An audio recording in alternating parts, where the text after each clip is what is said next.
Wie komme ich jetzt in meinen Workshop wieder rein? Ich check das hier immer nicht. Du kommst in welchen Workshop? In meinen Prep-Workshop von gestern. Der Session Key, den du da hattest, der müsste jetzt eigentlich ganz normal funktionieren. Schau mal, mach mal eben mal bei Active Events. Genau, da bin ich gerade. Ja, also Dann ist ja und da, dann genau. Dann müsstest du eigentlich mit dem Copy. Ach, den kann ich aber nehmen, den Link. Mal. Ja. Da müsste. Dann komme ich in meinen Dingens da. Da der ein Session Cookie gesetzt sein dürfte, müsste der dich jetzt eigentlich automatisch auch auf deine Konsole forwarden. Akzeptier das mal alles. Das müsst ihr immer machen. Jetzt geht mal, genau, check das mal, dass das die. Oder ob das neuer ist, aber das müsste eigentlich das sein. Participant 1, I think it's mine. Was ist denn hier Cloud Formation?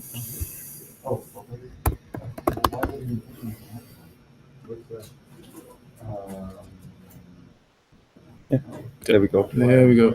Thanks.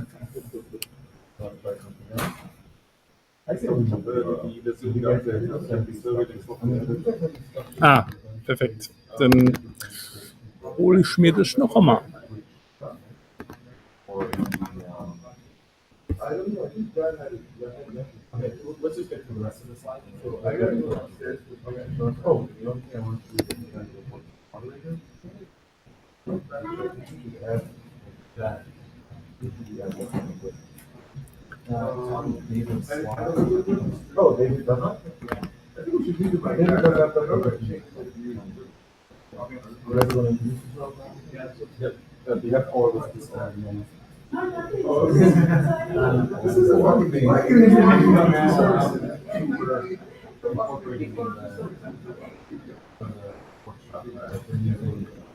Using third web.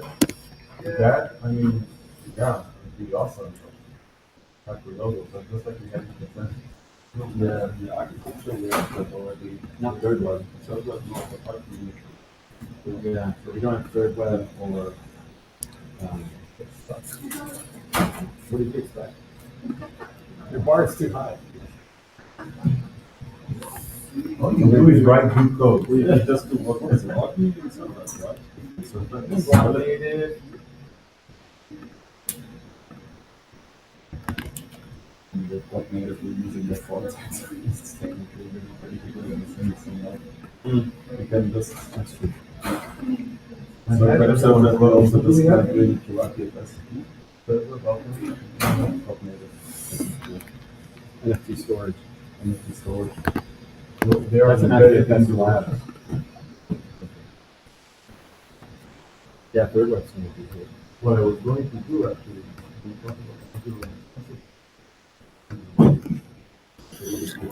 yeah, because the party into the what's the name here. So third web, not needed. Happily. Can you scan that to look good? It's really inventive out there. It's been public that work. Try to test it. Why is it bringing up? Okay, that's getting removed, right? Yeah. Because it's just like an identity. We have to probably scan this. You need to type the URL. So there's no point in me presenting because we're not scanned with the camera. Like people try to test today. Like Mr.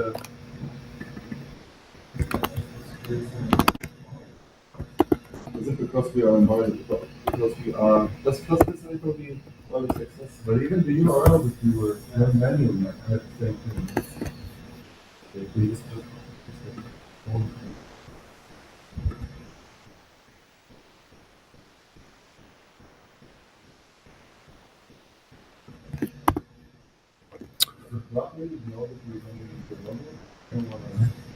That's not.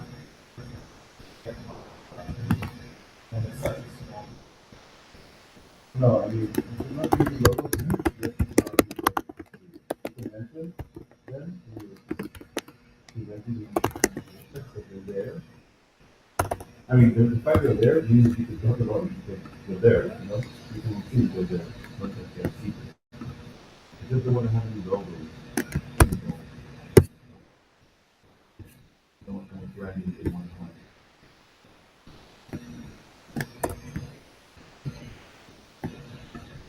You don't like it.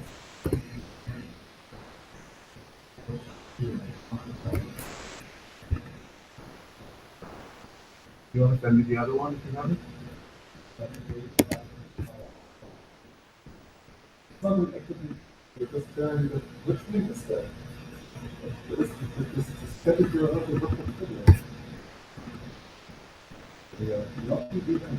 You're not showing the link to the link.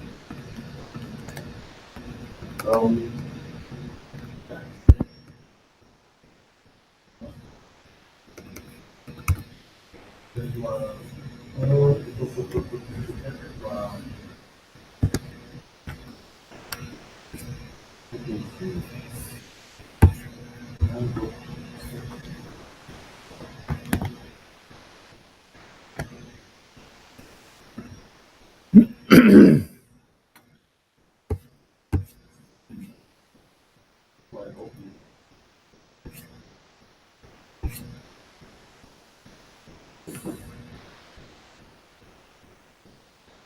No, it's not charging.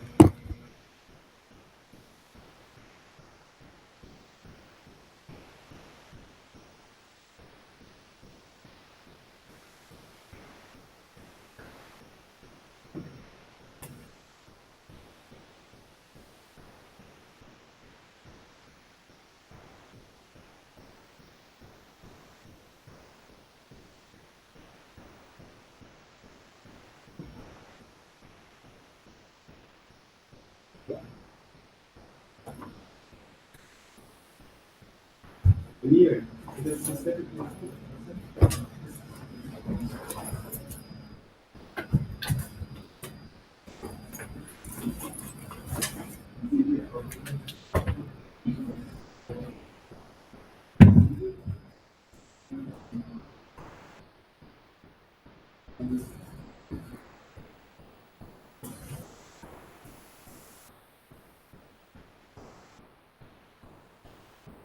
That's right. That's right from my phone. Bitte.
Puh.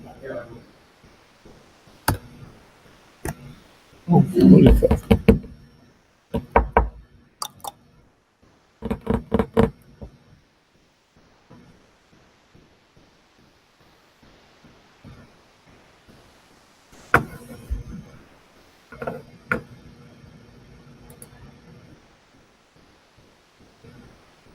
You got something new for me?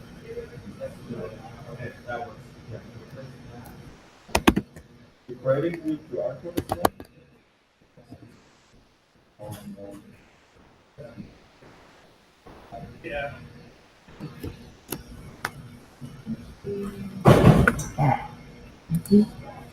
Morning. Morning.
From the speaking notes, or is it the sharing the one?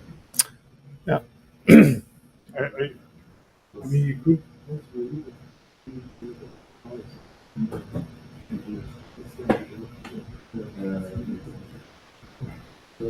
No, speaking of.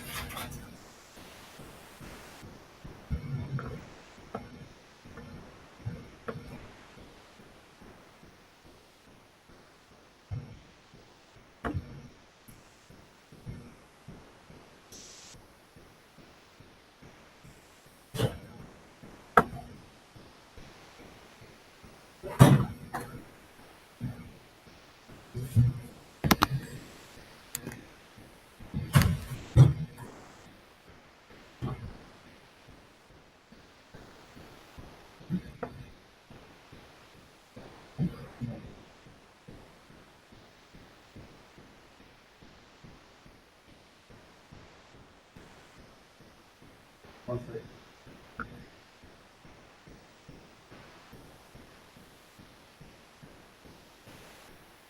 All right.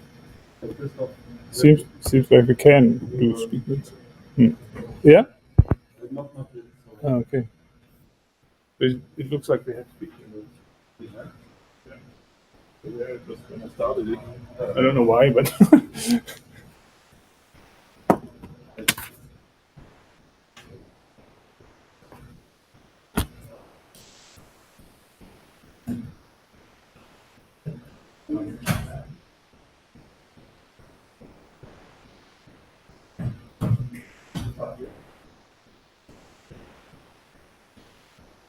New deck of this one?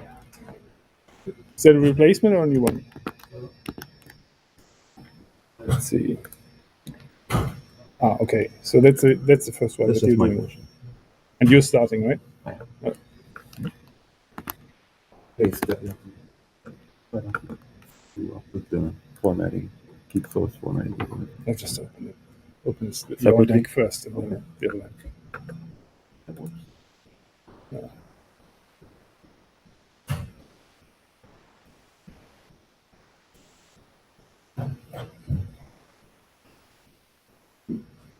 Christoph, Mm-hmm. this is what it is. Okay. Okay.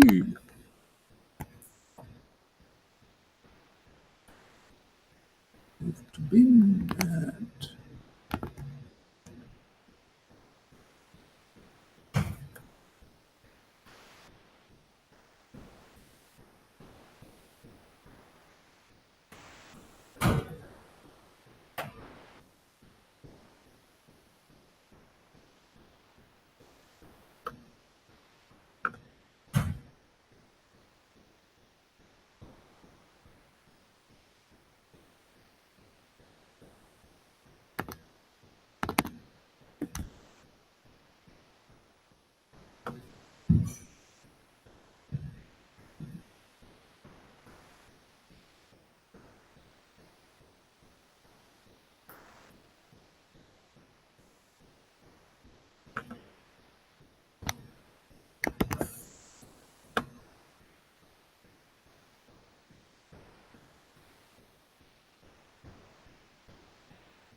Oh, thanks for coming. By the way. I see you.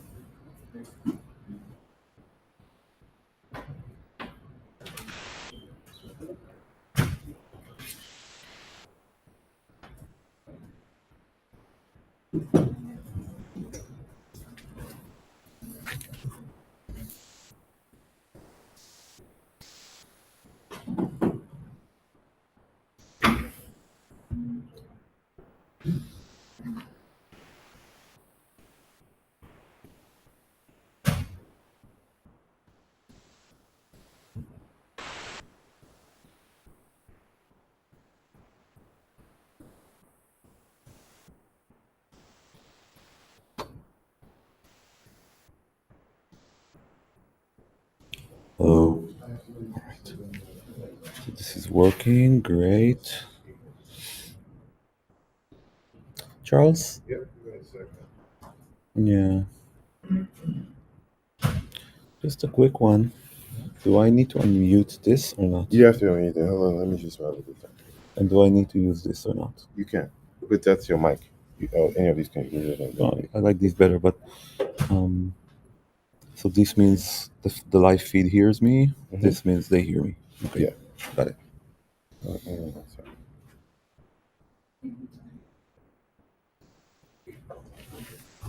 Let me just try to do something like this so I can actually see the folks. They can see me.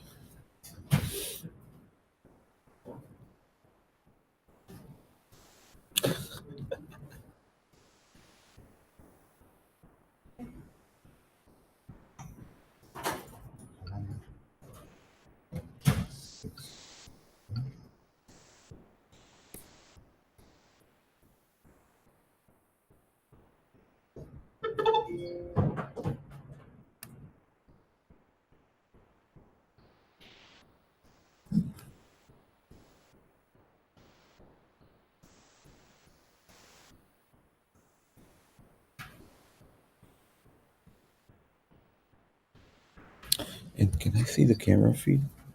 Oh, yeah, you can. But this is your joint already, so this is what it looks like. The video feed, actually. That's a video. Oh, man. Can't see shit. Okay. All right. It's that. Oh, it's that ugly. Can you click on that? Does it go larger? Oh, no, it doesn't. Okay. All right. So you connect the video, you could already get started. Like now? Oh, did you click on the link that I sent you for the switching? You need to, so you can share your screen with the world. Yeah, man, I did not. Oh, but it's not my computer. You need Christoph. So maybe just.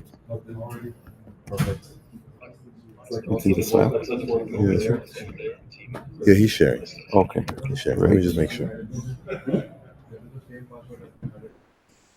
Oh, is it the same one? That we all do? Yeah. Yeah, so I will do like general introduction to all these things and then kick off the module, have them like configure it, All right. and basically do an overview of the agenda and all these things. So. Awesome. Perfect. When do we kick off? 9? We're actually going to kick off. No, we're supposed to kick off. Yeah. We'll kick it off. Good?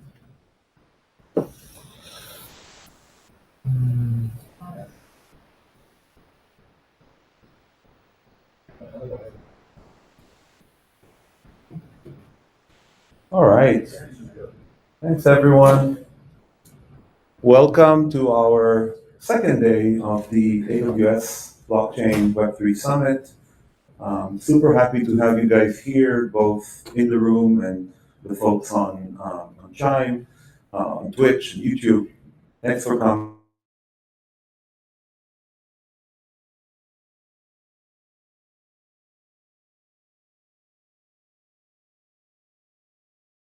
Industry case studies and use cases that we see out there. And I'm going to touch upon some of those just to kind of kick us off and talk about two of the maybe the main themes that we discussed on during yesterday.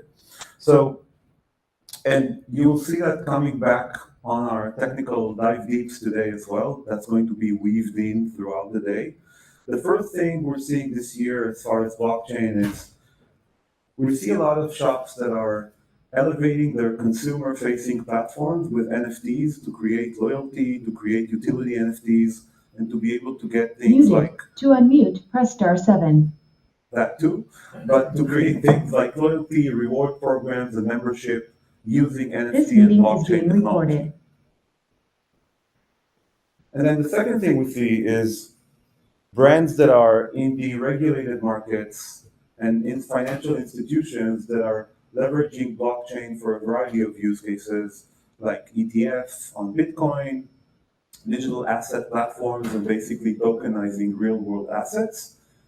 So today you're going to hear from folks like Kaleido, for example, who are powering up platforms that are enabling these institutions and regulated market players to be able to create these platforms, to be able to offer folks Unmuted by another attendee. To mute, press star to 7. be able to run these workloads on their own.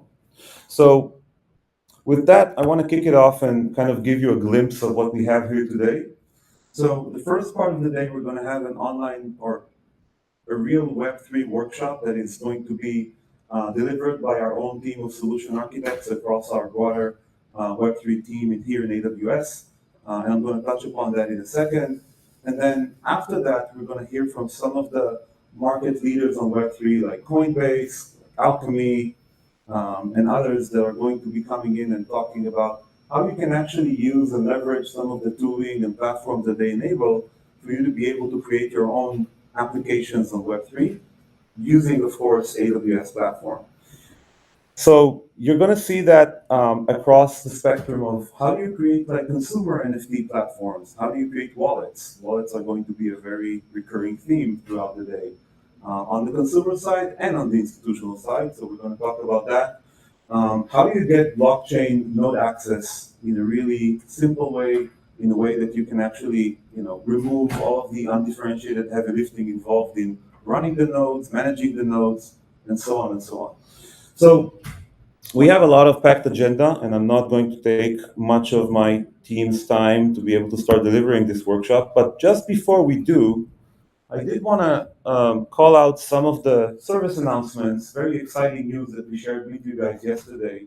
And so for those of you who haven't been around, I do want to make those mentions. So the first one is AMB Access.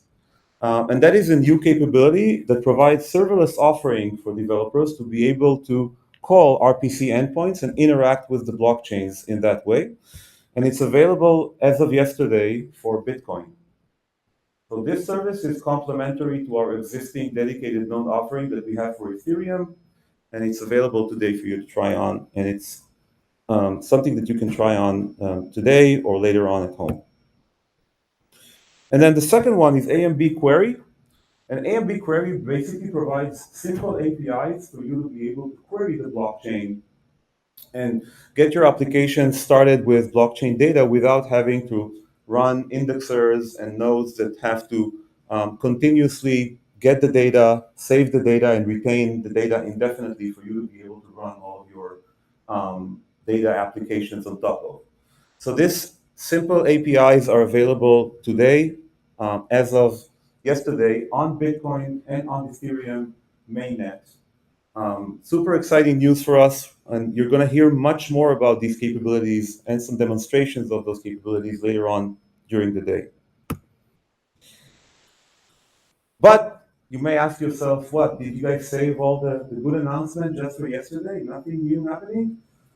So, we thought about it, and we decided we do want to share some exciting news with you after all. So right after this, you're going to get the first taste of our all-new online Web3 workshop. This is a workshop that's going to be available for all of you as of today in a self-paced fashion, so you can go into it.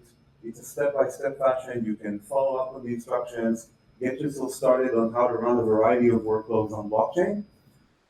The workshop is also going to be modular in the way that we plan to extend it. So we have the first two modules available as of today, but we plan to extend that and add more modules. It's also extensible to our partners. So throughout today, you'll see how we're integrating with folks like Alchemy and folks like ThirdWeb and BlockNative to be able to show what they're providing as capabilities that work on top of AWS. So this is super exciting news. We are going to have a permanent URL and a friendly URL that you can access very, very soon. This is all, fresh from the press as of today. And so super exciting news. And to get you started on that, I'm going to directly hand it over to David, solution architect on our team, that's going to kick it off, get you situated on running the workshop, and start running with the modules. I really hope you guys enjoy today. Thank you so much for coming. We are very excited to be here, and thank you very much. All right.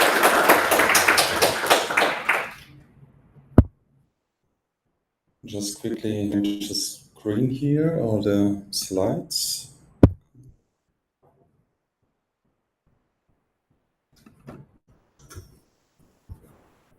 And then we are good, I think.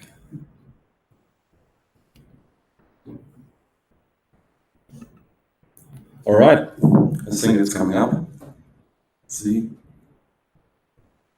Okay, there we go. Yeah, hello everyone. I'm also very happy to see all of you guys here in the room. A quick introduction to myself again. As Jan said, David Dornseifer, I'm a blockchain architect with AWS. And I have the honor today to guide you, or basically get you started with the first execution of this particular workshop that Jan just introduced. And but before we really get started with the workshop, I want to do a quick shout out to all the people that contributed to the workshop. So we have Nicolas, Kazaf, Ryan, Christoph, Emil, myself, that really built this workshop over the last few weeks and months. And we have actually, so Nicholas and Kostov are not here right now, but Ryan, Christoph, Emil, and I am here. And together with Nikolai, Marsha, and Simon, we are actually doing some workshop support today. So if you have questions, if you have anything like in terms of feedback, or you would like to share, just reach out to any of them. They're hiding back there. So maybe they can raise their hands quickly. And yeah, awesome. So what do we do today? So today the agenda looks like the following. We get you first of all, I will do a quick overview of the workshop steps so that you know what you can expect or what you have to expect following all the instructions that we're presenting. We start basically with this configuration and the deployment of module 1. There are 2 modules in this particular workshop. I would say like module 1 is a bit foundational, so setting up foundation, like authentication and all these things. So all these steps are actually described. And throughout this particular first module, we will actually inject a few presentations, a deep dive into account abstraction, because this is what we use for this workshop. And we will do a deep dive into the NFT CI pipeline that we are adding, just to share some of the secrets or some of the hurdles that we had to overcome to make it work, which is quite interesting. And yeah. The second module is actually about the more advanced module. And you will actually get to it towards roughly like 60, 70 minutes into the workshop. We will do a walkthrough of this module as well, because there are some components that might take a bit longer for the deployment. So just in case that you're not going to make it to this module, so we will walk through it. We will show you what this is about, the generative AI part, and but you can still do like all these things later, because the accounts that we provision are accessible for 24 hours. So you have plenty of time to finish the workshop in case that it does not work out today or like right now. All right. So just first of all, a little bit of housekeeping to let you know what you have to expect. So we actually already provisioned an AWS account for you. I'm not sure if any of you has already done a workshop. Maybe you want to lift your hand just to see. So I see one person here that already has workshop experience. So then it's actually very good. So you already know all the insights and how to get started and fast run potentially like the workshop. But yeah, so we actually pre-provisioned some accounts for you already. And these accounts, as I mentioned before, are valid for 24 hours. So you have plenty of time to finish the workshop. But these accounts will then also afterwards just be terminated. So you're losing access and yeah. We just provision everything to ES East 1 right now, so we have no other region available. And please make sure also to not add any like PII, personal information or anything in the input fields and all these things. Just avoid leaking basically data in there. Now, I will quickly guide you through the sign-up process, and then I will let you run basically. So what we are doing is, there is catalog, there's this URL, this QR code. I will share that later again. But this particular QR code will give you like access to the AWS Workshop catalog. In the catalog, there will be 3 options to log in. And there is the option, the first one, this is about like OTP. There is a one-time password required. And there you have to pass like your email address, and this email address needs to be verified. So it can take up to 2, 3, 4 minutes till you get the confirmation code. You put it in, and then basically you can actually log into the workshop. So this is the next step. As soon as you have verified your email, and as soon as you have like plugged in this number, you will get to a new screen. It will ask you for the access code. And the access code we have provided on the whiteboards on the left and the right. These are the access codes, and these access codes will bring you right to the workshop. Now, in the workshop screen, please review all these the terms, and then basically if you approve, select say approve and then join the event. And this will then actually give you access to the workshop and also the burner account. Yeah. So this particular screens that I'm just sharing here right now, so there is this tiny little red box on the left. This basically opens a new tab, and this gives you access to your AWS console. And this is a fresh new workshop account that you can then, or that we want to use for this particular workshop today.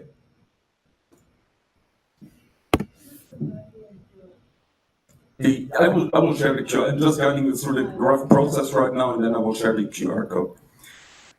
Yes, in this particular workshop studio, there's then getting started, this button, and that will give you or will point you right to the workshop instructions and all these things. And this is where you can really get started.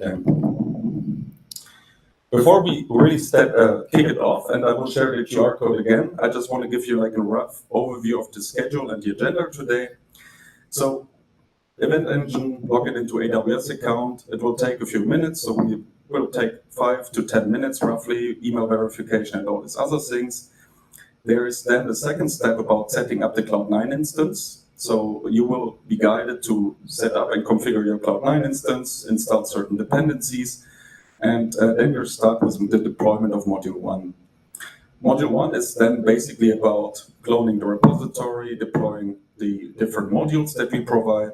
We have a lot of information in these workshops as well, so you can read it, you can look at it, you can actually interact with the components, so it's quite interactive. Oh, yes, I think that is better. And then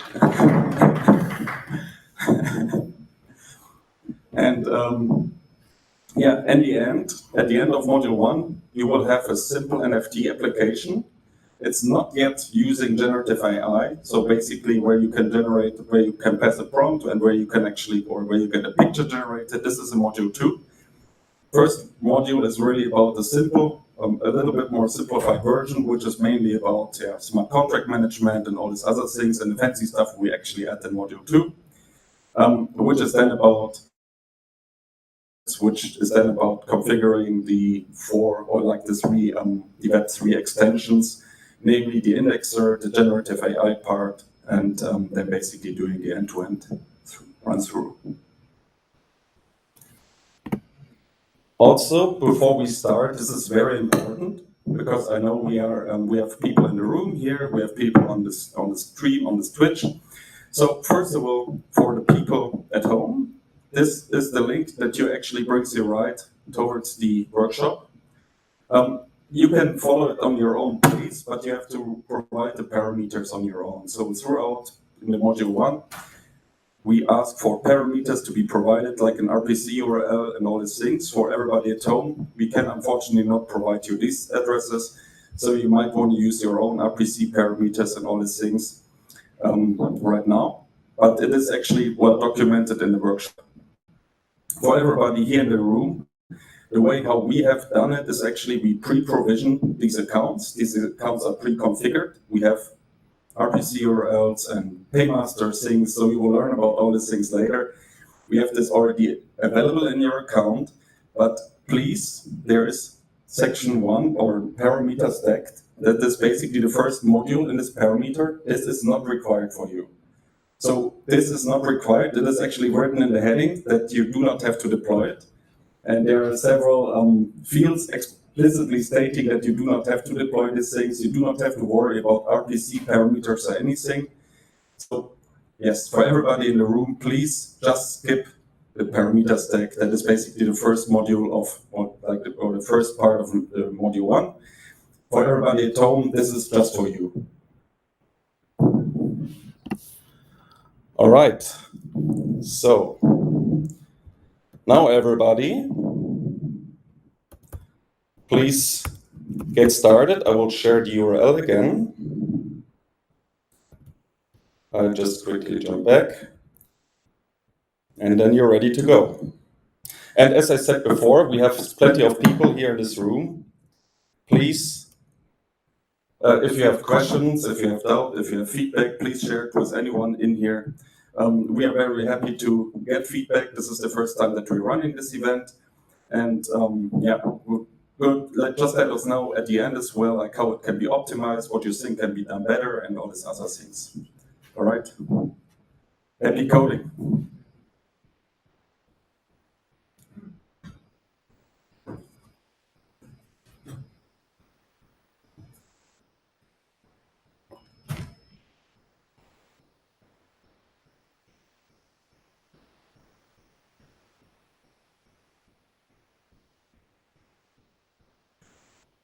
We will also do some regular checks in to get an idea where everybody is, and then basically try to inject the presentations during this time. So, yeah.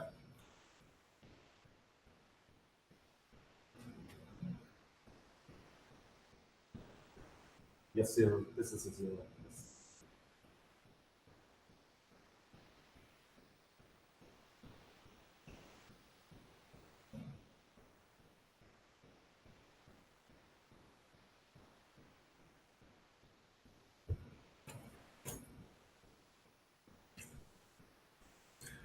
And for everybody on the stream, this link does not work for you. So the link that we shared before, this is for you to the workshop studio, but what we are showing here right now is really just for the in-person attendees.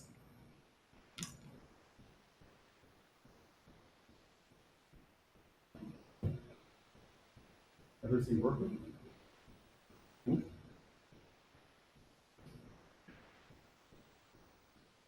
No, this is the one that email us. You're getting an email. I like yours.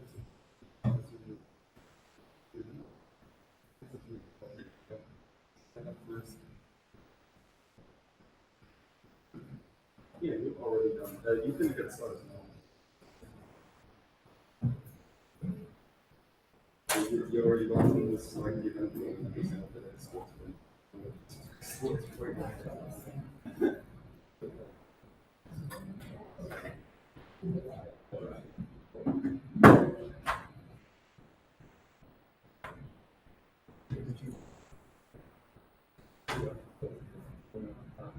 Awesome.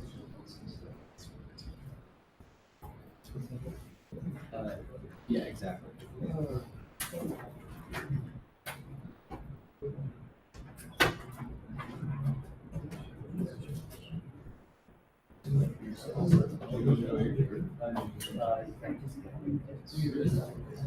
Is that the link?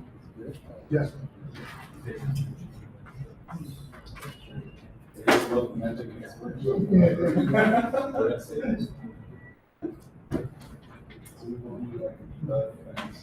Explain a few of these concepts and components that we're using.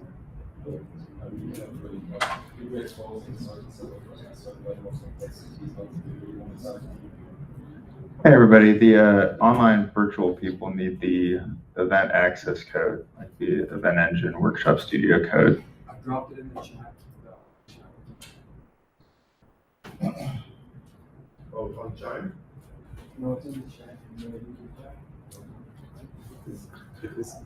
Oh, we're on Chime. Okay.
Yeah, we're good.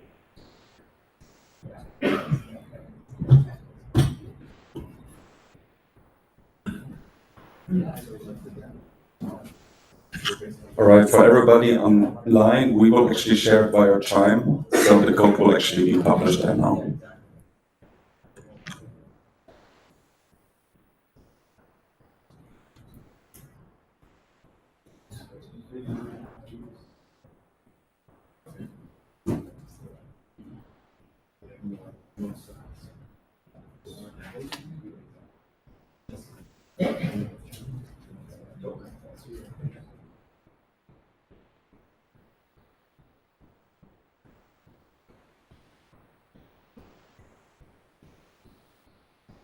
Person working, yeah. Really small stuff.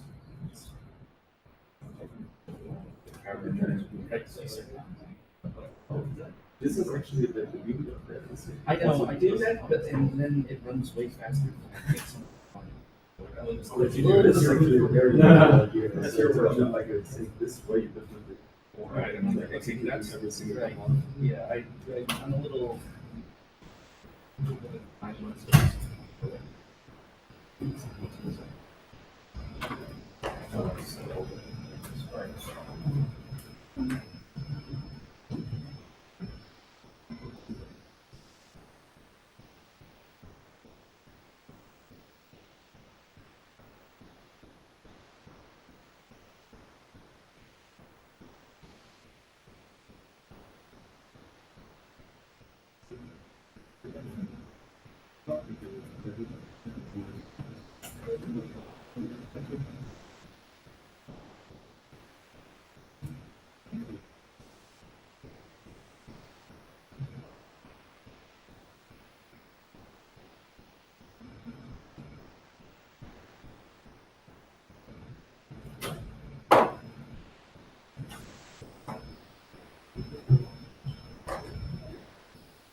How's everyone doing? Does anyone need help?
Yeah,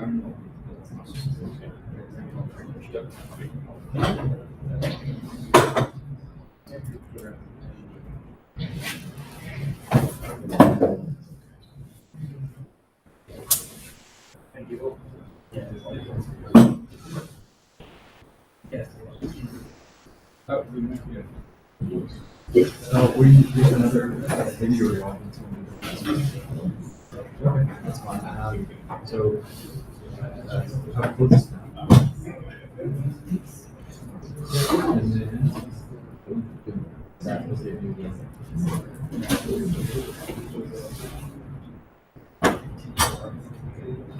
No, okay, so log out. Is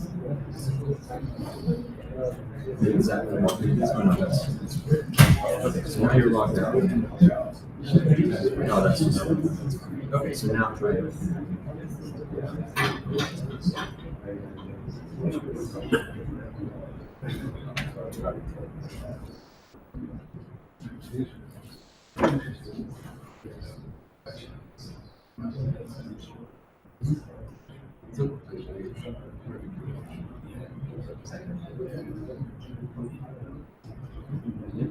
Go back to the steps.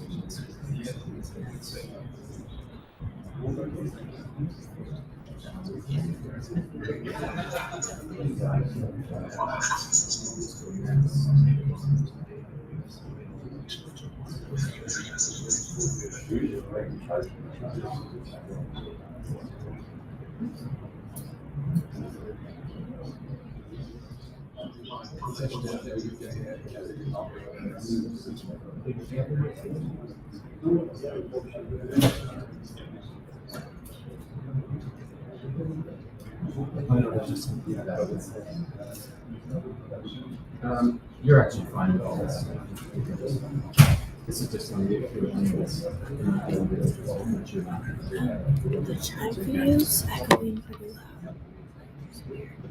I just turned this off. I don't know if I'll figure it out now. So we're going to use about 9.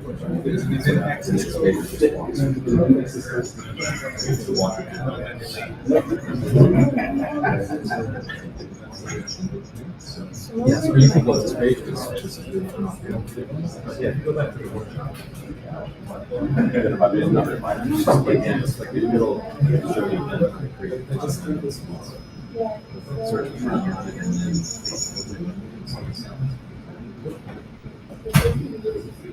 Are you talking about feedback?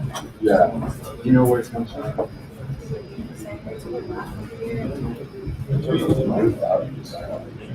You turn up that mic, there might be another one.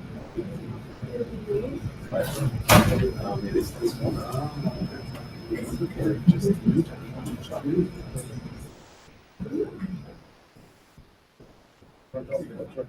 I'll go listen to it. Good morning, Krishna. Morning. Can you mute everyone? hello. This one is on the.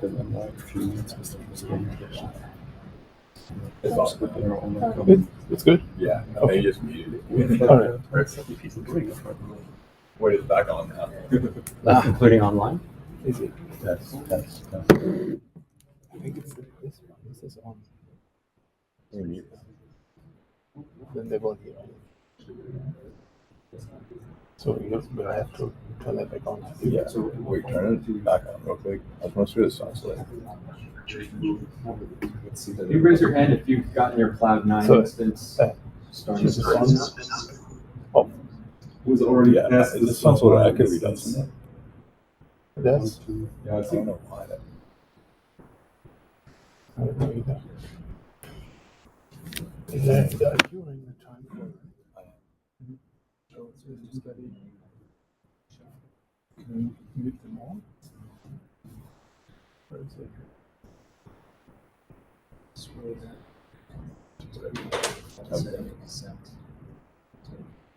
I think this is. Yeah, that may have been it. Actually. Should I try again? Yeah. No. It's no good. You're muted too, right? Yeah, I am. So it's got microphone still. Do you let them The size of the instance. Yeah, that's There's this a one. chance that it fails if there isn't a computer.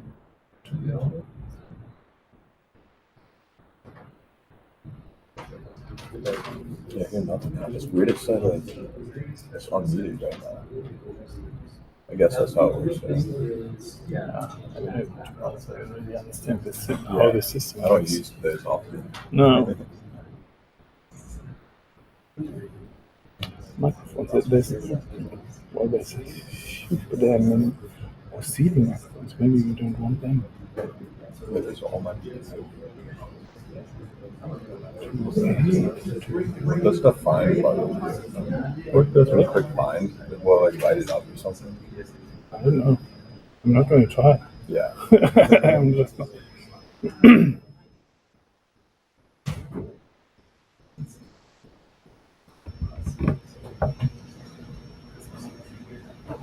Okay. So, look, it seems like we're only using this one. Yeah. So I'm going to turn off all the others and see if that works. That's a good idea.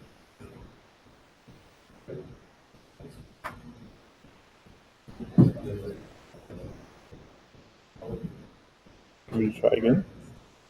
I mean, should I? That's, I don't hear anything now. All right. Hello? Yeah, I don't hear anything. Hello? That's weird. Oh, but maybe you have to push this one somehow also. Let's see. Damn it.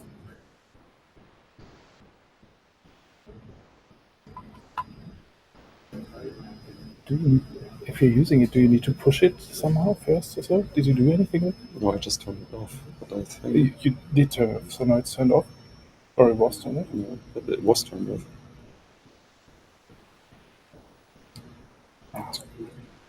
Perfect. I think we've found the feedback loop thing. So, Actually, we have to give them a bit more time. The majority of them is still with Cloud 9. Yeah, I was thinking, yeah, no, Christoph, this is exactly what you have to expect from it. But this Yeah. is why they should maybe like they finish it afterwards or something like that. I think eventually we'll just have to, like in these settings, we only can do module 1. And That's then fine. You're running through it. They can see like what they can do. Probably Like doing it like actually two different things. One is like pre-provision module 1, here you go, and we'll only do module 2, or the other way around. if we find if you're a little bit if this workshop is a bit more mature and we can pre-provision module 1 at a go. Just that we cannot really do CDK deployment right now. We just have to inject static cloud formation right now. Or technically we could actually just have like a custom function, custom handler that would then trigger a CDK deploy inside the account. But that sounds like a very error-prone process. To be honest. Did you fix that, Christoph? I'm just making sure. Oh, I didn't hear anything come through. Yeah, that's because this one is actually turned off, and if you turn it on, it turns green, All right. and then hopefully it works. So when he starts talking again, you Okay. check it. Yeah, like, anything. I just wanted to like compare. Yeah. I'm glad I noticed that. Like, It's really good. Oh, God.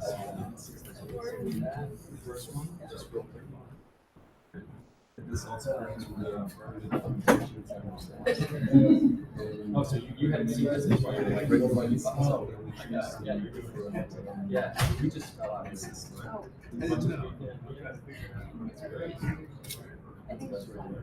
Okay, so now. Yeah, it's like setting up some controls on setting up.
That's actually expected.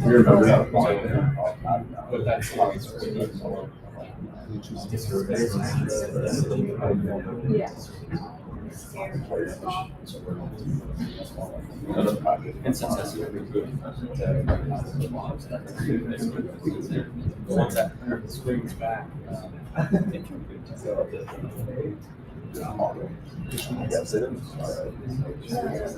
There you go.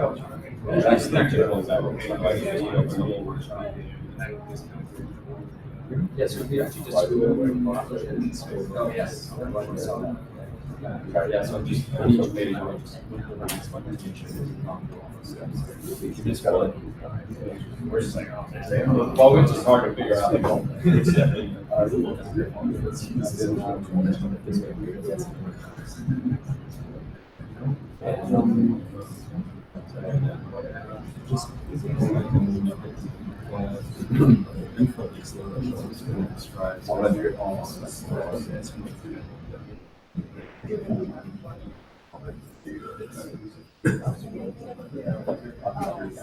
Oh, yeah. There you go.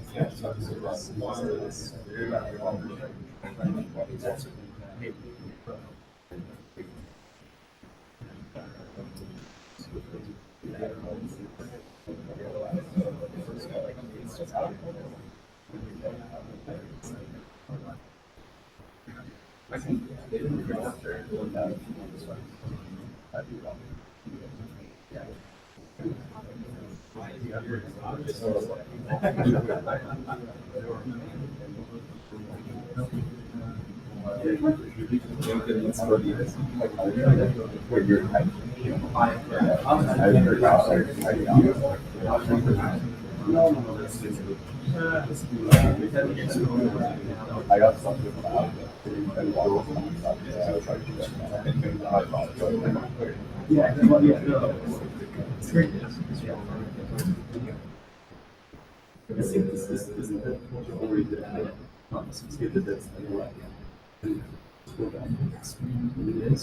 if you're executed that, it's just like that, you have to, yeah.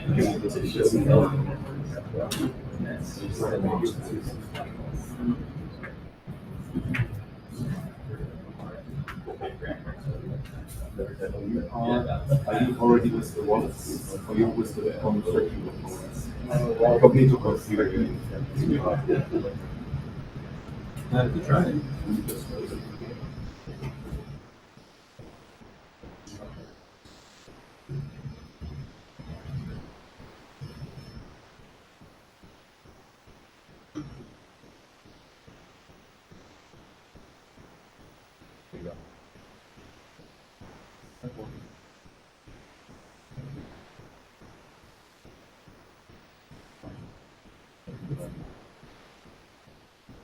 There you go. So,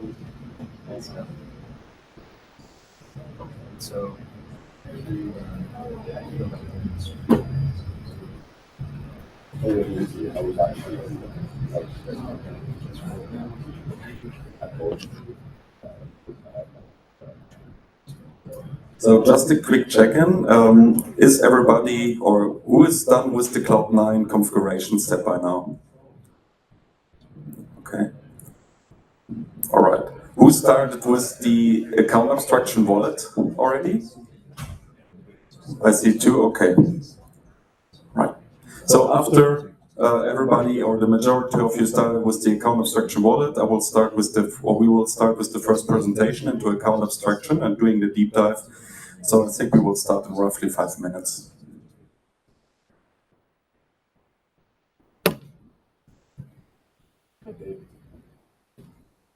I have no idea. Just tell them to reload. Okay, I just didn't know what they were referring to. No, just tell them to reload the screen. Okay. I was gonna like look through all the instructions. It is actually written. It's written it's error messages written in the documentation as well. But just reload and then that with button. Yes. I think so. I'll just say if we review, I'll just say try reloading.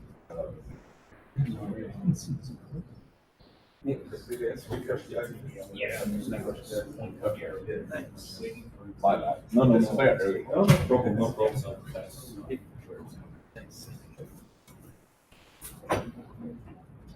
The native clipboard is available. What's around it? The native clipboard. Oh, wait, did you have to copy the text? Oh, not the button, not the square.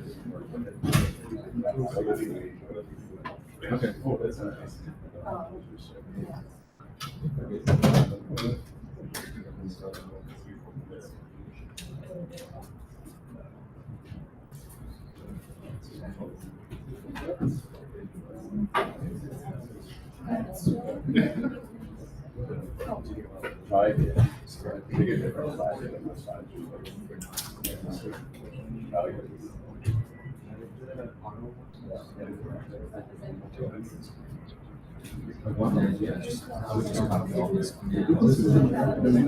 No, that just checks. Oh, that story?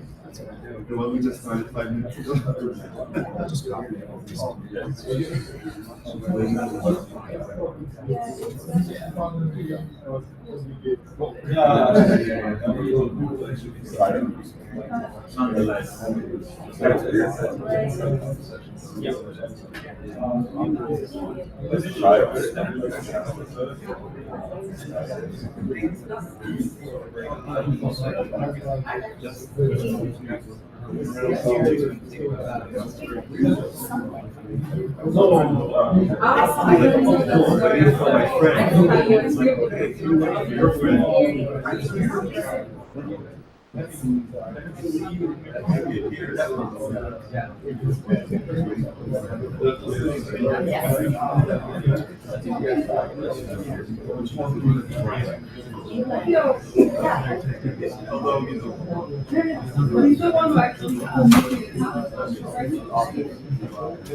No, actually, yeah, yesterday I was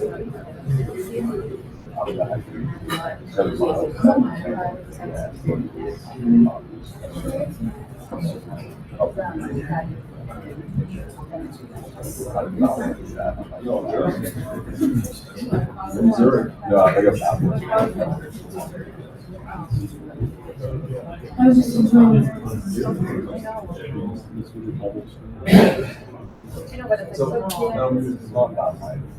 I always get stuck with the way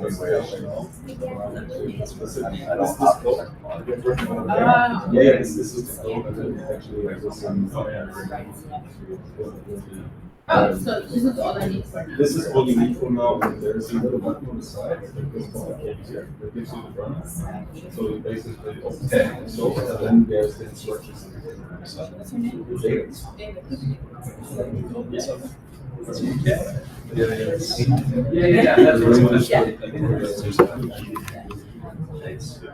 All right, so I think like the majority of you have now configured your Cloud9 instance, and you're up to the first module, the deployment. And this first module is about like account abstraction, basically the wallet and the Cognito stack, the authentication.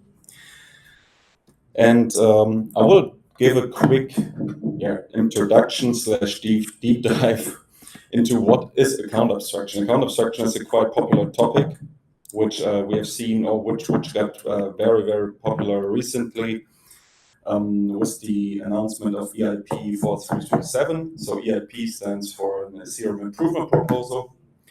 And but before we talk about the benefits and what like define account abstraction, we have to look into the current mode. What are accounts in Ethereum on blockchain in general? And usually you refer to these type of accounts to so-called EOAs. EOA stands for its abbreviation for externally owned accounts. And the attributes that such an account has is usually it has a balance associated. It has a nonce, so the nonce is usually the amount of transactions that has already been sent out. And it has an address. This is basically the address. This is the public, like the public key, if you will, of that particular wallet.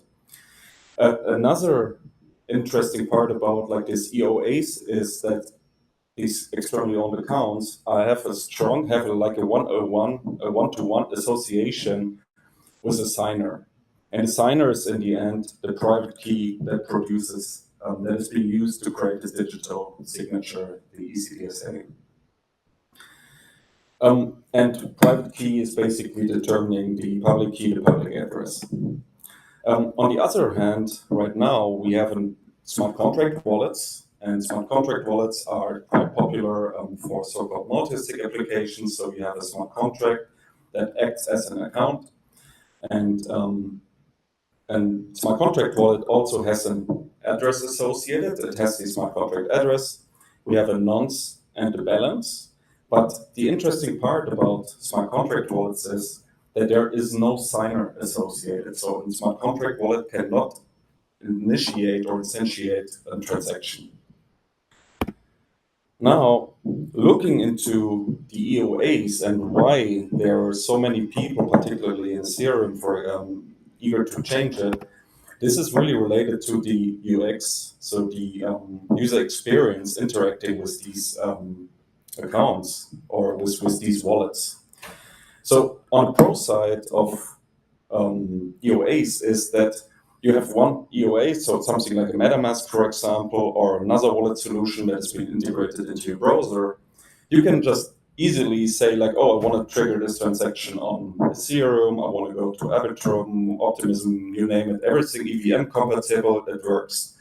And the beauty here is across all these EVM compatible chains, you always have the same address. And you usually see that like when you're using a block explorer, that will then also say, okay, I found this address on different ledgers and different networks, and I have like this balance on that network associated, I have this balance on that network. Unfortunately, if you're comparing the pros and the cons are actually, there are way more cons than pros if you look at the EOAs. And the biggest challenge is really that you have a one-to-one relationship between the signer and the account.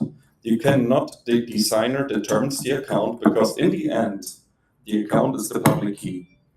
And you cannot just easily change the signer. That would mean you're getting a new wallet. And that really brings us to the biggest challenge of so-called EOAs. This is the private key management.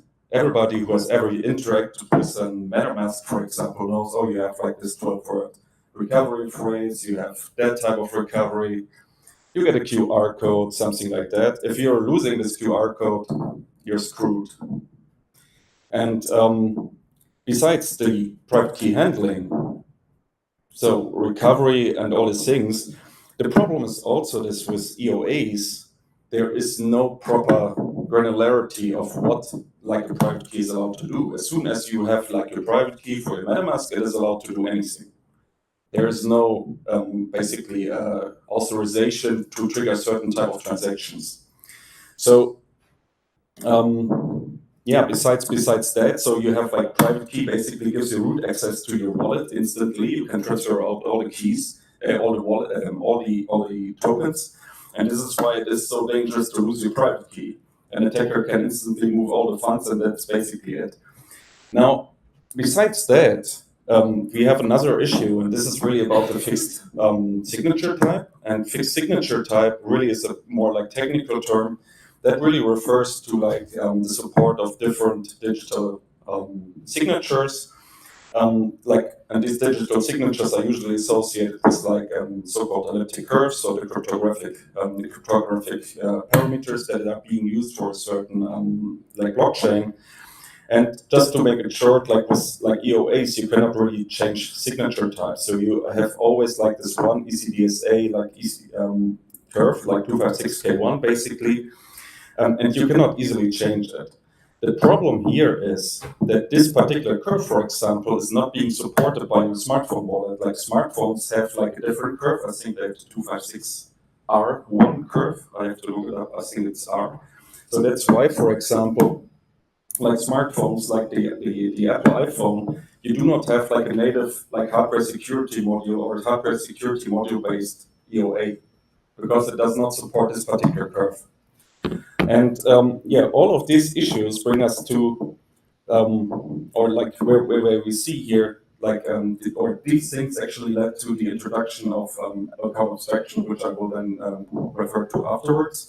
But just to summarize, like how EOAs work.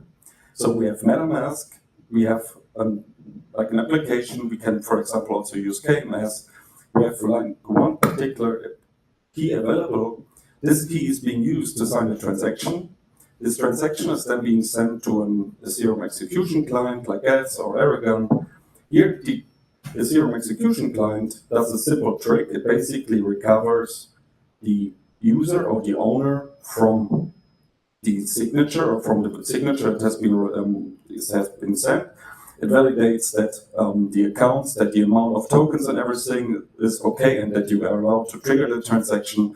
And this transaction is then being sent out, for example, to transfer certain ETH or to basically trigger an NFT mint, which is fairly simple. Now, looking at the UX issues, how do we actually solve all of this? How do we solve like, or how do we make it more easy, like usable?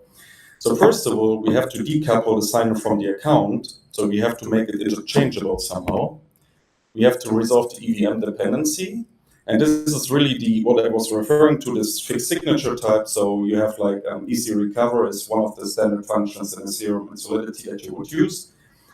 This is the function that just supports this one signature and cannot be interchanged, cannot be changed with anything. And we actually have to shift to smart contract addresses, basically. And this is what the EIP 4337 was about. This is like the proposal about like account abstraction using alternative mempools.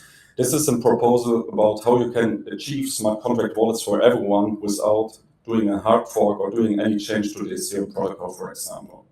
So we have like a meta part in here. And it is nothing new. So if you look back into, for example, the blog post that Vitalik actually released, yeah, he was already talking about that in 2015.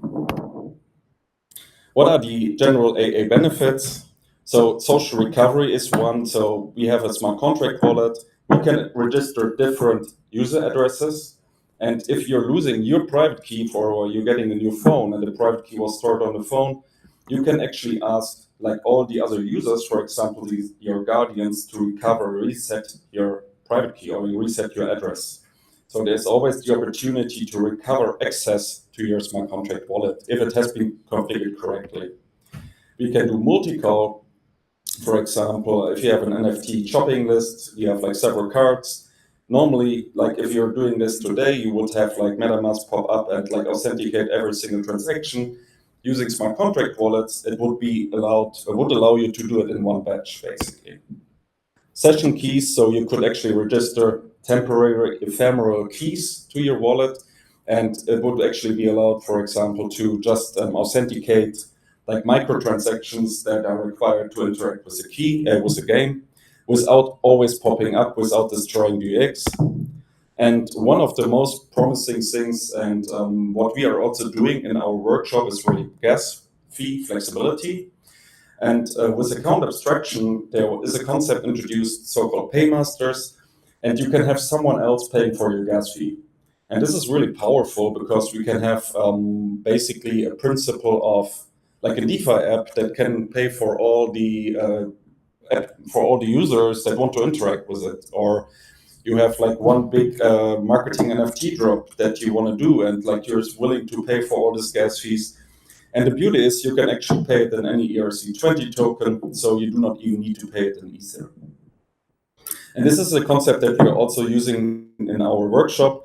It is also written and documented out there. And now, last but not least, a bit more technical. The account abstraction flow is not as simple as the EOA flow that we saw before. So what we are doing is actually we're creating, like in our workshop, you just did that, or you're just about to do that. KMS Cognito will create like a KMS key for you. Cognito will create like a user pool. You will sign up. You will get your KMS key, your associated KMS key. And this is then actually our AA wallet key. We're then taking this public key and we're injecting this public key into a smart contract wallet. What the flow, or in terms of flow, so every single transaction in account abstraction is so-called user ops, and user ops have like an account abstraction bundler associated. And for our application, we are using the entire Alchemy infrastructure for this, so the bundler and also the paymaster and the gas fee paymaster. And this account abstraction bundler does basically validate the transactions then.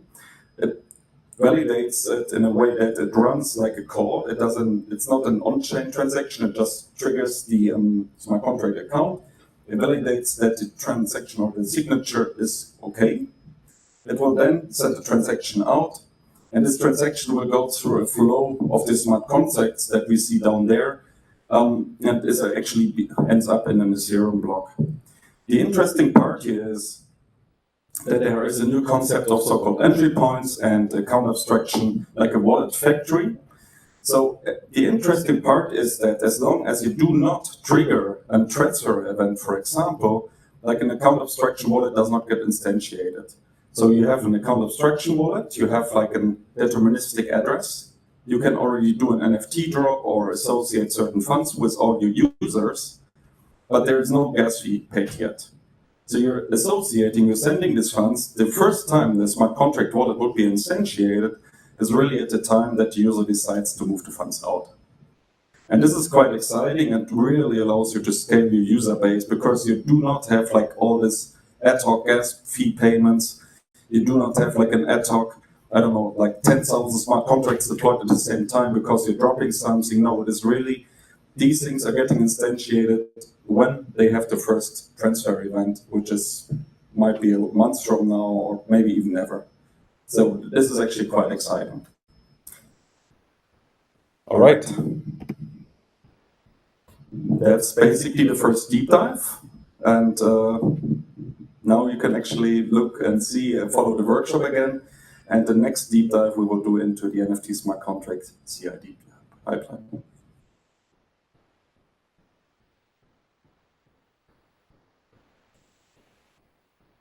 And if you have questions about any of these topics, again, account abstraction or something, we will be available the entire day. We have people looking on like monitoring Chime and all these other things, so just drop your questions and we try to help you with that.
Doesn't work. I agree. Things are stuff you want. Yeah. I'm just on this. I just have it actually. Do you have to Yeah, it's some things you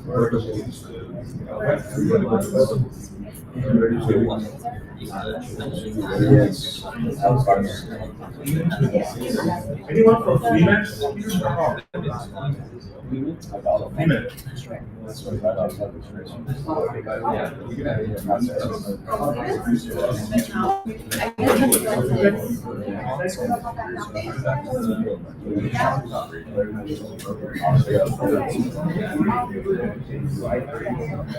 I got the comment on.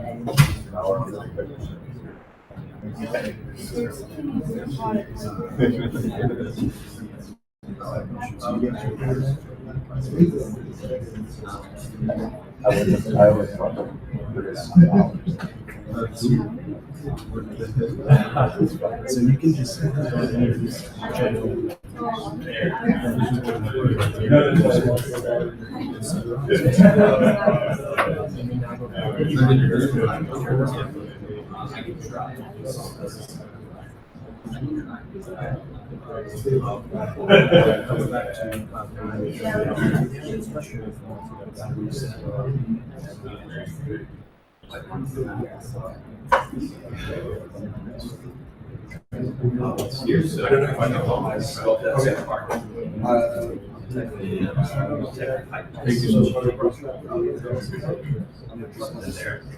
Let's see if you get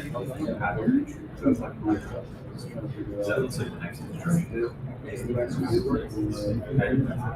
Yeah. So then in that instruction,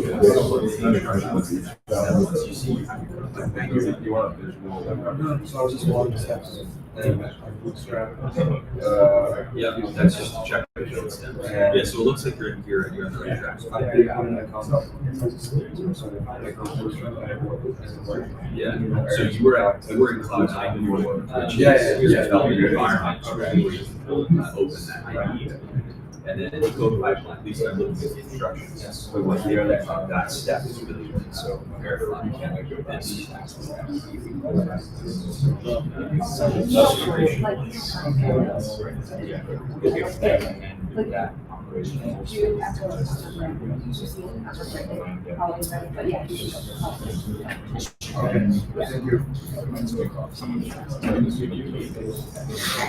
When you bootstrap it,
Oh, it's fun. I didn't know. So listen, I don't know where. So you see the second time that we don't get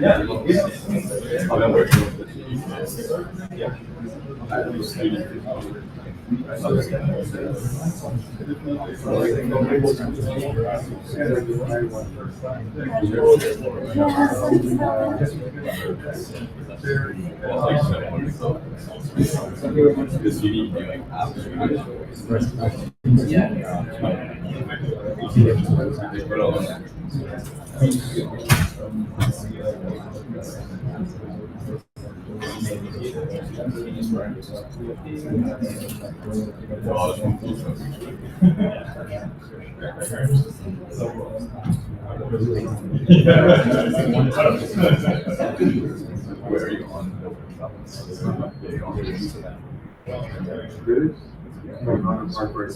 This I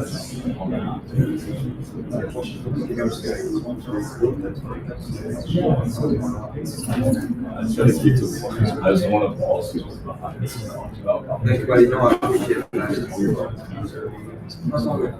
All this talking about.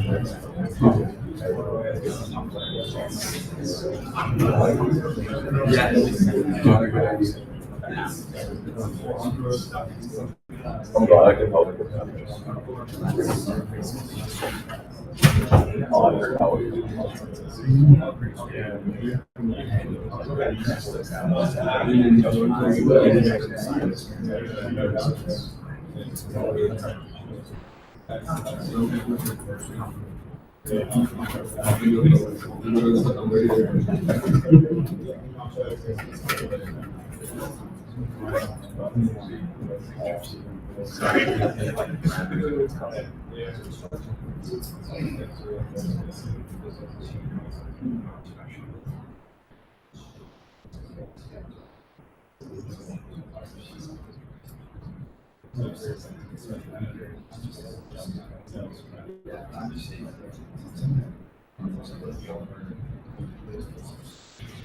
None of the people can sit.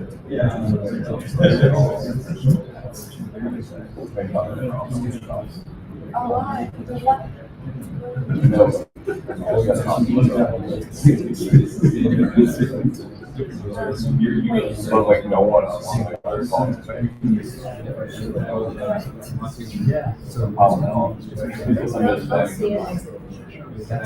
But like I just want everyone to do this because like all the people are on there and like just not.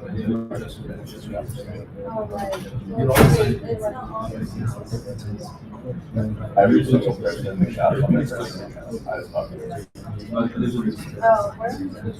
I'm on the chart on YouTube next week. I don't think I'm going to be there.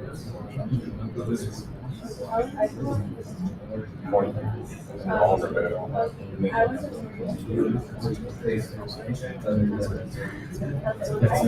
I'm gonna say if you're on your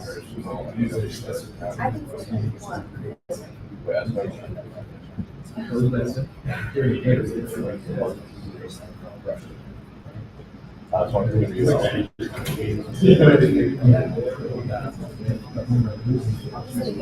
oh, we already have this, I'm sorry. No,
Well, that's just an efficiency. Yeah, it doesn't. It could send. Okay. Yeah. The reason why it's better is it's just seconds. I guess it's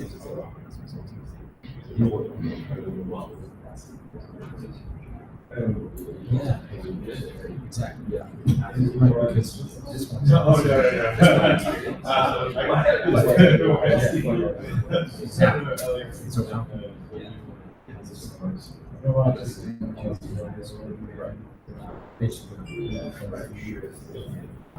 whatever. Like the problem is like it's just like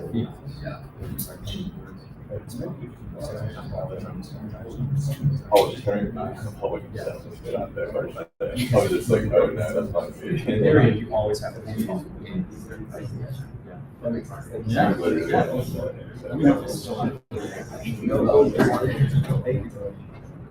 No, that's only well, it's Chinese local video.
No, this is a JW way too much. This is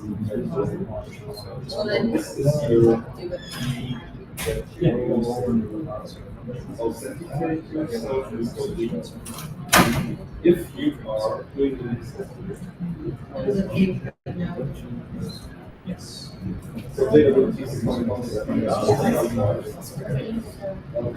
Yeah, along your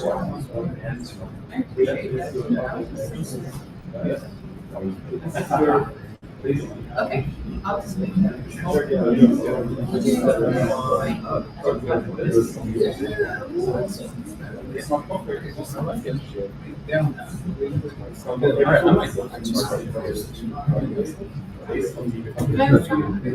I see your card number? Sorry, I'm back. Nice to meet you, Ray. Are you a solution architect? no space now. No solutions. Go back to the Oh, thank you. I don't sweat. Did you go? Yes, okay, so go down. That's what we didn't do this. Okay, do that. Yeah. Take like 20 seconds.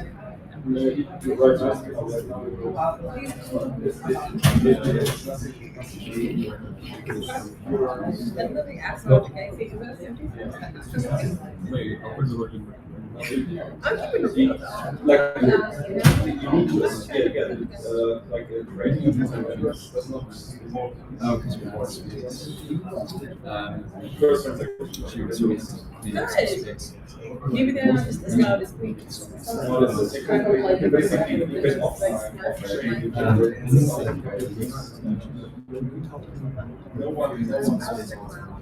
Didn't run the as soon as you That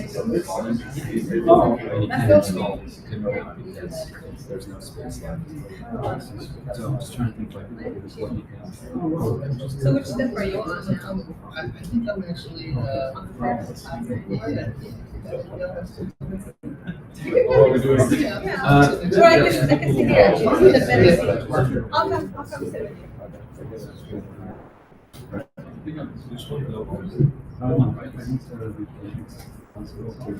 Always like conversations about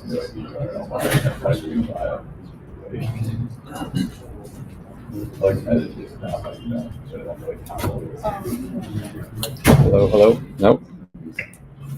Hello? Hello? Can you guys? It's green. I don't know why it's not working. Hey, Christoph turned off. Hello? Okay. Christoph turned off every single one but that one. This guy? We're using. Oh, so I just hold this up here? Yeah, try turning it up. I hope I'm not wrong. No, that's fine. What's the worst that can happen? You just get feedback. Hello? Hello? Oh, jeez. Okay. All right. Just a show of hands. Who has, I forget the step number, but who has gotten their JWT token? Cool. All right. And so some folks are also on the CI pipeline, the NFT deployment. All right.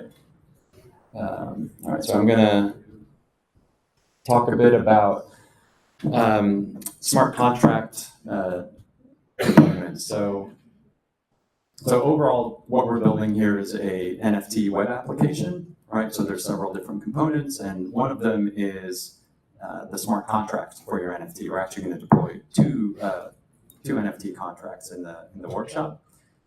And the NFT contract is a Solidity file, right?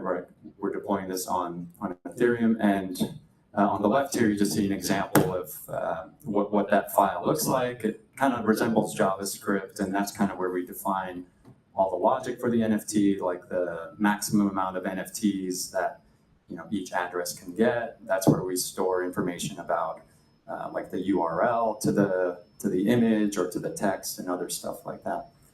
So that's really easy for us to understand, but for the blockchain network itself, it needs to understand this sort of in computer speak. And so what we do is we compile it, and in this case, we're using a tool called Foundry.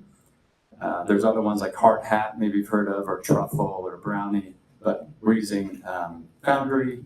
There's a command called forge build, and that generates an artifact, which is a JSON file. And it's a huge file, but there's kind of two main items here. There's one's called the ABI, and one's called bytecode. So the ABI is the application binary interface, and you can think of this as an interface definition of all the functions and everything which you can call on the contract, the parameters and the types of parameters which you can send in. And so as an application that's calling this contract, you can be aware of how you can call this contract. So that's what the ABI is. And the bytecode is essentially that. It's the code in the format of bytes. And that's what the Ethereum virtual machine does understand, right? And so we need both of these. Sorry, there's a lot of feedback on this. I'll hold it here. And so we need both of these in order to deploy this onto the network. So that's coming out of the compile phase. And so if we look at a continuous integration pipeline, you might have heard of CI/CD, continuous integration, continuous deployment. We're kind of just doing continuous integration here because with smart contracts, you don't necessarily always want to be continuously deploying. And the reason for that is smart contracts are immutable, right? So once you deploy them, they are fixed on an address, and that address is based on the bytecode and some other data there. So as you update the code in your smart contract, if you deploy that, you're going to get a brand new address. So if you minted, 100 NFTs here, in the new contract, you're starting from scratch. And so you don't always want to continuously deploy. You want to be very selective about how you do that. So here we have a CI pipeline. And effectively, it's how you would build any other application, right? You commit the code. Once the code is committed, you automatically want to trigger a build the code, then you want to test it, and then you want to store any artifacts which come out of that. So if we translate that into AWS speak, you've got AWS code commit for step one code pipeline, which gets triggered from any update to your code. This could also be in GitHub. It doesn't have to be an AWS code commit. We've got code build, where we actually run the code, the forge build, which I talked about, and we also run through all the tests. And then we have an S3 bucket where we put the artifacts, and the artifacts are the ABI and the bytecode, basically that JSON file which I was talking about. So at this point, we have the ABI and the bytecode, and now we can get fancy and start looking at, okay, how do we actually push this into the blockchain? So if we start in the top left, that's where we ended on the previous slide, right? We've got our artifacts, we've got our bytecode and our ABI. We want to put this on the blockchain. So in step, I think 4 or 5, there's a blockchain handler Lambda, which you guys will get to. And effectively, that Lambda is what we use to manually deploy, right? We're not doing continuous deployment. We're doing sort of selective manual deployment. And when you trigger the Lambda, it's going to go and fetch that JSON file. And it's going to send that, because we're using account abstraction here. If you recall, when David was talking about how we're sending these as user operations, it's going to call send user operations, send that to Alchemy, and basically say, hey, I want to create a contract. Here's the information. Here's the like constructor parameters, which I want to send in, and any other information. And then from there, it's like the rest of the flow, which David talked through. So it gets sent to an Ethereum execution client, which is in the top right there.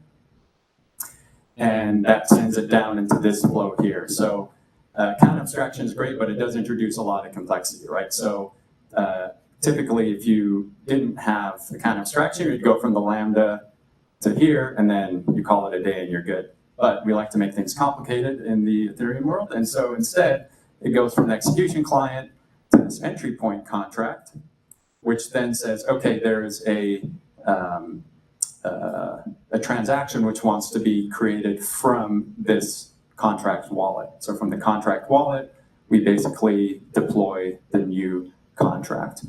So just to kind of run through that again, there's a lot there. So traditionally, when you just send a transaction, it's coming from the Lambda function and it goes directly to the network. And the network says, I want to make sure that Emil signed this transaction. He did. Let's create the contract.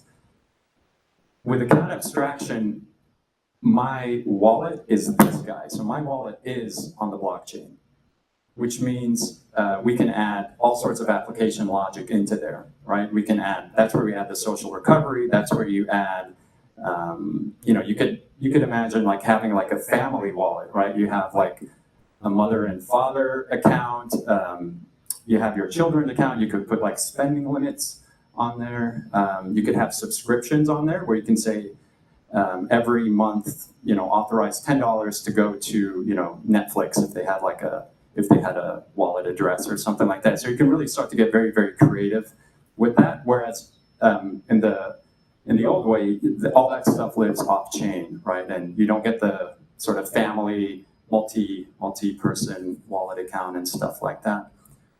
And so from that second contract, which is the account abstraction contract wallet, we issue a call to basically create contract. And this is getting a bit deep in the weeds, but if you really want to kind of understand this stuff, we're calling another contract which exists on chain.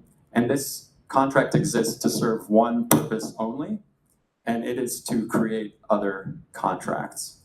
And because Ethereum and all blockchains are fully composable, that means anyone is able to use this contract, right? Like there's no permissions on it or anything else like that. And so we pass into this Gnosis safe contract, the bytecode which we want to deploy, the ABI and all of that stuff, and this creates our NFT contract. And in a future step, this is what we're going to call to mint, transfer, and burn. So you might be asking, well, why don't we just create a contract directly from here? There are some limitations to account abstraction in terms of how you can kind of format transactions and things like that. And we actually spent a lot of time with the Alchemy team trying to figure this one out. And there's a couple solutions to it.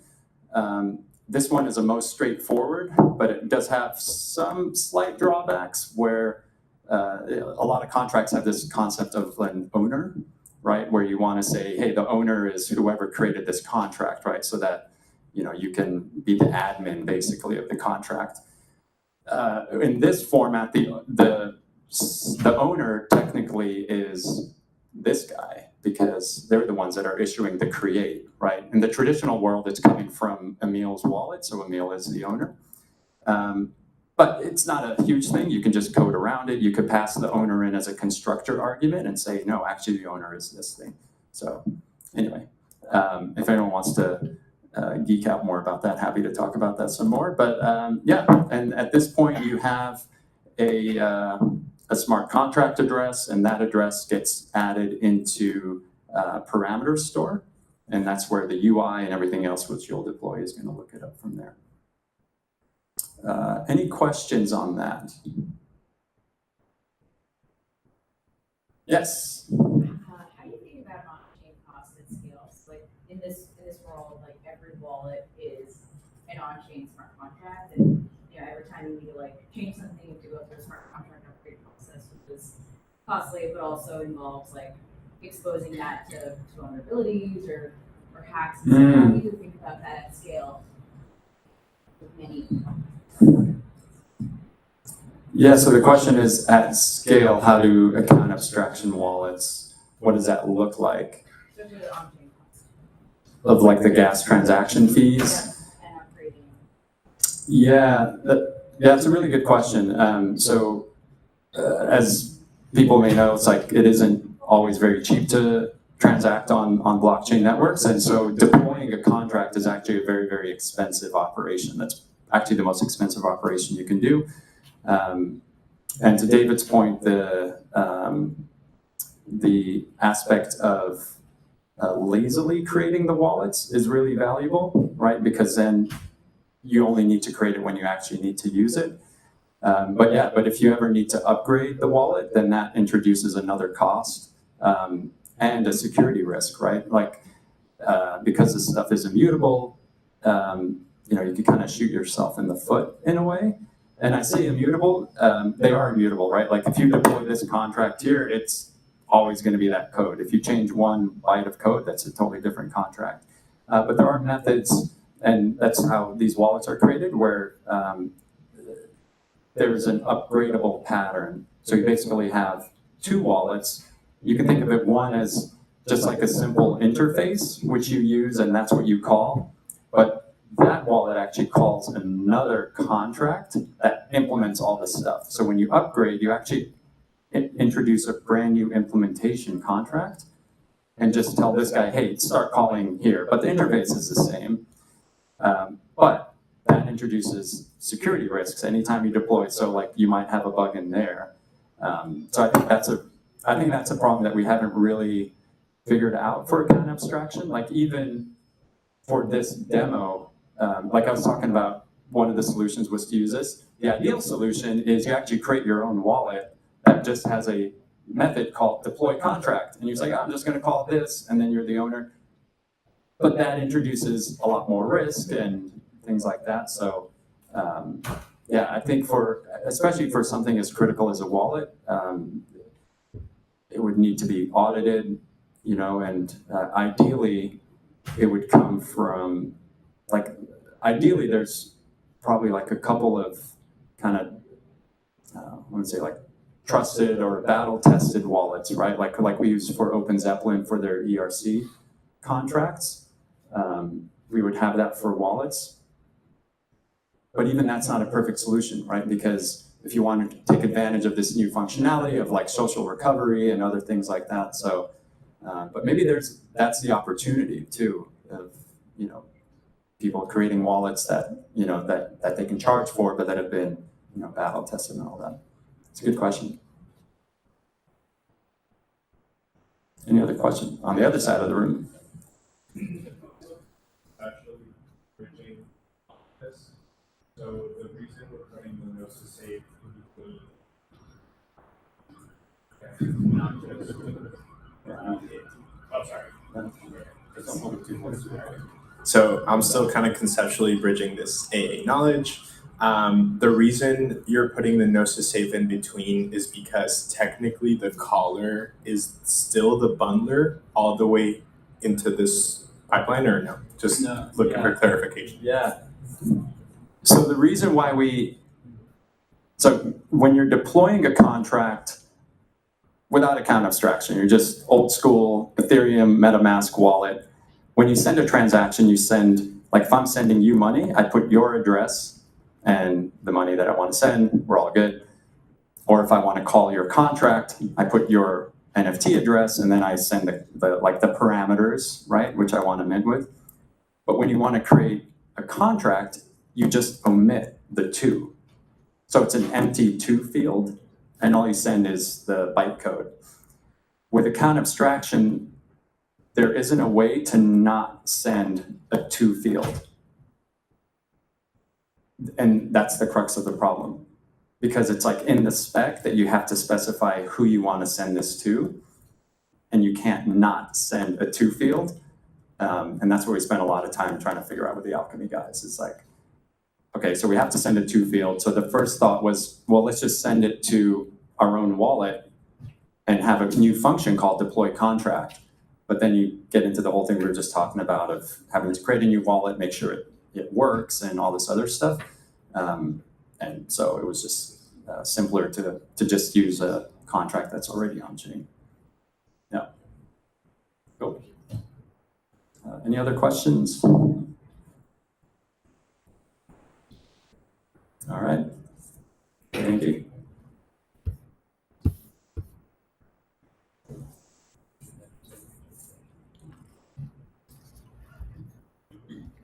Let's leave that up.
No, we didn't. I mean, like, otherwise, it's also the only issue that the other side has. But you would work,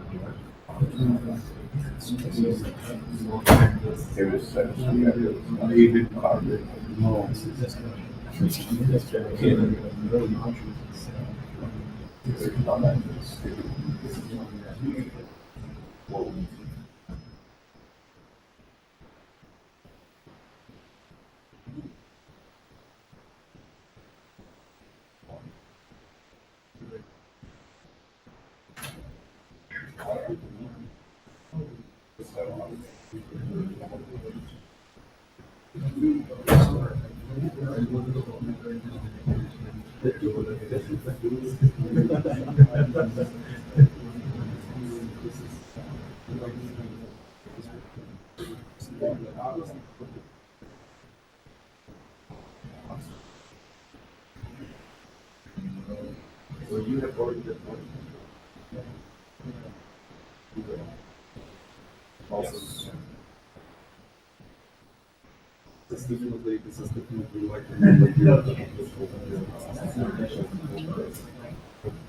I just want to mention that. No,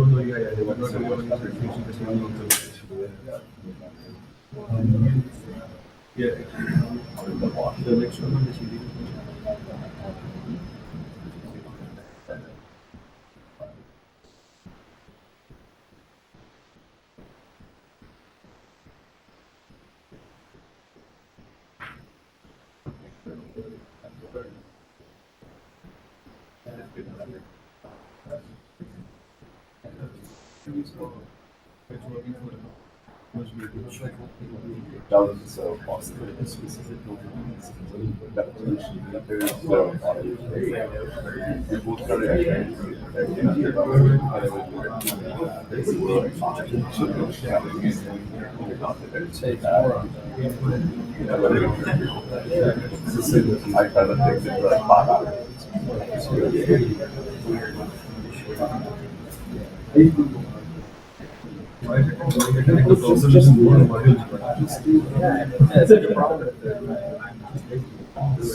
just try some cases.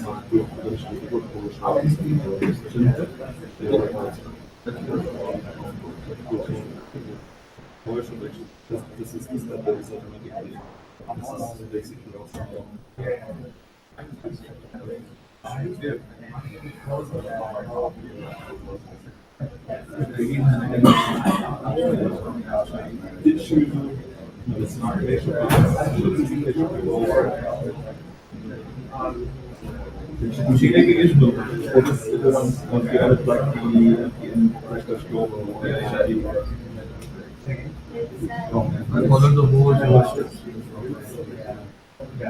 This is one of these things. What causes construction is already it is there in the body. Yeah. That is not in saying that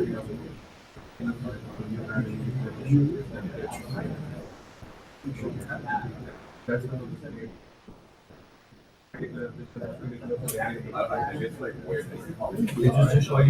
I don't know how I can out this one.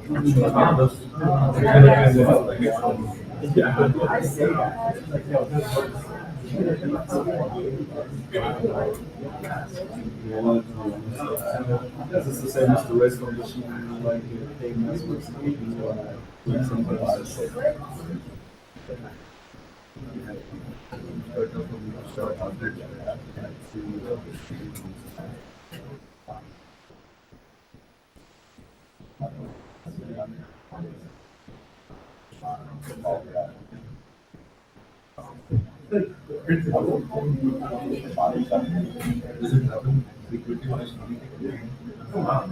it's like this.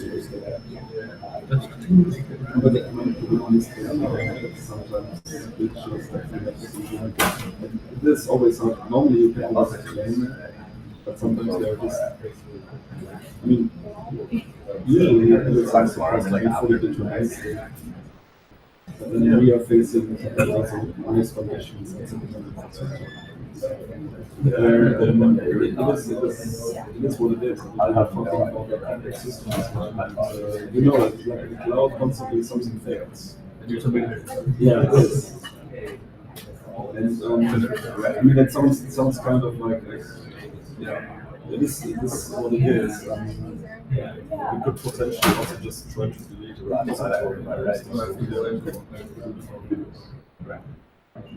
Cognito.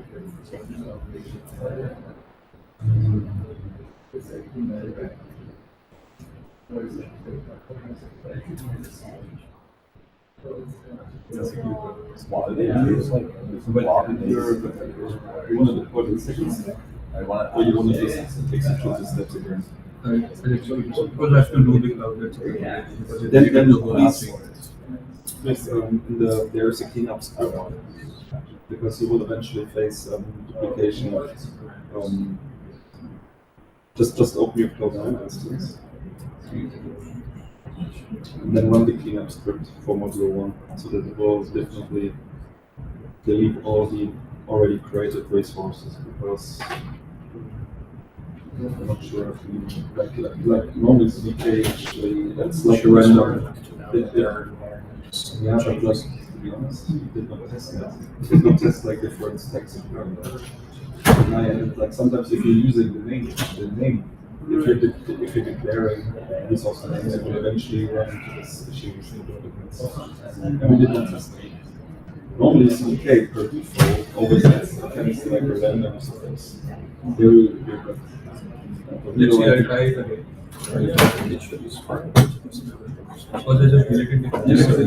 Yeah, just saying, like this was someone, and they use the name. Oh, yeah, they the same name. AWS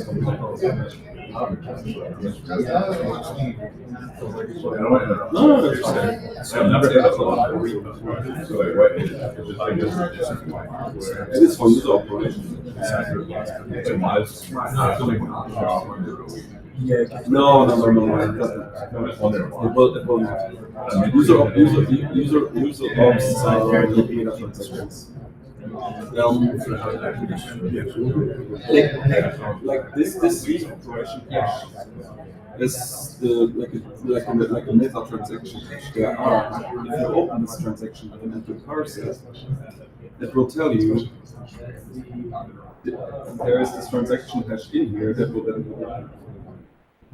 Oh, so that's like a transaction. yeah, this will then actually be in the system. Wait, so this is hash call it what? User op hash is no. This is about the code abstraction. This is about introducing like a meta transactions, if you will. There is a separate set of binders similar to gas, but running their own methods. And these basically we have like unique caches associated. And these sessions will eventually, when these operations will eventually merge into single blocks and then be written to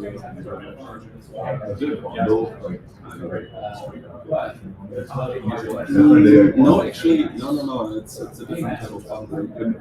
Like it is not like a roll-up. It's not like a roll-up thing. It's really about bundling different user operations into one block and then submitting this block to the mainland. It is super mind-blowing. It is super complex, actually. I mean, what's the notion safe? The Gnosis safe. Yeah, no, Gnosis safe.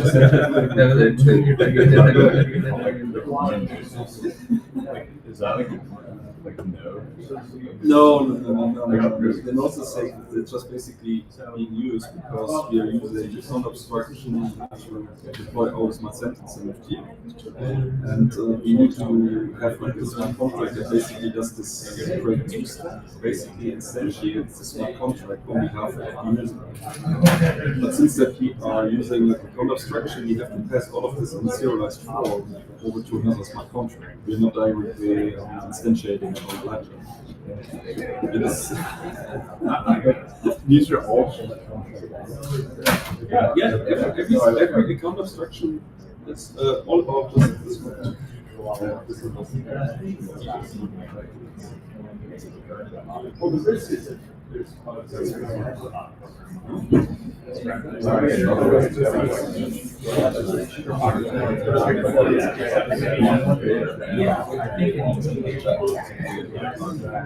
No, that's just it. No, I like that. They can all of it.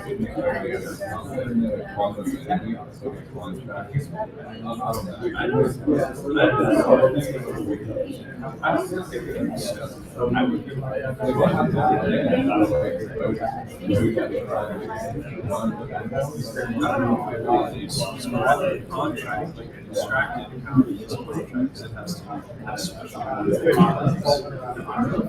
so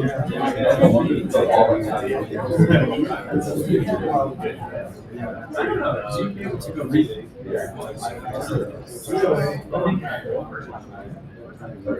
No, it's like 1 year. 7 years.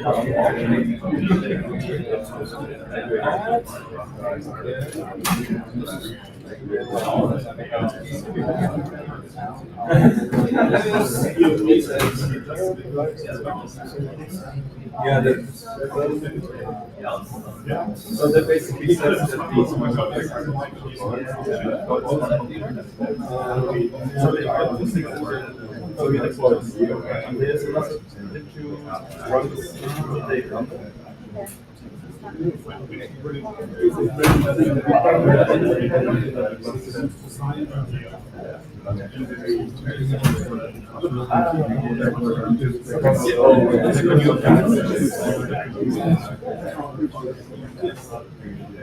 yeah, this is basically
So, okay, now that is basically now we go.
Hey, there we go. This is the first news operation.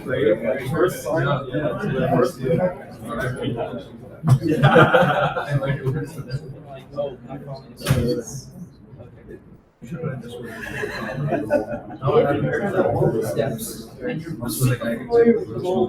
No, but it's good.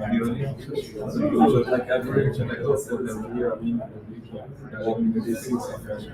yeah, like every single step is fairly poor. Yeah, it's like. By the way,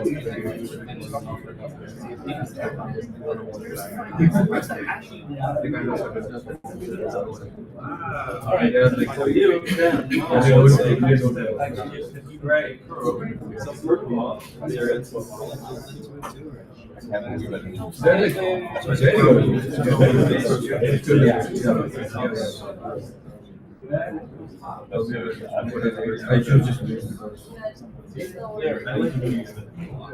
Awesome. Congrats.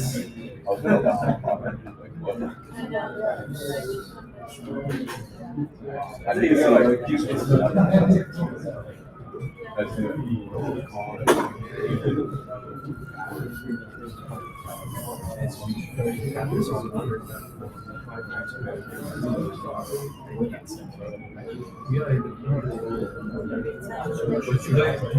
Oh, you can also do this if you want to.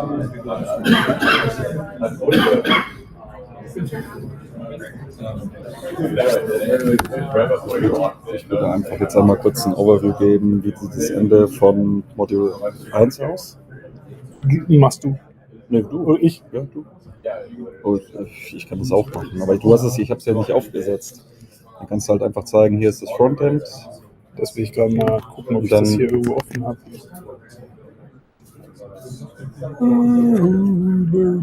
Of course, das hat. Jetzt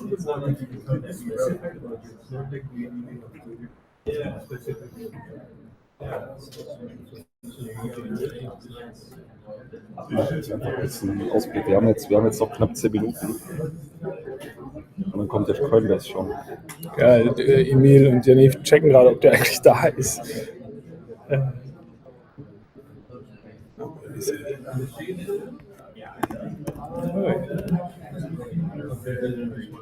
Ich kann mal gucken, ob ich in dem Frontend müsste ich doch was gemintet haben. Da habe ich habe keinen DNI gemintet. Dann kannst du noch so ein Sentence-NFT minten. Ja, DNI wäre natürlich cool, wenn wir ein Bild hätten. Wo ist denn das Frontend-Ding? Oh my gosh, is this really live? With the optional extensions for one solution architect diagram to do? That's architecture. Of what we will be to. Oh. Wo siehst du das denn? Siehst du irgendwo To Do? Nee, da fehlt aber eine Architektur. Ach so.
Finally, like, yeah.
Ja, ich mach grad das Ding haben wir, aber das Gen AI-Ding nicht. Mir ist nicht ganz klar, was da passieren muss, dass das auftaucht. Also zumindest minden kann ich den nicht. Hast du das Frontend nochmal neu deployed? Dann Das müsste mache ich gerade, ja. eigentlich direkt laufen. Deswegen warte ich da gerade. Ja. Mal gucken, ob das dann zeige ich einfach, hier sollte die jetzt eigentlich sein. Das ist das Ende von Modul 1. Modul 2 machen wir das. Ja. Das Folie fertig. Und dann haben wir, ja, nee, Fragen brauchen wir eigentlich nicht. Aber ich frage mal gar nicht. So just a quick check-in. Who has already minted the NFT, the first sentence NFT here? Okay, two.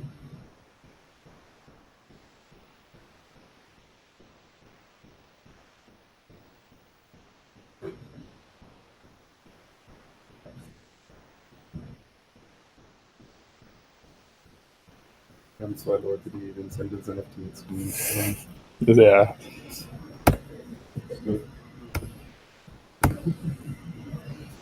Mir ist nicht vollkommen klar, was wir da eigentlich sehen. Ich bin.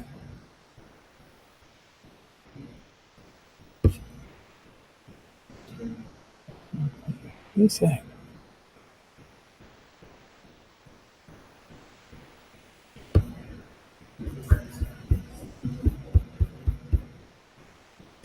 Es gibt Parameter-Stack im Modul. Did someone try to do that? Also ich hab dein Feedback gesehen im Slack-Channel. Nee, das ist auf einer Folie auf dieser ersten Folie steht Parameter Stack in Module 2, skip that. Deswegen habe ich es reingeschrieben.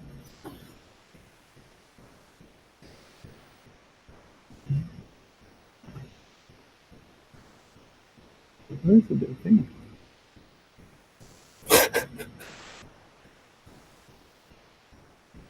Ich verstehe überhaupt nicht, wo dieser Bildschirm ist. Hä? Ach, der ist maximized. Nee, ist er nicht. Das ist irgendwie gemirrored oder Aber kannst du jetzt nicht einfach Deploy Smart Contract auswählen hier, wenn du rüber gehst?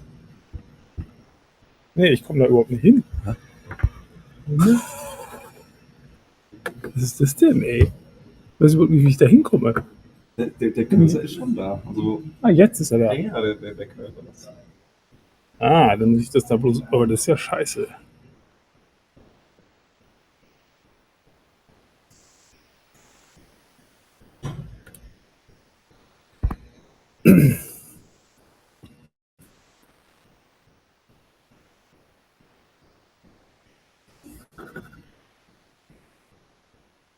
Okay. Na, Zeigen, ne? Ganz am Ende, dass die noch mal kurz Zeit haben, noch mal drauf gehen, letzte Folie. ja.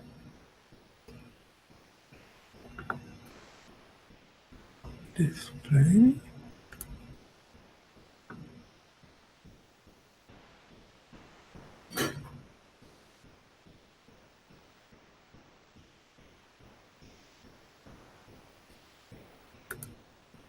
All right.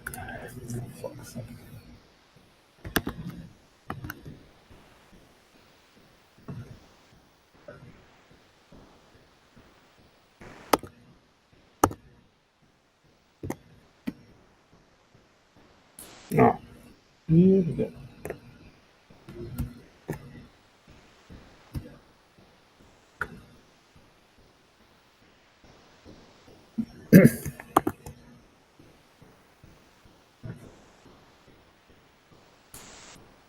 All right.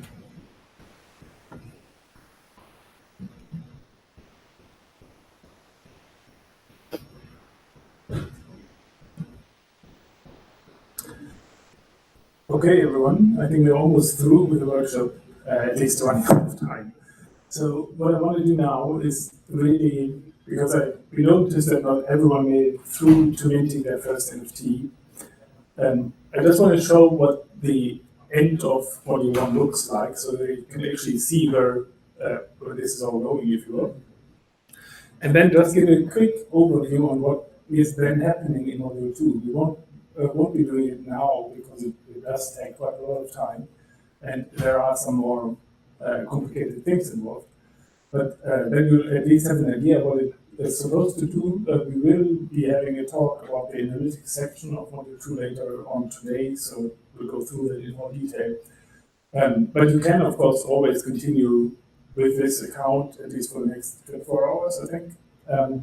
If you want to make it through Module 2, you're free to do that. It's still all there and should be self-guided. What we're seeing here is the UI that you've just deployed as part of Module 1. This is what it looks like. And just for you to have an idea what it is, we have the sentence NFT, that's the one that we minted in Module 2. By the end of it, you should have one or two of them. And then the Gen AI NFTs are being deployed in Module 2, so there won't be any for now. If you do, if you start that, you actually have to log in. It's the same account that you used previously when you signed up. So the email address that you used for signing up, plus the default password, welcome123 or whatever it was. Once you log in, you get to this screen. Then if you do check the sentence NFT tab, this is what it looks like. I did mint one sentence NFT. This is the actual sentence that we're using. There's not much to it. We don't have an image attached or anything. It's really just that sentence that we're minting here. Of course, you can transfer and burn them. So if you want to transfer it somewhere else. And that is, of course, using the entire account abstraction framework that we deployed earlier. Now, so this is end of Module 1. Module 2, this is what it looks like. I'm going to start here. Give me a second.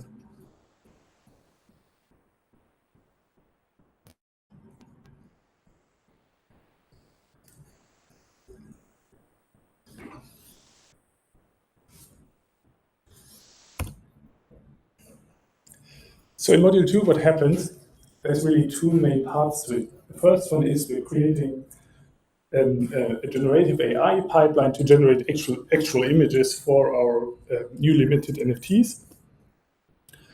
Just to give you an overview, that's what happens in that module, really. We have an API gateway at the very front to access everything.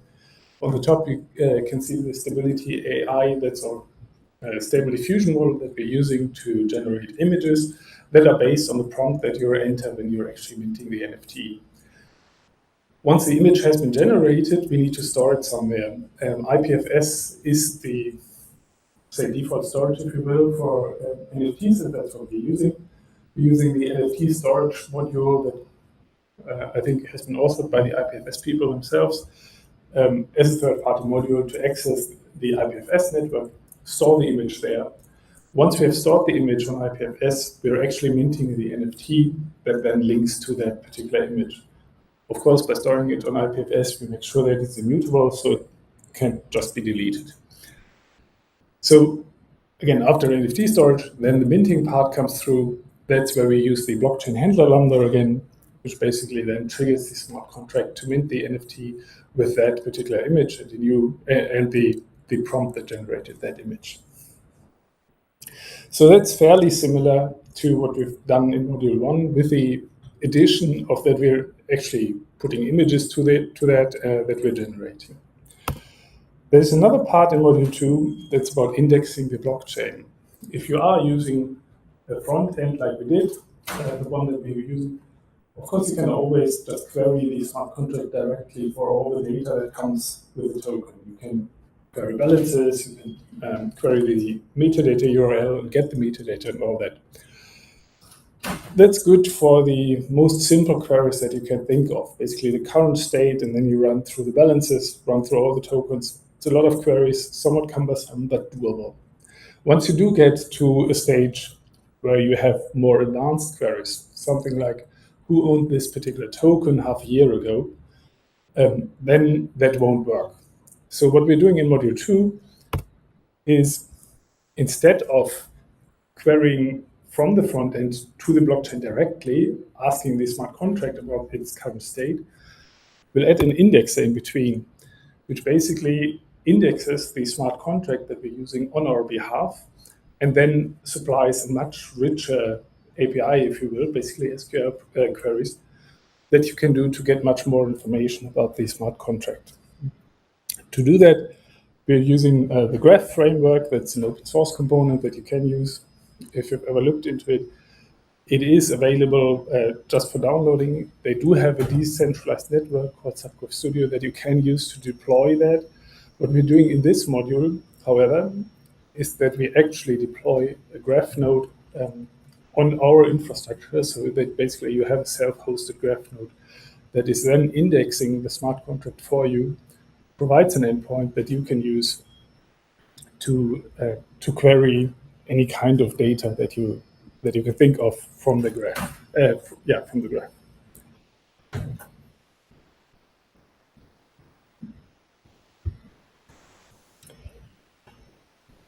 So that's really just what happens in module 2. I just wanted to give you that very brief, obviously, overview of it.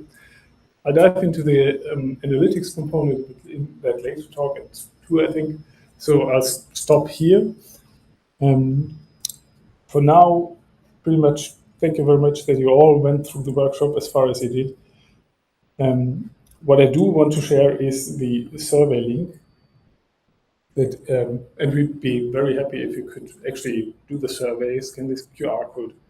And of course, we're happy for any feedback, and of course, we are all around for the entire day. So any more questions that might arise.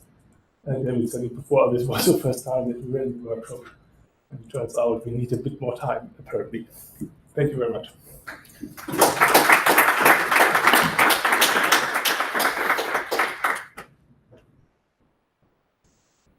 Oh, and, yeah, I just want to say, we have a 5 minutes break now, and then we'll continue with our next session. And there's obviously drinks and bagels and stuff outside, so just grab something for yourself. Yeah.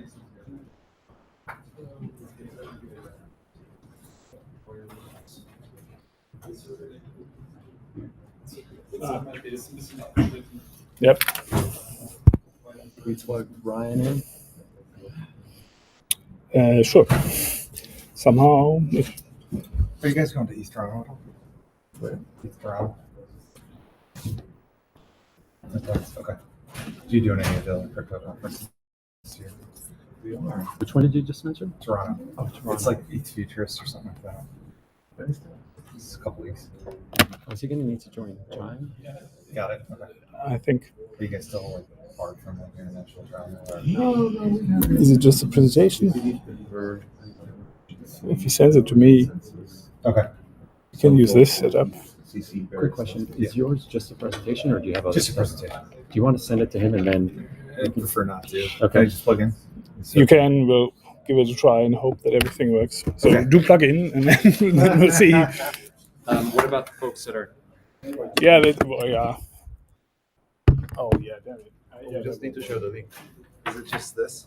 Hey, send him the link to the chime. No, there's a link you need to share the thing. I do have it. Yeah. Do you have Ryan's contact? No. If you just want to send me an email.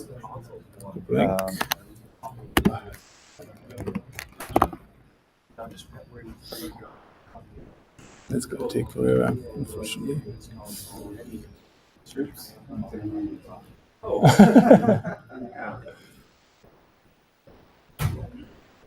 It was. It was too complicated. Workspaces. So we were Come on. going to do a Android laptop for and turn it into a combination of these. What's all that? Sure.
Yep. All right.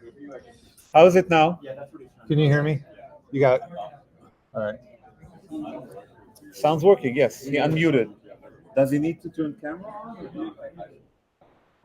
I don't think so. Yes. All right. There we go. Perfect. Almost there.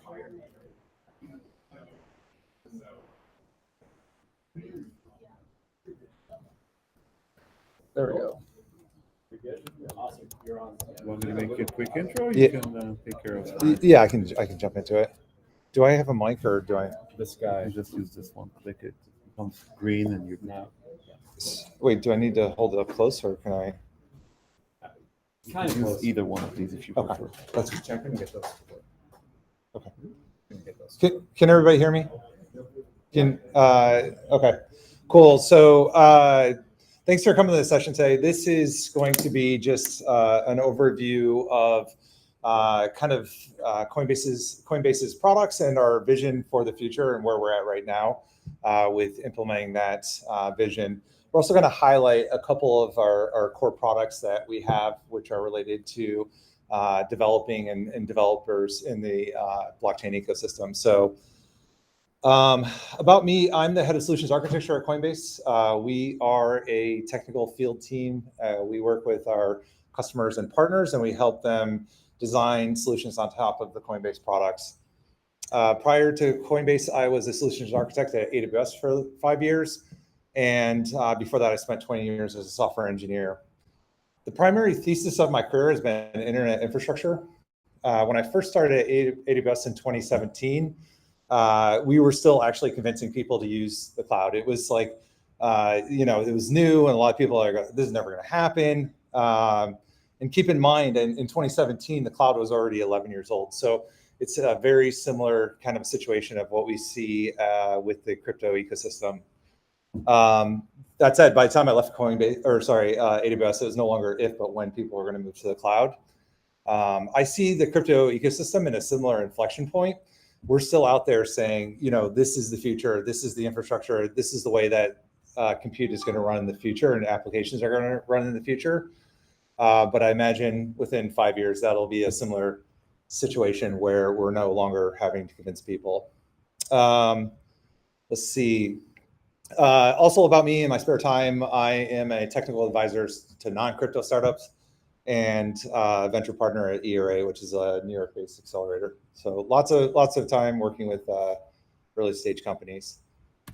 So everybody knows about Coinbase's retail business. We have 110 million verified users. We have, that are using on that the retail side of the business. But a lot of people don't realize that we have a institutional and a B2B developer business. So you can see that we operate in more than 100 countries. We have 130 billion assets under custody, and the annual trading volume was 145 billion. This is as of December 2022. So according to our public filings, those are starting to rebound significantly. Last year was pretty ugly. Anybody who's involved in the crypto economy, as you will know. So one of the things I wanted to do is just walk through a little bit of our just the core services that we offer, just so people have more context. So obviously the exchange is where our retail clients come and trade. Our institutional clients also come in and trade on those platforms. We have hedge funds, we have market makers, wholesale, et cetera. So people are actually, some of the crypto experiences that you see and go through on third parties, those are actually powered by Coinbase in the background as well. We also have a Prime brokerage offering. Prime is a smart order router. We actually integrate with 5 different exchanges, Coinbase Exchange being one of those. We have 2 non-bank market makers as well. So when you see the order book, that's the order book across all those 7 different venues. So that is providing the deepest liquidity and the best trade order execution. And we're completely transparent in that process. So if it fills on Coinbase, it's displayed. If it fills on Kraken, et cetera. Also a part of the Prime business, we have a custody business. We're a qualified custodian regulated by the NYDFS. So we're able to custody those assets. Those are all done on-chain, completely transparent. There are blockchain addresses where you can actually audit your assets. In addition to that, we have the more developer-focused side of the house. We have a Participate business, which is staking infrastructure as a service, a delegate business. We have our wallet as a service, which I will actually cover in depth today. We have Base. I will also cover this in depth, which is our L2 blockchain. We have Pay, which is fiat and crypto on-ramps for native blockchain applications, soon to be off-ramps as well. We have protocol integration for asset listing. We have learning rewards, wallet quests. These are for crypto properties to promote their applications and networks. Oh, sorry. Oh no, I think we're in a situation where, oh no. Oh no, I'm still on the same slide. Sorry, thanks. So I do have control over here. We also have our retail advanced trading APIs where people can actually go and build their own bots to trade, etc. We have a commerce product for accepting crypto payments. And we also have, OAuth applications so people can take advantage of those 110 million users in terms of like integrating their apps into our client base. And we have wallet SDKs. So that is the overview of Coinbase. I won't spend too much time on just like the broad strokes. I'll get more into detail in a second, but our ultimate mission is increasing economic freedom. There's a lot of different things right now that have there are many different intermediaries that raise the cost of doing business in financial transactions.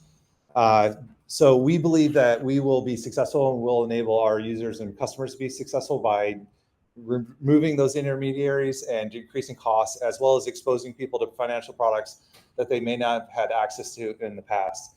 You no longer have to know somebody in the crypto ecosystem. You no longer have to this expensive onboarding process. There are certain products that have amazing rewards and yields, but unless you know somebody in the traditional financial services industry, you're not going to be able to get access to those products. And so we think that we can enable not only our customers and users, as well as others to increase economic freedom. So obviously, stable coins, we're a partner in the USDC, which also is enabling free trade. And there are many other stable coins as well that we support, as well as access to financial services. All right, so getting into kind of the core gist of this, in 2016, Brian Armstrong released a blog post, and it was the not so secret plan, and it was basically laying out the foundation, the vision for Coinbase in the coming years and decades. One of the things at this point in time, Ethereum was about a year old, and everybody started to realize that compute was actually going to move on chain. Smart contracts were available, and people were starting to actually see the utility of the blockchain. However, at the time, the blockchains weren't really capable of handling that high of transaction volumes. They were still developing in sophistication, et cetera. And so this is more like a long-term vision where he laid out the evolution of the networking stack, the infrastructure stack, and then he related that and correlated that to blockchain and how that's going to happen in the future.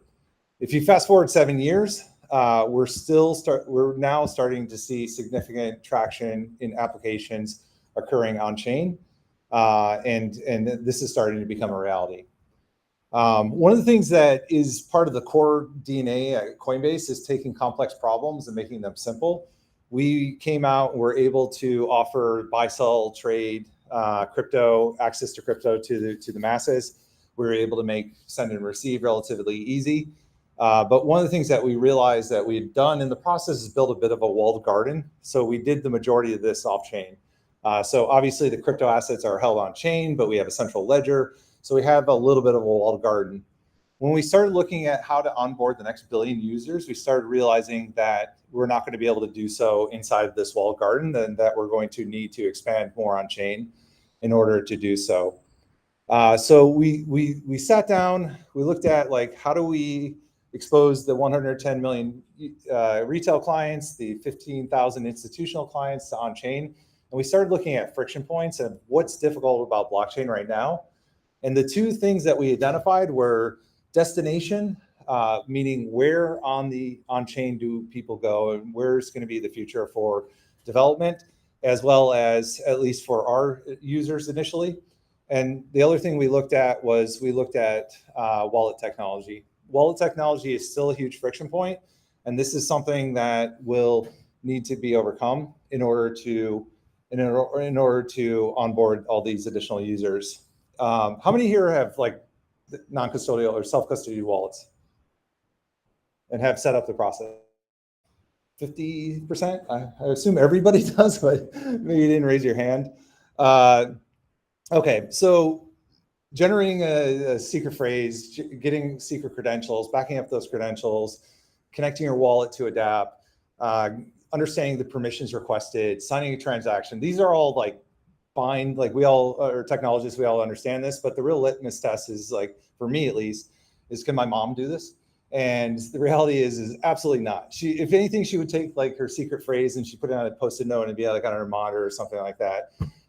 So we started looking at like, how do we actually simplify this process so that it's more readily available to that? So for this presentation, I'm going to cover our wallet as a service, which is aiming to simplify the wallet experience. And I'm also going to cover Base, which is our L2 blockchain. So these are the two core components that we see not only enabling Coinbase and our retail users, but also all of our customers, partners for doing the same thing. These are things that are available to everyone, not just to Coinbase. All right, so Base. So on-chain transactions continue to grow. One of the things, if you look at this chart, is you're going to see the Ethereum transactions, and this is up to January of 2023. And these are the L1 transactions, and you're going to see the growth in L2 transactions. L2 transactions are drastically outpacing. And if you continue this chart, you'll see up till now, you'll see that trend is continuing to grow. There's a reason why this is happening. Ethereum is essentially maxed out. There's not a lot of space. It's really expensive. It's really slow. And the future for the mainnet of Ethereum, of the L1, is going to be rollups. Vitalik, the co-author or co-inventor of Ethereum, is completely supportive of this vision. He sees the only way that Ethereum is going to scale is going to be through these L2 networks. And so that is what we are doing with Base, and that's what we have released. So sorry, let me just adjust my slides real quick. So this is a little bit of a history. I'm not going to go through this because we already touched on it, but this highlights our MVC vision as well as what we're doing with Base. The on-chain use cases used to be like DeFi, and that was really it. And then NFTs came along, but we're starting to see more and more people build their applications on-chain. And so you have Zora, which is bringing collectibles. You have Stand With Crypto, which is a consortium of Coinbase and other users that are advocating on behalf of crypto. Farcaster is starting to bring social media on-chain. Blackbird, which is an interesting use case, is starting to bring restaurant loyalty on-chain. Parallel is bringing gaming on-chain. You've all heard and seen the examples, and I'm sure that's why you're interested in the blockchain, is just simply because more and more applications are moving on-chain.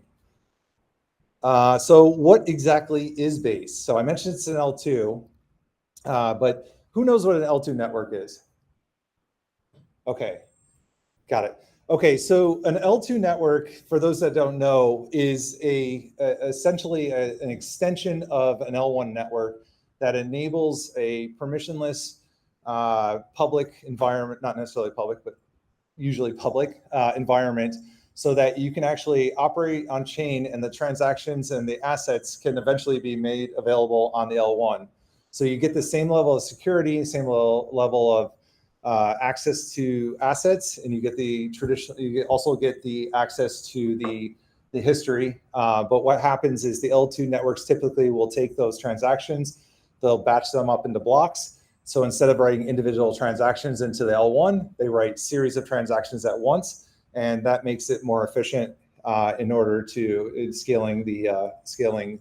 You can do more transactions per second on the L2, so that the number of transactions on the L1 are order of magnitude less than what they are on the L2 network. So as I mentioned, the not so secret plan, this is kind of like the mapping that Brian Armstrong, the founder of Coinbase, put out. So he's starting to take a look at and map into what are the different components for a blockchain, for the traditional Web3 or the traditional internet infrastructure, and then map those into the existing where we're at with the blockchain. And so, anybody remember this is a pretty young audience, but anybody remember the protocol wars with networking? So there's a little bit of that going on with blockchain right now. And so you see we have TCP/IP or the network stack in terms of like the internet. You can think of blockchains a little bit happening like that. We're going to touch on this a little bit on why we chose an EVM technology in the coming slide. So our vision for Base is to enable 1 million developers and 1 billion users on chain. We don't see Base as being a replacement for all other blockchains. The industry is large enough and the diversity is large enough that there'll be many different L2s, there'll be many different L1s. Our goal with Base is to offer a destination for our users and for others to build on that is going to be stable, and that's going to be around. Coinbase is a publicly traded company. We have a large balance sheet. We're looking at this long term. We're not, a startup who's releasing a new product. This will be here for a long time. So we already touched a little bit on what an L2 is and how that differs, but now we're going to get a little bit deeper into why L2s more. So cost, the network fees on the L1 are Ethereum especially are exorbitant. They are, what did I pay? I paid nearly $100 recently to swap about $1,200 of ETH into wrapped ETH. And those are all smart contract fees. That's ridiculous. You're not gonna enable transactions at that level of cost. And so currently you're looking at single cent transaction costs for L2s, at least on the base side. And we co-authored EIP 4844 together with the Ethereum Foundation and the Optimism Foundation in order to reduce the fees of L2s even more significantly. So we're expecting those to hopefully go below a cent or even a fraction of a cent by the end of the year, possibly early next year. It's looking like 4844 will be rolled out by, hopefully it's in Cancun and it's hopefully in December, but the Ethereum Foundation is a little bit slow at times, but they're steady. So at a high level, this is built on the Optimism stack. So we did a tour of the horizon and we were looking for where do we build this L2 and what technology do we use? We had the option of inventing our own technology. We had the option of partnering with somebody. And so we decided to partner with the Optimism Foundation and the OP stack because we liked the license that it was released under. It was all MIT. So everything that they developed, they eventually released under open source. So we also wanted to de-risk our situation a little bit. If the Optimism Foundation goes away, what happens? We wanted to make sure that we didn't get in a situation where we were stuck and we couldn't actually use the technology anymore. That said, there's no indication that the Optimism Foundation is going away. We think they're great. Sorry, is there a question? Are you guys working on that?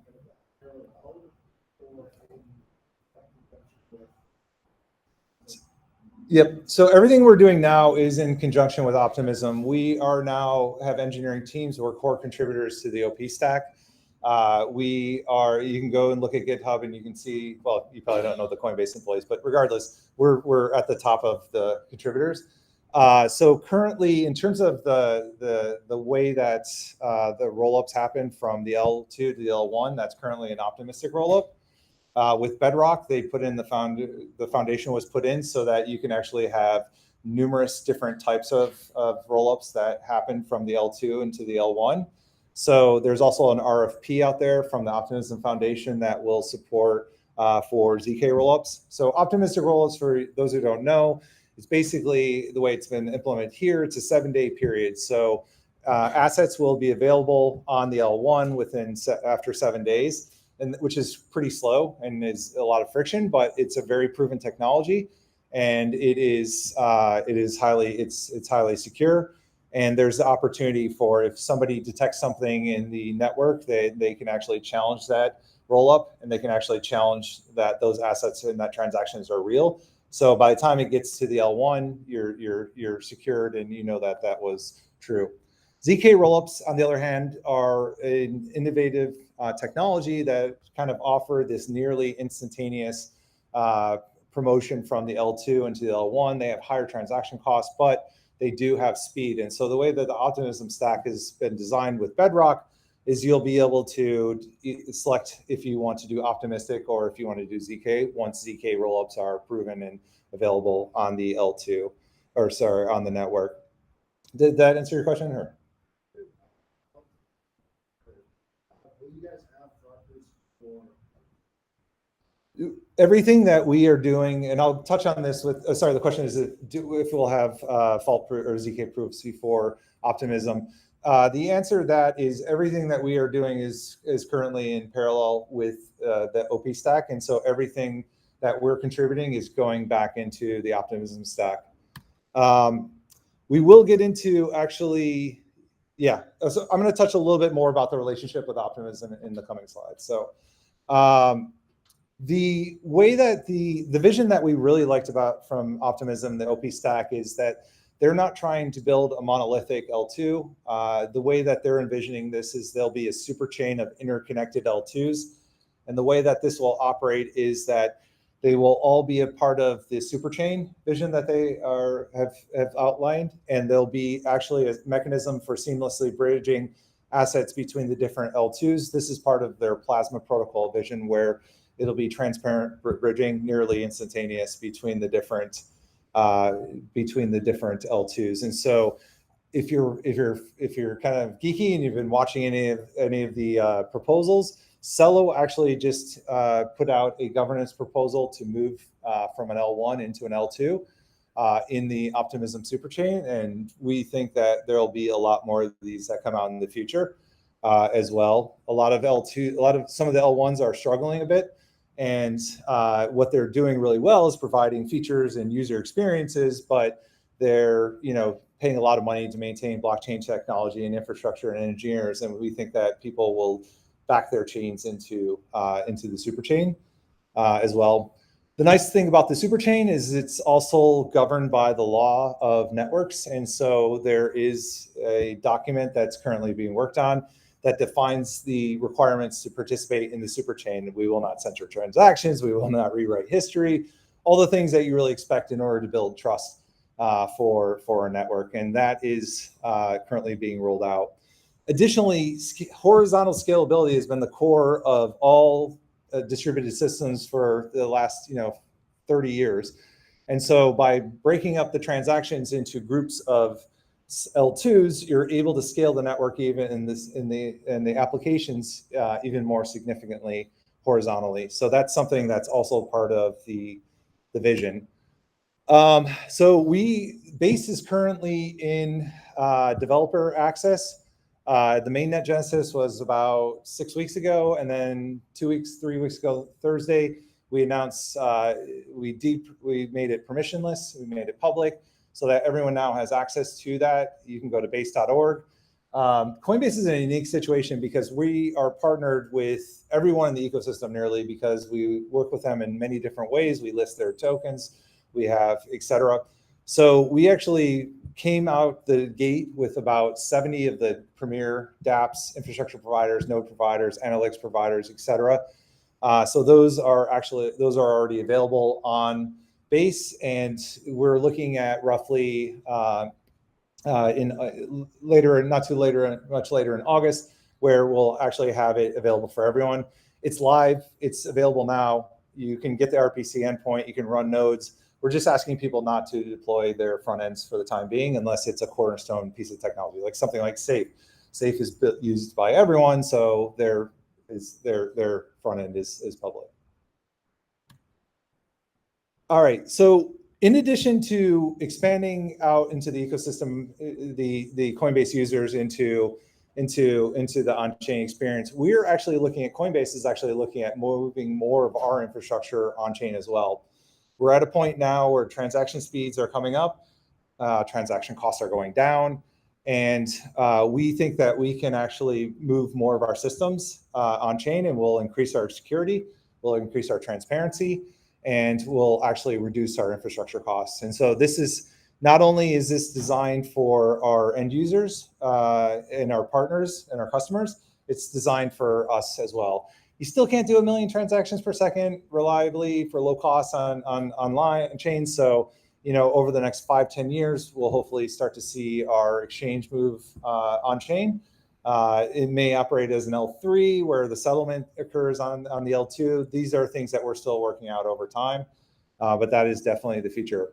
Now on Optimism, so we announced last week at ECC, we are now core contributors to Optimism Stack. We're also donating, or not donating, we're also, well, yeah, I guess donating a percentage of all network fees that occur on Base to the Optimism Foundation for Public Works in order to fund the development not only of Optimism, but of the ecosystem as well. There is no native token on Base. we believe in sound economics, and so everything is Ethereum based in terms of and so all network fees are paid directly in Ethereum. We are working on overcoming one challenge to fully decentralize it. Right now, there's a sequencer that takes and batches up the blocks from the L2 and writes them into L1. We're working on fully decentralizing this, and it will. Right now, it's a technology hurdle. The sequencer, the mempool, needs to be made available as part of the public blockchain. And then after that point in time, we'll be able to decentralize the sequencers. So we don't envision there'll be thousands of these, maybe scores of them, and that potentially still only one can run at a time. But this will increase the resiliency of the network as well as increase the distributed nature of it. So it won't just be Coinbase operating the sequencer. Before I move on, just any quick questions on Base. The next section is Wallet as a Service, which is so part of the not so secret plan is move more people on chain. And the second part is how do we simplify wallet infrastructure?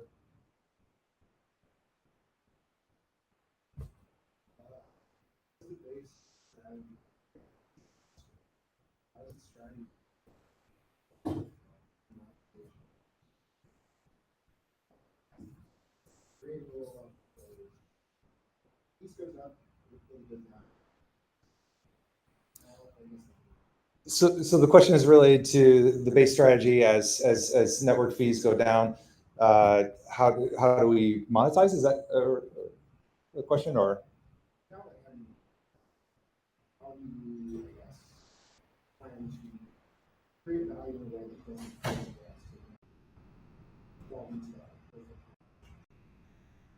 Okay, so we think that there will be different ecosystems and those will thrive all over the place. Base is not just Coinbase's users, it's available for everyone. So we already have numerous gaming, DeFi, just really across the ecosystem. So we believe that there'll be numerous environments out there. As I mentioned, we see Base as a bridge. Really, it's going to be the default place where we're going to run our systems. We're going to expose our clients and users to it. But we think that users will eventually go out to other ecosystems. Is it possible in the future that there's further commoditization? Absolutely. I think, as I mentioned, I foresee many other L1s potentially folding into L2s. Will some of the L2s not survive? Absolutely. But this is a core goal of Coinbase is to make this our destination on chain. So we hope that network fees will drop. We're actively, shooting ourselves in the foot constantly so that we do drop the network fees, because in order to see massive adoption, those fees need to go down significantly. Cool. Okay, I'm going to transition to Woz now. As discussed, the wallet technology is an extreme blocker for online or on-chain transactions. It's too complicated. And so one of the things that AWS is famous for saying a term is undifferentiated heavy lifting. So, running your own infrastructure when there's a managed service. And so wallet technology we view as a very similar in a very similar situation where we're seeing people develop wallet technology, and it's not that hard to do when you have one chain, but then you add a second chain, and next thing you know, you're supporting 50 different networks, and now you have it's nearly impossible to do so. So we see corporates like Nike who are developing on-chain experiences with their NFTs for their shoes. We see things like Coke who are doing reward programs, and they're not going to invest in wallet technology. They're going to use services out there to reduce that undifferentiated heavy lifting. They're going to be really good at marketing. They're going to be really good at experience, but they're not going to invest in this type of technology. So as a result, what we did was we built a product, a service called Wallet as a Service, or WAS, that handles that undifferentiated heavy lifting, handles the security aspect for you, and it makes it all available in an SDK, so you can actually develop your own user experience, and you can simplify the blockchain experience as well. We're using this for our institutional products. We're using this for our retail products. These are just at the infancy right now in terms of what we're building. But we're starting to we're also making this available as a paid service. It's on demand, it's pay as you go. There's no minimum commit. It's self-service. You can sign up for it, and you can get going and building. Currently the way it's billed is based on a fee per number of active wallets that you have. So I think in terms of time, I've got to speed it up a little bit, but I'm gonna walk through kind of the benefits. We touched on there's a high friction for onboarding. There's exposure to risk. There is, the interactions are terrible. There aren't that many vendors. There's really only a couple wallet provider vendors out there that really any self-respecting company would trust their assets to, and that are operating in a compliant manner. Complete with money transmitter licenses and things like that. So one thing I didn't touch on is Wallet as a Service is a self-custodied solution. The way it works is that instead of having the secret only on the user's device, there is a shard of that secret that's available on the user's device. And let me actually fast forward to this slide, which will make a lot more sense. So when a user comes in, they don't need to, you define the experience. And so you can actually, as a developer, you define the experience. And so when somebody opens your app for the first time, you can actually call create wallet, and you can actually don't need to expose the user to this. The only part of the experience that the user has is we have integrations to help them back up their shard of it, their section of the shard, and we're aiming to make that even more transparent in the future. One of the hurdles that we have is we cannot have possessions of both shards. Otherwise, it becomes a custodial approach. So in this solution, the user just backs up a package, and they can do it to iCloud or into Drive, etc. But the way it works is you can initialize the wallet, and then you can actually take and now start operating on that wallet through your application without having to necessarily connect a wallet. You can interact directly with Adapt through APIs. We have blockchain services which enable you to broadcast transactions as well as read information about wallets, etc. So we take a lot of the lower level hurdles out of the picture. One of the key concepts of MPC is that the key is never in one place. So the user generates a shard, and we generate a shard, and the two shards together have the ability, or the two shards have the ability to sign a transaction. That said, the shard on the user's device is never transmitted to the cloud. When a transaction wants to be signed, the magic of MPC is that the algorithm knows how to generate its portion of that signature, and then the one from the cloud is transmitted to the user's device, and then you have a complete signature on device that can be broadcast onto the blockchain. So you can literally make an experience of sending transactions or sending assets or buying assets as simple as buy, sell, transfer, swap, and you can even completely obfuscate that. So if you don't want the user to know, if they're in a game and they have different skins, and they want those skins to be transferable potentially in the future, this can be done without the user ever knowing that they're interacting with the blockchain. The The question is what SDKs are available? So currently we have React Native, we have Android, and we'll have iOS very soon. We are also working on web, which is a bit of a challenge, just given the complications related to browsers. So the ones on iOS and Android, those actually store the private key in the secure enclave. Obviously, you don't have a secure enclave in the mobile device, so Android and iOS have the capability of secure enclaves. In the web, that becomes much more complicated because of JavaScript. So we have proofs of concepts done for this using WASM to do the cryptographic magic. We're currently aiming to have web support out the door by the end of Q3. So that would be JavaScript support. What would happen if Coinbase's shard got deleted? The question is what would happen if Coinbase's shard was deleted? We take ample precautions, including operating in multiple clouds in order to ensure that doesn't happen. I was wondering if you generated that. I don't believe that's possible. We do actually refresh. One thing that's important is we refresh the shard on every single transaction. I do not believe without that key material that we could regenerate that shard. So one of the things that's important about this system is that this technology was all developed we acquired a company called Unbound Security a couple of years ago, who were experts in MPSig technology. They've been, Yehuda Lindell, who is a renowned cryptographer, been publishing on MPSig technology since the late 90s. There's numerous white papers available online if you're interested in seeing this, including publishing white papers about how we actually implement the MPC on our side. The other part that I didn't mention is in the self-custody solution, we made this by design to be sensor resistant. So the user actually has the ability to export their private key if they want to do so. They can actually rehydrate and pull down the other shard from Coinbase's side, and they can take their assets with them.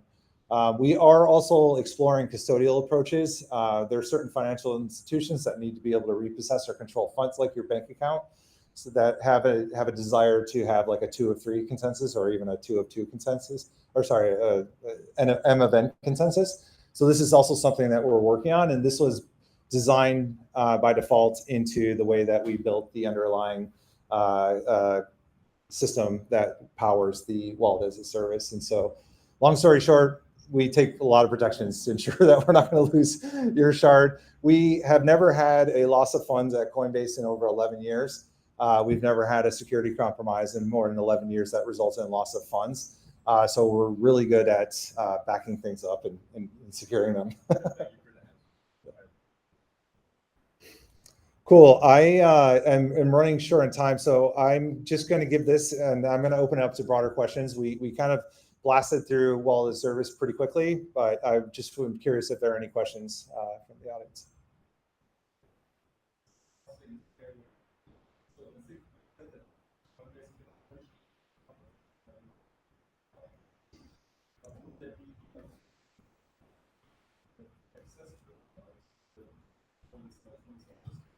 Yes. So the question is can the user access the shard to make it fully non-custodial? And the answer to that is no, the user cannot access the shard on our side, but the user can actually take and request their private key and actually export their private key out of it. So the user has the ability to then take and back up their own key if they prefer to do so. There's 2 different ways. They can back up their shard, and then they can actually export their key. When you export your private key, now it's stored somewhere and it's all in one place. And so your security risk is actually, it goes up significantly.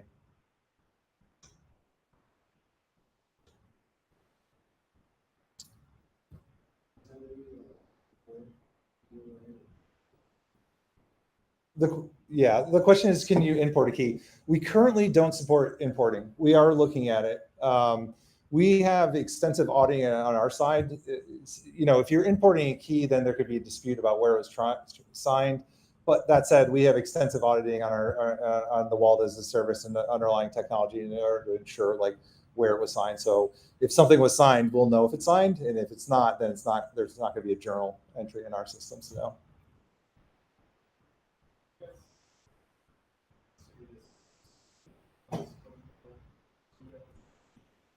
The question is this a self-custodied, custodied, or pseudo-custodied solution? Wallet as a service, as it stands right now, is 100% considered by us to be a self-custodied solution. We do not have the ability to sign transactions without interaction from the mobile device. We are exploring potentially custodial solutions because there are certain entities out there who are qualified custodians and able to actually handle the keys. And so there's been a lot of interest from those parties who do offer custodial solutions to make this custodial. There are a lot of players in the space that are operating under these like weird pseudo custodial models, and we think eventually those players will be potentially flushed out or required to at least become compliant. At least in the U.S. Internationally, in a lot of countries, it's a gray area. The question is what forms of auth does WAS have? So Wallet as a service is an API-based service with authentication keys. The authentication is really defined by the builder on top of the service. And so if you want to use Cognito, you can use Cognito. That doesn't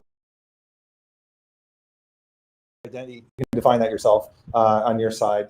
Does that answer the question?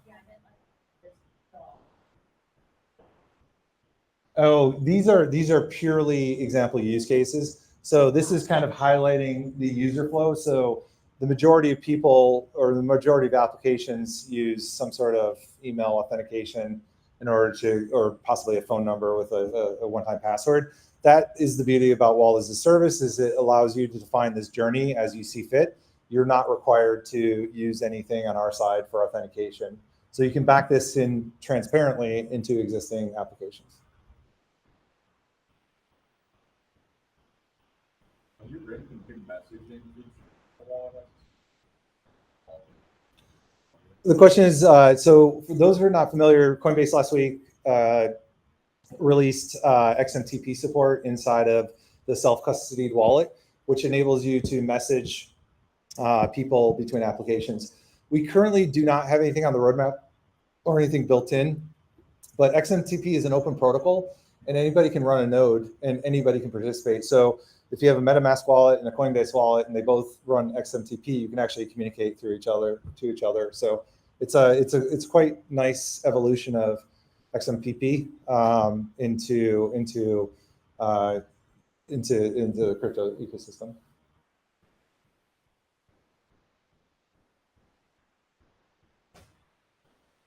Okay, well, thank you so much for having me. And if there are any additional questions, I unfortunately have a meeting coming up pretty soon. I have to jump on a call. But if you're interested in chatting and there's a use case that fits your business, definitely reach out.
I like talking about OCD. Chris, like where is misspelled? Where's Chrome misspelled? It's just like it's missing the R. Oh, No, just thank you. Yeah, You're welcome. good point. I know just like little things like that, and they bother me. Yeah, rightly so. Query. Thank you.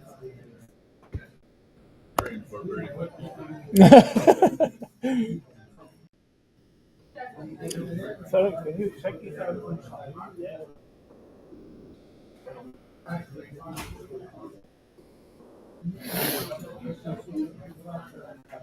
The screen share is not on.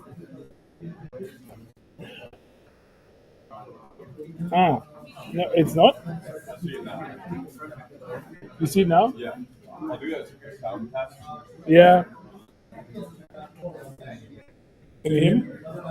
Yeah, okay.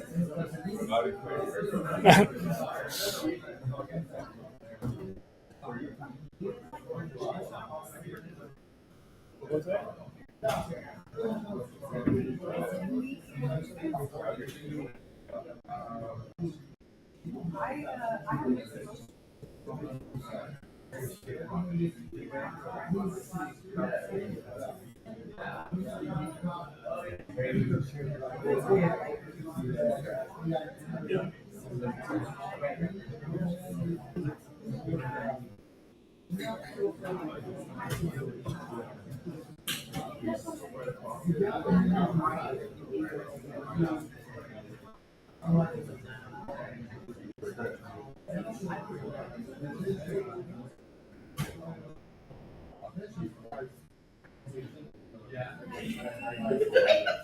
I just remember I just told my engineer, like, you got that public you got like public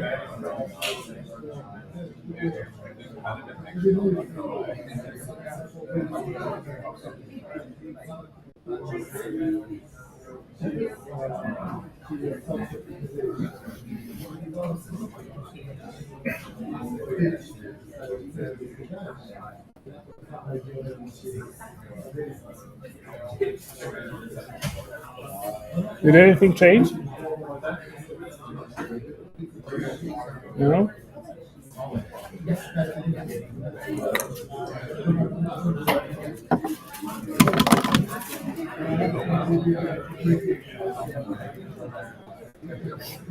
So,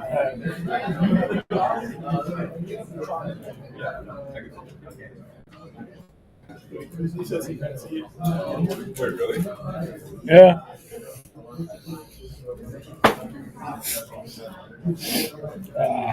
I'll look at YouTube real quick.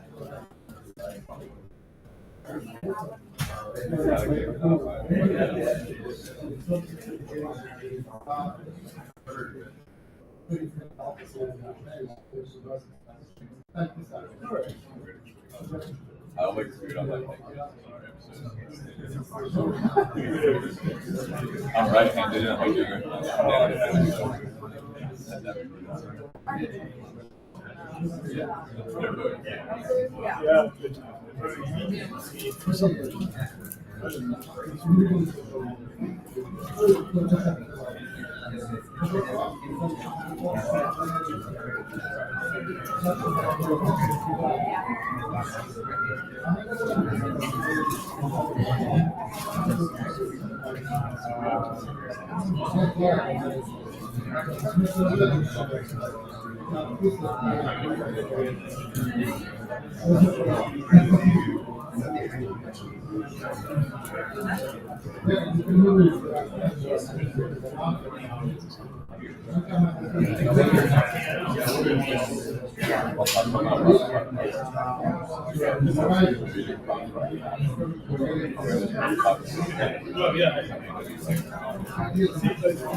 I think select the screen.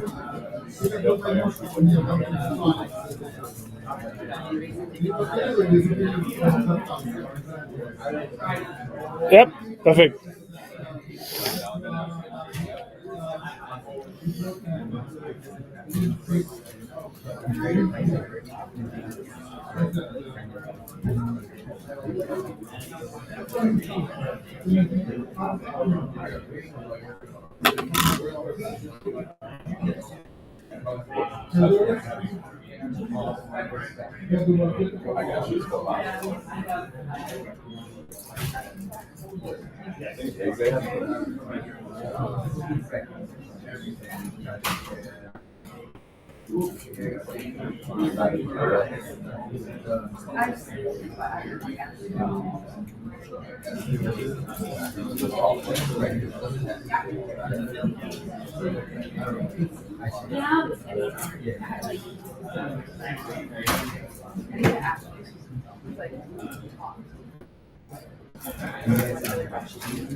So hello everyone again. Feel free to just continue with your lunch, but I am going to start doing the blockchain analytics part now, just so that we keep a bit in time. So what I do want to talk about now is really a part of smart contracts that once you've deployed a smart contract, you're using it, and of course you need to get the data out of it. It's fairly easy, or easy enough, let's say, if you're just querying the smart contract directly, that's what it's there for. It has all the functions, so you can just call the smart contract. But just if you're, that's what I'm going to talk about, this whole thing, querying data out of the smart contract. I'll be joined by AJ Park a bit later. He's our product manager for AMB Query, our new service that we've just launched yesterday that actually helps you do that. In this talk, I'm going to go through different options that you have to actually query blockchain in general or smart contracts in particular, depending on the use case that you're after. What someone usually starts out with, if you're building an NFT architecture, or really any blockchain architecture, is something like this. We have a front end, which is basically a web page or a mobile, something like that. Is it? It should be on. Should I hold it? It's better now. Right. So you do have a front end that you use to, for your presentation to show whatever is happening on the smart contract. You do have one path where you're actually sending transactions to the smart contract. That's what we see here at the bottom of it. I just put some services in there. It's usually much more complicated than that, because obviously you have to sign transactions that go into the smart contract so that the smart contract can verify that the right person actually signed the transaction. So everything that's happening and changing the smart contract happens on this lower path there. Excuse me. Then you send it off to the various blockchains that you're looking at. What we've done here in the workshop earlier this morning was obviously sending it to Ethereum, deploying the smart contract there, and then let the blockchain handle it. What you also, of course, always want to do is display some data that's in the smart contract. So you want to query it. Now, if you're saying, just for the purpose of an example, you're having an NFT collection. So basically you let your users mint NFTs on a smart contract. And then, of course, on the website, you want to give them the option to just display their NFTs. Let's say they minted for some reason, 100 NFTs. And they go to the website and want to see these 100 NFTs with their images that are associated with them. You can do that by just querying or calling the smart contract with all the functions that are there. For the example that I just gave, 100 NFTs, first query the balance of the smart contract for a particular user, get back there's 100 tokens associated to or owned by the user, then get the metadata for each one of them, and then of course eventually get the images for each one of them. So quickly summing up, back on a napkin, that's approximately 200 API, 200 network calls that you need to make. First one get the balances, then one for each token to get the metadata, and then the second one for each token to get the image itself and then display it. That works fairly well. It's easy enough, let's say, but of course it's a lot of calls. So what are the issues with this whole thing? For one, we have this API that really isn't optimized for queries. As we've just said, 100 NFTs, 200 calls just to display them, and really nothing else with it. And then, of course, depending on what blockchain you're on, there's different APIs for each one of them. It's all right if you're on EVM compatible blockchains normally because, well, they all use the same type of smart contracts. But say if you're adding Bitcoin or something like that into the mix, it all changes. It becomes much different to actually query a balance of a Bitcoin address than it is on Ethereum. So it really becomes complicated. The whole thing isn't really made for querying the data. If you add something like, I do want to get historical balances of addresses, so who owned this particular token 6 months ago, it's almost impossible to query that directly from blockchain. Of course, the data is there. It's been stored in the blockchain while each transfer is stored in the blockchain, but it's really hard to get that data out of the blockchain and display it, or at least if you want to do it directly on blockchain. So the whole thing isn't really made for querying. It's optimized for immutable storage, sending data to it, and be sure that it can never be changed or modified, but it's not really optimized for queries. So that's what we do see, that there is a gap, and that's what I want to focus on today, because there's a couple of possibilities.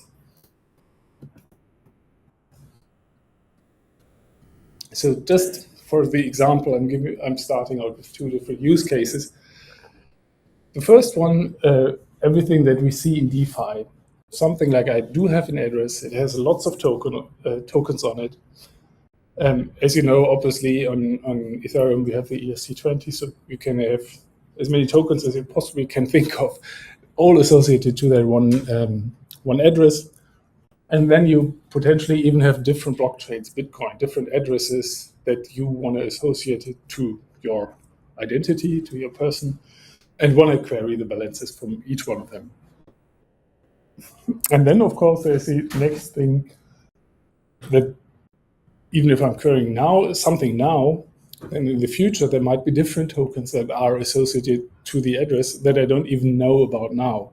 So if I were to write a smart contract and front end and query the blockchain directly, it's fairly hard to get that right, because you don't really know what tokens you're looking for, because they might not be there at the time when you're developing the front end. The second use case that I want to highlight is obviously games. A game, if it's running on blockchain, there's a couple of them. Avogotchi is just one example that I know of that is running fully on blockchain. So really, it's not only some tokens that you have on the blockchain, and the ownership is the important part, but you're actually doing stuff with these tokens. What Avogotchi is really this Tamagotchi clone, so you have to feed your Avogotchi and play with it probably regularly so that it stays alive. Otherwise it dies off, and that's no good. That's not what you want to do. Every single interaction that you do with that token is stored on blockchain. It emits an event. It's a smart contract transaction, so that we have basically the full state of the game stored on blockchain. Now, as you can imagine, we want to display that state if we're going to the front end. So this becomes a much more difficult thing to do because we have so much more data other than the ownership that we have for the DeFi use case, that again, querying blockchain data directly is not going to work. So keep these two in mind. We'll talk about each one of them and what the solutions are to actually track the data for each one of them. There are really three approaches. The first one I've already talked about, query blockchain directly. Useful in the simplest cases because it's very simple. Obviously, you just ask the blockchain for a particular function call, but it doesn't really carry all that far. Next potential option is you deploy your own indexer. So you create an intermediary service, if you will, that indexes the blockchain on your behalf. And then you have a potentially much richer interface that you can use to query that data. So the idea is the indexer queries or subscribes to the blockchain, gets notified about every event that's happening on the blockchain, filters out the relevant ones that you're interested in, and puts them into a proper database that you then can query via everything that we have in databases. So that's option 2. And then the third one is probably the simplest one, if you will. Use a managed service. Don't care about all that stuff yourself. Use something that's there. Obviously, we just launched AMB Query yesterday. That's the one that that we'll be talking about, because that does most of the stuff that we'll go through now for you already. And that's, of course, very, very simple to use because you can just query it. You don't need to, there's no need to set it up or customize or anything like that. I'll go through each one of these approaches now, just to give you an idea on what that is.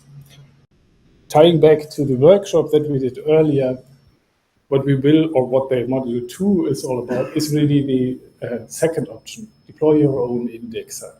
That's what that is about. So if you were so inclined, you can set up your own indexer. Module 2 walks you through that, running it, subscribing to the blockchain, getting every event out of it. So query the smart contract. Excuse me. Easy to implement, very simply done. What you see on the right-hand side here is an actual smart contract code. This arrow here is a very, very simple function that actually does this smart contract call for you. The main idea here is if you want to mint a particular token, you can only do that if you are owning a Bored Ape. So the balance of a Bored Ape for this particular account needs to be more than 0. This is what it looks like. And as you can see, it's really one line in the smart contract that you write that really does that for you. It basically says if you ever want to mint this token, that will only work if this account that signed the message owns a Bored Ape token here. So fairly simple, but again, it doesn't really carry that far because of all the reasons that I've outlined earlier. So good to keep in mind, but doesn't carry far. So we'll basically scrap that for now. The second option then is to deploy your own indexer. Basically, what we want to do is, instead of querying the blockchain directly from our front end, we want to put this intermediary in between the blockchain and the front end who does the indexing for us. And then we'll basically want to hand off the entire indexing stuff to the indexer, tell the indexer, you're taking care of that. You'll get all the data from blockchain as it's being generated, as new blocks are mined into the blockchain, and store it in some format so that the front end can easily query it. So that's what we want to go to. You could potentially think about writing that thing on your own. That's theoretically possible. You could subscribe to events on the blockchain and then store them in some database. And actually, I've seen that. It's normally not the best idea because it's actually complicated to get that right. The blockchain does reorgs. Blockchain can change over time. So if there have been 5 blocks mined into the blockchain, then there's a reorganization. These 5 blocks become invalid, another branch becomes the longest blockchain. You potentially need to update your entire database based on top of that. So it's actually hard to get right, and that's why actually no one should do that. Of course, you also need to take care of client crashes. The thing needs to be online all the time to actually get the data all the time. And what happens if it does die down? Are we missing data and the like? So it's a complicated affair to get that right. Luckily, there are some options out there that we can use. So coming back to our application architecture, this is what it will look like now. Instead of having this direct line between the front end and the blockchain, we put our intermediary component in there. The symbols that you see there are really the general symbols for computer and databases. So really one active component that's listening to the blockchain, pulling out all the events as they are generated, and then stored in the database that takes care of storing it for us and making it available in the format that we can easily use on our front end. And that's what we want to get to. There is an open source framework out there called the Graph that really does exactly that. It allows you to spin up your own indexer for a blockchain that then will index the blockchain based on custom scripts that you provide. So basically what you do is you tell the indexer to index a specific smart contract, and whenever there's an event on that smart contract, it's being fired and ends up in a block, the indexer will pick out that event and then map it into, again, custom-defined data schema that ends up on your database. So it's really a lot of customization that allows you to index exactly the data that you need. And that is coming back, of course, into the game use case. As you can imagine, if you have that Tamagotchi and you need to feed it, that will emit an event on blockchain. It's not a standard event, it's not a transfer or a mint or anything, it's really a custom event that's only relevant for this particular game.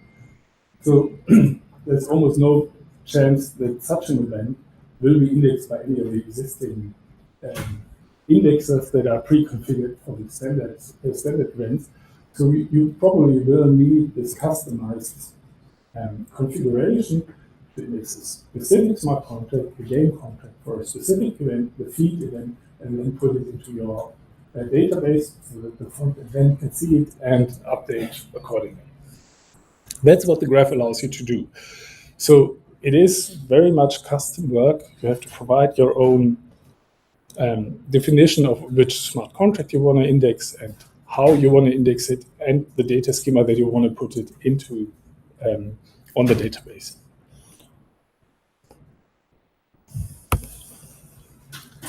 So how does it work? I've taken this nice image from the graph documentation itself. I haven't drawn it myself.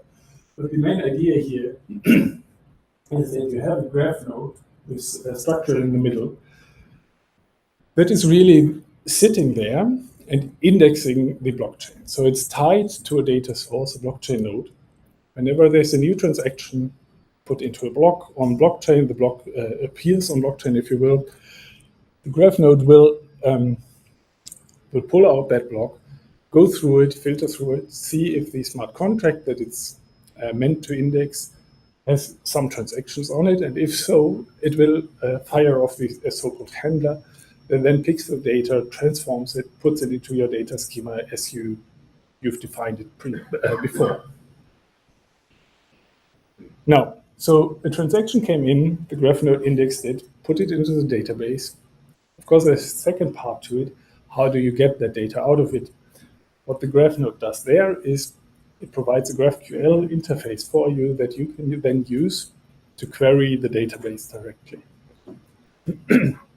So 3 things: it indexes in smart contracts, it transforms them into the data schema that you provide, and then it exposes the data via a GraphQL interface. Now, if you go to the GraphNode website, you will see that there are actually two ways of deploying a graph node. One is the so-called Subgraph Studio, which is their decentralized network. If you want to use a graph node, what you can do is instead of hosting your own node, you can use the existing decentralized networks that has many nodes that are run by independent node providers, if you will, and then pay for every query that you do to the graph network.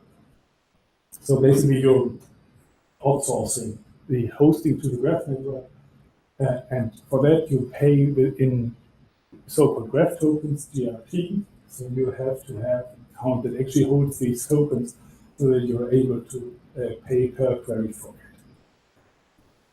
It's a really good option, obviously, if you just want to try out stuff, because it's sort of pay as you go. It's somewhat unreliable because it's a decentralized network, so you have really no guarantees that someone is actually indexing the smart contract that you wanted to index. So there's a second option, which would be to host the graph node yourself. And basically then you'll have obviously full control over the node. You can tell it what to index, and you're fairly sure that it will index it without having to deal with cryptonomics or any kind of cryptographic tokens. So this part on the right-hand side, self-hosted graph node, that's what we'll be doing, what you'll be doing in the workshop if you make it through module 2, really hosting your own graph node on AWS infrastructure, telling it what to index, and then using the data provided to update the front end. So what does it look like then? This is the somewhat simplified architecture that we have. On the left-hand side, you can see the Amazon API gateway, which is really our entry point to the graph node. That's where we'll send all our queries to. Then we'll have the compute thing in the middle, which is Amazon ECS, or container hosting service. On that ECS, there are two different containers running. One is the graph node itself, and then the other one is an IPFS node, because we do need access to the IPFS node for the graph, because the graph is storing all its metadata, all the definitions of what it's supposed to be indexing on IPFS. So that's what these two nodes are for. And then, of course, on the right-hand side, we'll have a data source, the blockchain itself. Everything there is configurable. For the workshop, we're using AMB, Amazon Managed Blockchain, Ethereum, so just an Ethereum. But the graph does support any EVM blockchain, so if you have a node that runs, I don't know what, any other EVM blockchain, you can just supply the endpoint and it will use that for index. Oh, did I do something? So, give me a second, somehow I messed that up here now.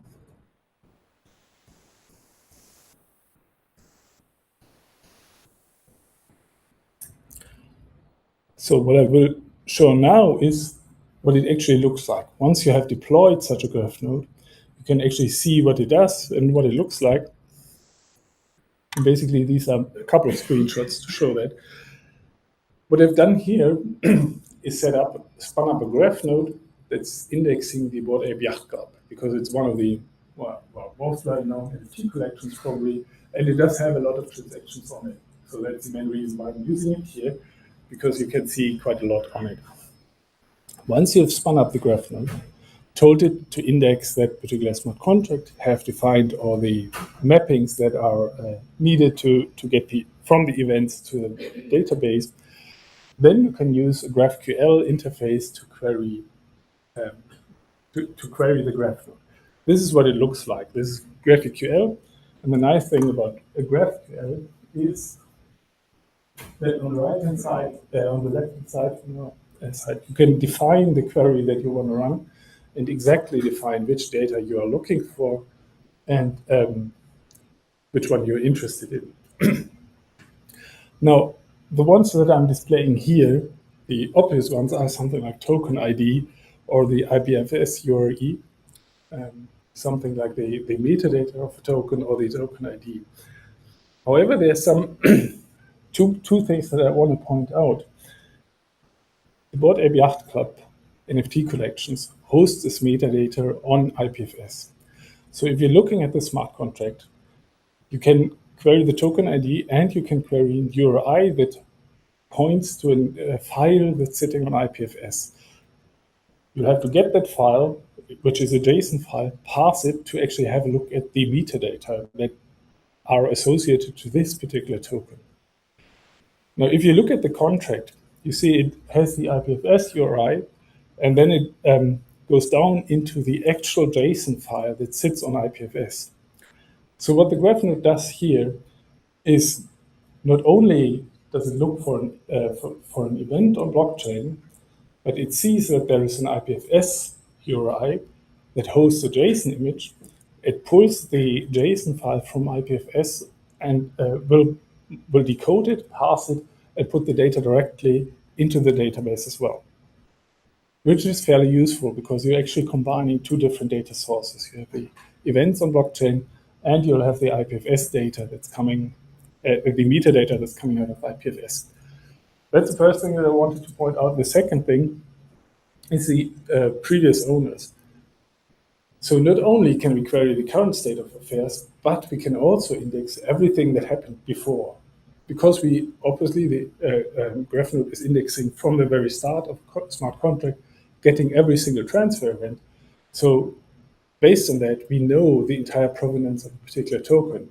We know who owned it previously, which is something that's, again, obviously available on blockchain, but very hard to get out of blockchain directly. Because normally you just query for a particular state, particular state at this moment. On the right-hand side, you'll just see the result of it, just to prove that it actually works if you do it. And here you can see something like this, eyes, lips, eyes. That's something that's coming out of the JSON file, which is sitting on IPFS. This combination of two data sources. If you write front end, there's a very simple front end.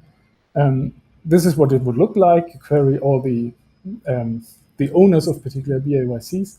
What you can see at the very top is this slider that starts out with block 12,300,000 or something like that, which is basically fairly early in the BAYC contract. And with the graph node, you have this time travel capabilities. So basically, you can say, give me the state of this particular query at a particular block height. So not only the current state of affairs, but you can go back in time. So just if you look at it, I've just put it somewhere there, you can see that it changed. The ownership changed over time, so now we have an entirely different set of apes owned by people. So I wanted to point that out because it's obviously what the graph provides is a very, very customized opportunity to index the blockchain. You can basically find everything that you want to index, how it's to index, how it's stored. And then, of course, once you've done it, you have a very, very customized interface for data that you need in your front end. So that's the second option. For the third option, I'm now going to hand over to AJ, who is our, let me go here, give me a second, product manager for A&B. And that is something that makes it much more easier than anything I've said before. So that's it. Thanks, Joseph.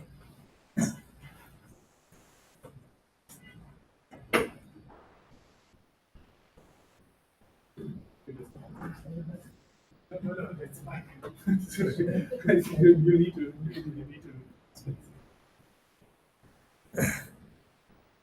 Here. Hello, everyone. Let's see if I can get this working. Great. So let's start. I'm AJ Bharat, I'm a product manager on AMD Query. And let's start by looking at the problems solved by AMD Query. So the first is that AMD Query provides standardized data across different blockchains. Now, why is that important? analyzing data across multiple blockchains is difficult.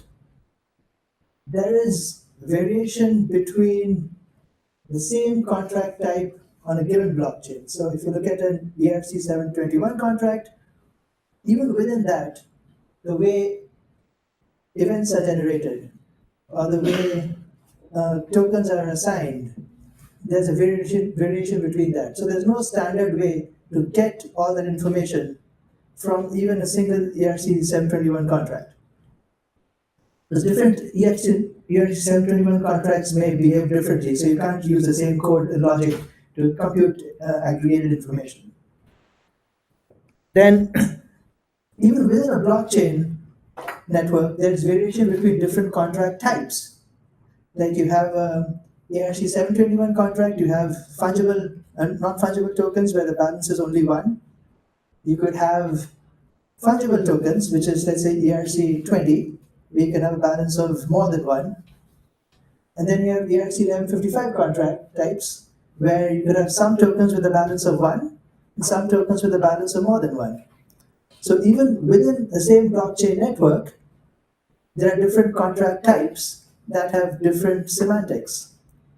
So if you want to get, let's say, NFT information that could cross ERC-721 and 1155, or if you want to get balance information, which applies to ERC-20, 1155, and 721, if you want to get ownership information that applies to all these three smart contract types, you can't use the same logic to get that information across different smart contract types because they behave differently. And then, since your application is working across multiple blockchains, you have variation between different blockchains, and those variations are even more fundamental. For example, if you look at Bitcoin, the concept of balance for a given token at a blockchain level doesn't exist. You have these UTXOs. So there's no ETH get balance equivalent on Bitcoin. Or Bitcoin, certain addresses are case sensitive, so some are not case sensitive. And depending on the addresses used, sometimes you need a transaction hash, sometimes you need a transaction ID. So even across different blockchains, you have these variations, which makes it very hard for an application to extract information from multiple blockchains, from different contract types from a given blockchain. And all the application cares about are high-level concepts: balances, wallets, transactions, addresses, owners. So these are the high-level concepts that uniformly apply across all blockchains, but the way these are represented on a given blockchain, in a given contract, is very different. So extracting all this information from a blockchain easily is difficult. It can be done, and that's what AMB query does, but extracting it easily is very difficult. And if you want more details, you should talk to the AMB engineering team over there, that they've done all the work to get information from different blockchains, from different contracts, and provide them via our AMB query APIs in a uniform fashion. So feel free to hit them up after this, and they can get into all the details and all the fun stuff as to what they've done to provide that information.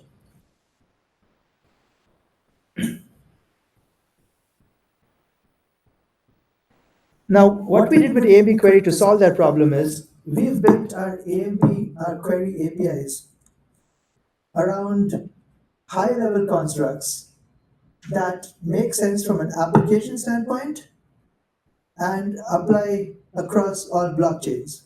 For example, a token. A token exists on any blockchain. The balance of a token applies on any blockchain. So we have APIs called getTokenBalance. And that's all your application cares about. Given a token and given an address, what's the balance? So we built APIs over high-level constructs like addresses, balances, owners, transaction.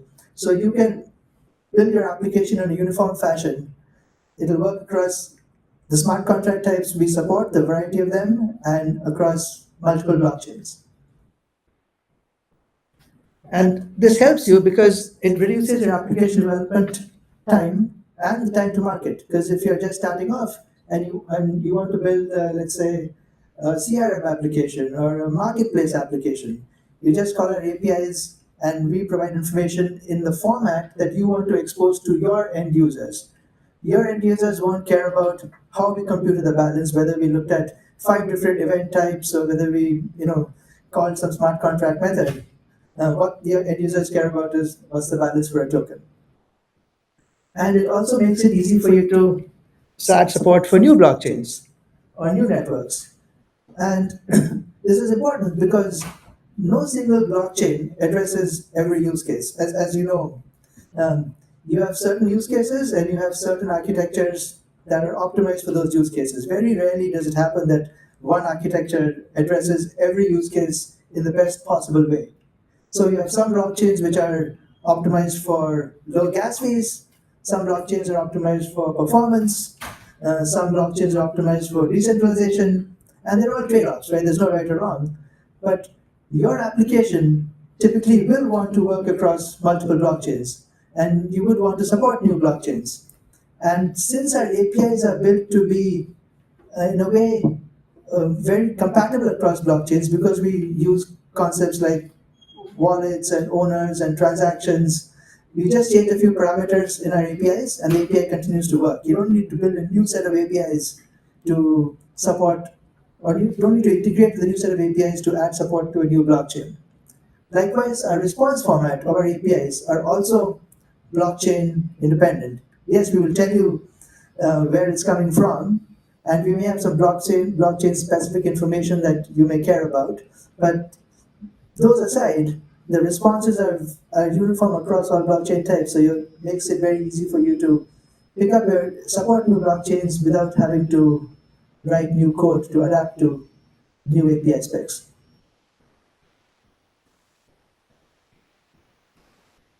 So the next topic I want to talk about is actionable blockchain data. So obtaining actionable blockchain data from a blockchain is difficult. And it can be done, and IPS do it, and you can do it too, but it's hard to do.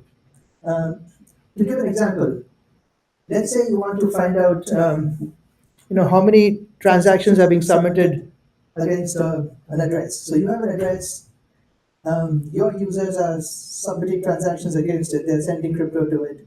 You want to know what transactions got submitted against that address. Now, you could do that by scanning each and every block and trying to say, okay, in this block, was there a transaction for this address? And you can determine that. But that's expensive, both from a time performance standpoint or even from a cost standpoint. Then, sure, you could say, you know what, you'll do some optimal binary search where I'm going to look for only those blocks where the balance may have changed and the nonce may have changed and things like that. So you simplify you cut the time down, it adds more complexity, but that only works for those transactions where where that address sent a transaction because you're relying on the nonce.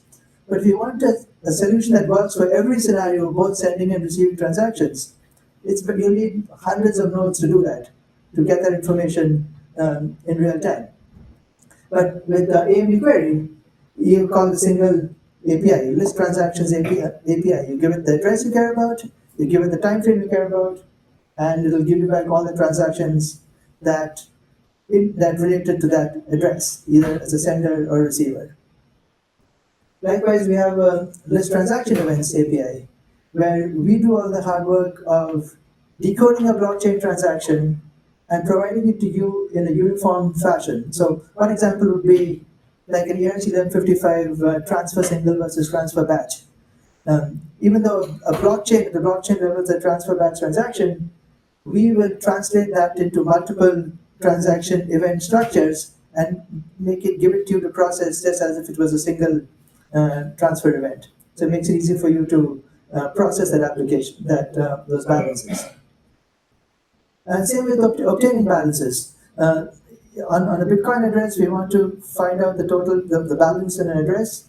You have to do a whole bunch of processing, looking at the UTXOs and summing them up and figure out what got spent, what didn't get spent, do a subtraction and manipulation and do it. Whereas with our APIs, you call a single API, get token balance, it'll work for Bitcoin. It's a single API, it'll return in a few hundred milliseconds. It'll work for Ethereum address, and you get your answer. So our APIs will provide actionable information from the blockchain, as opposed to taking the raw information and returning it back to you.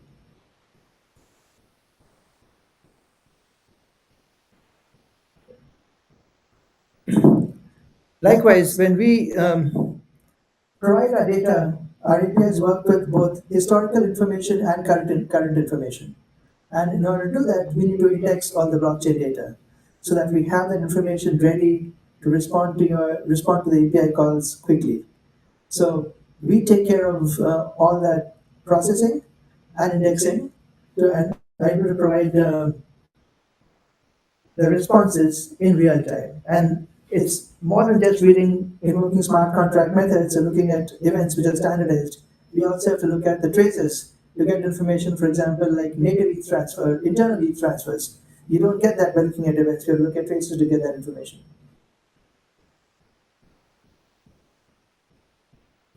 And then this simplifies your application development. The other benefit is lower cost of ownership, because if you were to do all this processing yourself, you incur, of course, the infrastructure cost. You need a data pipeline. Essentially, you need a data pipeline where you extract the information, you perform multiple levels of transformations, you store it in a format that is easy to query and return in real time. And that involves an infrastructure cost, that involves an operational cost. What we do is we do that all at the back end, so it simplifies your application development. It's infrastructure free. You don't need to maintain indexes, you don't need to maintain specialized blockchain data pipeline infrastructure. You just call APIs and you get back your results. The other benefit of our APIs is availability. All our APIs are backed by our Amazon Managed Blockchain Service Level Agreement, which is available on our website. And like you get the same level of availability with our APIs as you get with other AWS services. So that's when you're guaranteed that when you call our APIs, our API endpoints will be available, and it is backed by an SLA.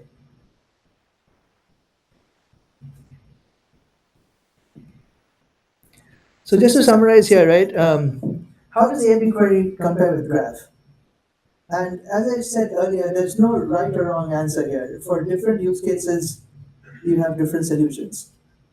If your use cases are, you have a few smart contracts, but you want to get very detailed, in-depth information about all the events that happen in the smart contracts, Graph is a better solution. On the other hand, if you have many smart contracts and you want the high-level constructs like balances and owners, you want to query across multiple tokens, you should use AMB query. And having said that, this is something we work backwards from our customers. So we'd love to get your feedback on what areas you would like to see AMB query support, what additional capabilities you would like. So we'd love to chat with you anytime to get your feedback about that. If I were to summarize the differences between AMB query and Graph, with AMB query, you can either start with a transaction or you can start with an address. If you know the address, you can call a list transactions API, get the transactions. Once you get a transaction, you call it transaction events, and you can get all the details from there. Or if you have a transaction hash, you can call transaction events. If you have an address, you can get the balance. But that's your starting point. With Graph, your starting point is a smart contract, and it'll give you back all the events for a given smart contract. You need to maintain infrastructure for Graph. With AMB query, it's infrastructure free. You just call our APIs from any endpoint. You can call it from a smartphone and it'll get back the results.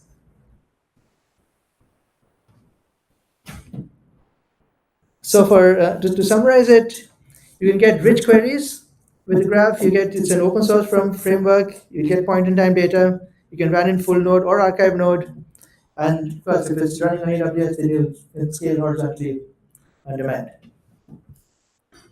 With that, if you have any questions, Christopher and I are happy to take it.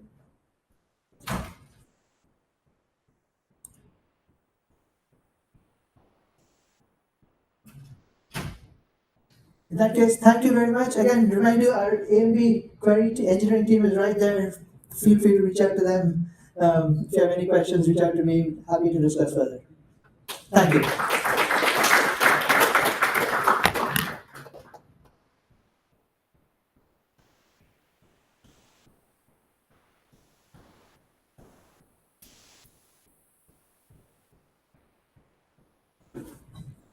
Next up, we have Al from Alchemy.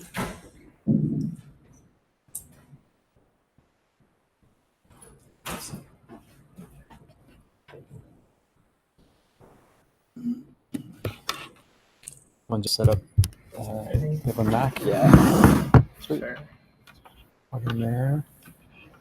Need power? No, you're good.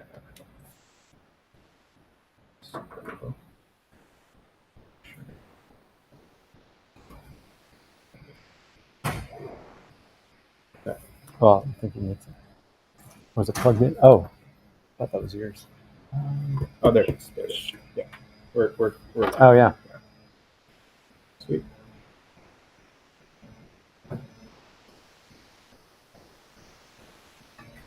There we go. Nice. We have to hold that. All right. And I built the slip on too. Cool. Thank you. Hey, everybody. Super happy to be here. So I really enjoyed thank you so much, by the way, to, of course, like the AWS team and the team for hosting this. And that was a really enjoyable guide and workshop. So I got to the last step, and this is what the UI looks like before I get started on all the cool Alchemy stuff and asking you guys some questions.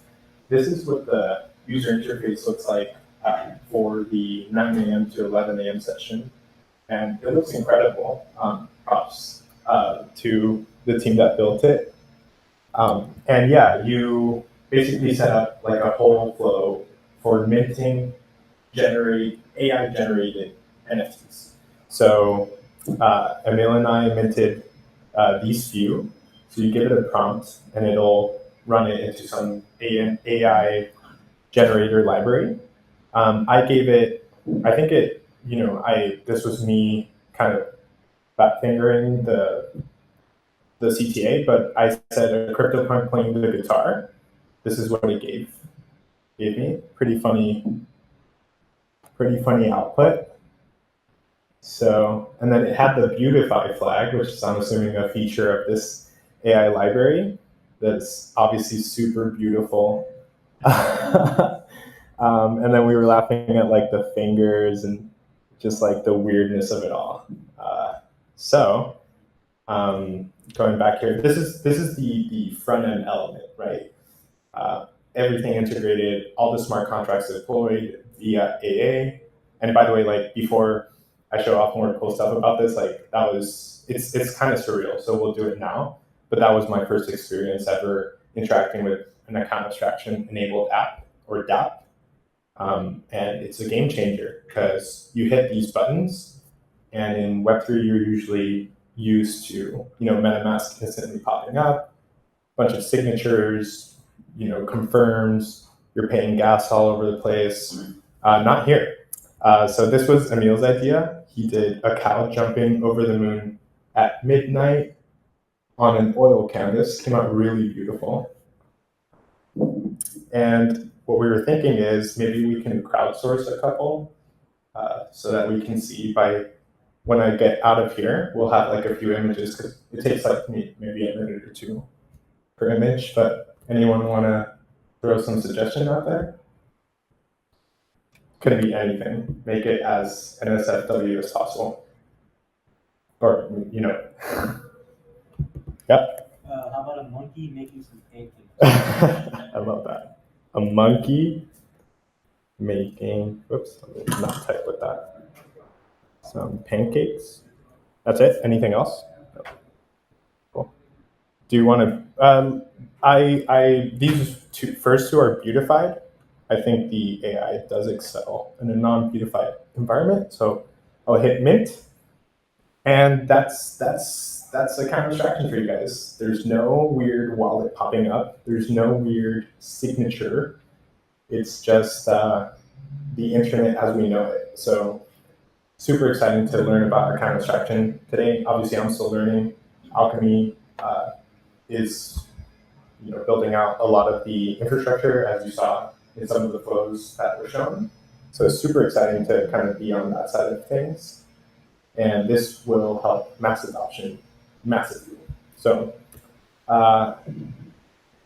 maybe I'll come back to it because I did want to mint more than one so that we could see kind of different results. But maybe we'll leave it there. If I refresh, will it stop the minting? No, right? No. I wonder if it'll keep the minting state. Okay, sweet. So we should be good to mint another one, maybe? Okay, we'll see. Okay, cool. So, but we will get something back in a bit, right? So I won't mess with, okay, cool. So I'll check back in here, and then once I do, we can all laugh at the monkey eating pancakes, and we can maybe throw some new NFT stuff there. So cool.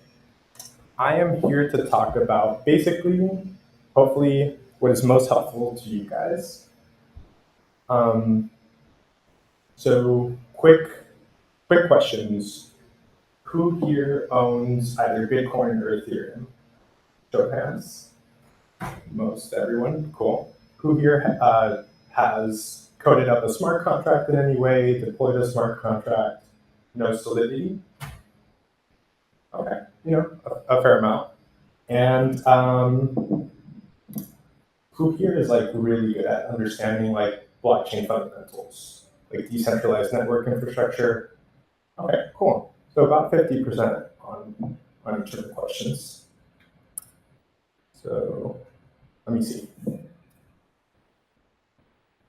I'll talk about a few nuances of decentralization that I always like to talk about, sets us up, and then I'll talk about maybe some Ethereum concepts that I love talking about, mainly viewing Ethereum as a computer, really helpful conceptual vehicle for me as I understand Ethereum. And then at the main part of the presentation will be, as is listed on the schedule, Create Web3 dApp, which is Alchemy's tool to build a full stack dApp in less than 4 minutes. What's really funny is there's like internal wars on what less than X number we use, like less than 5, less than 3. Marketing weighed in, 4 seemed to be good. People liked 5. I'm a big fan of instants because it is instant. So if you guys are so interested in following along, maybe we can code together. It's a command line interface tool. So cool. Let's talk nuances of decentralization. And please feel free, questions, you are wrong, whatever, please interrupt.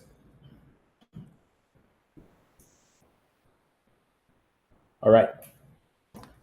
The reason I like talking about this, and I won't spend too much time because main block of the presentation is Create Web3 dApp, but I always, and a little background on myself, by the way, I didn't even introduce myself, just so that you guys know who the heck this person is at the front. My name is Al Lucan, short for Alvaro. My background is in software development and instruction. I was actually part of a really small startup called ChangeShot, which is that weird orange swag, very startup-y, because it's so ugly. But we were an education company. We were acquired by Alchemy 1 year back. We were only 4 dudes, and our claim to fame was smart contract development boot camps. So that is my specialty, which is why I like talking about the educational perspective behind blockchain and smart contracts and Ethereum and all these. We have hours on end chats on how do we best educate someone on like this like weirdly obscure, abstract, or seemingly abstract subject.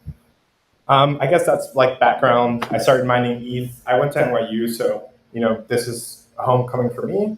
I mined ETH in the NYU dorms. Never got caught for it, which was cool. And if you want to stay in contact, my Twitter is @lifeofbitcoin. And by the way, Alchemy acquired us, and they said, "Cool, you guys are doing education. That's great, but your scale is too small." So they acquired us and said, "Do Alchemy University and do bigger scale." So we used to do like synchronous boot camps like this at Alchemy University. It's asynchronous, so you learn at your own pace, and the platform is built for you to learn at your own pace. So if you're interested, university.alchemy.com.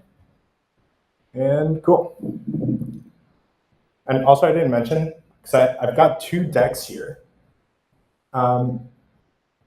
If we have time, because these are so fun, I always like doing these. We can pull up Remix. If you guys are not familiar with Remix, and anyone here familiar with Remix? Cool. You folks, okay, cool. So Remix, for those that aren't familiar, I'll leave it here. Is that? No, I'll hold it up. But Remix is a fully online IDE for everything smart contract development. It's a pretty incredible course. I've got like my little shout out Patrick Collins. I'm doing his course. It's excellent. If you guys want the latest on Solidity, Ethereum, check out his course. I'm always happy to shout out. He's an excellent educator. So I'm doing his course, but basically it's like a fully online IDE to write smart contracts, compile them, and deploy. So we'll pull that up, and if we have time, we can write an escrow smart contract, which is, escrows are the bread and butter of Ethereum. They're basically what power, the reason for why Ethereum exists. Escrows at scale, escrow transactions are inherently full of trust in the human world. Ethereum helps, makes those more trustless, which is what we want to aim for. And then it's always fun to build a vending machine smart contract. So we'll do that, and then a simple DAO smart contract if time permits. But anyway, I have this slide pulled up in case we have time. Cool.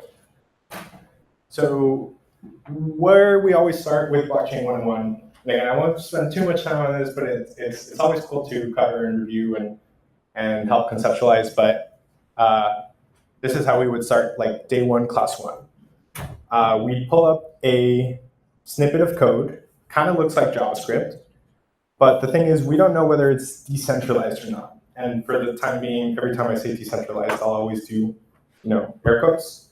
The thing is, we need to know where this code runs, because this is a snippet of code. We can kind of infer some meaning from it, but that's about it.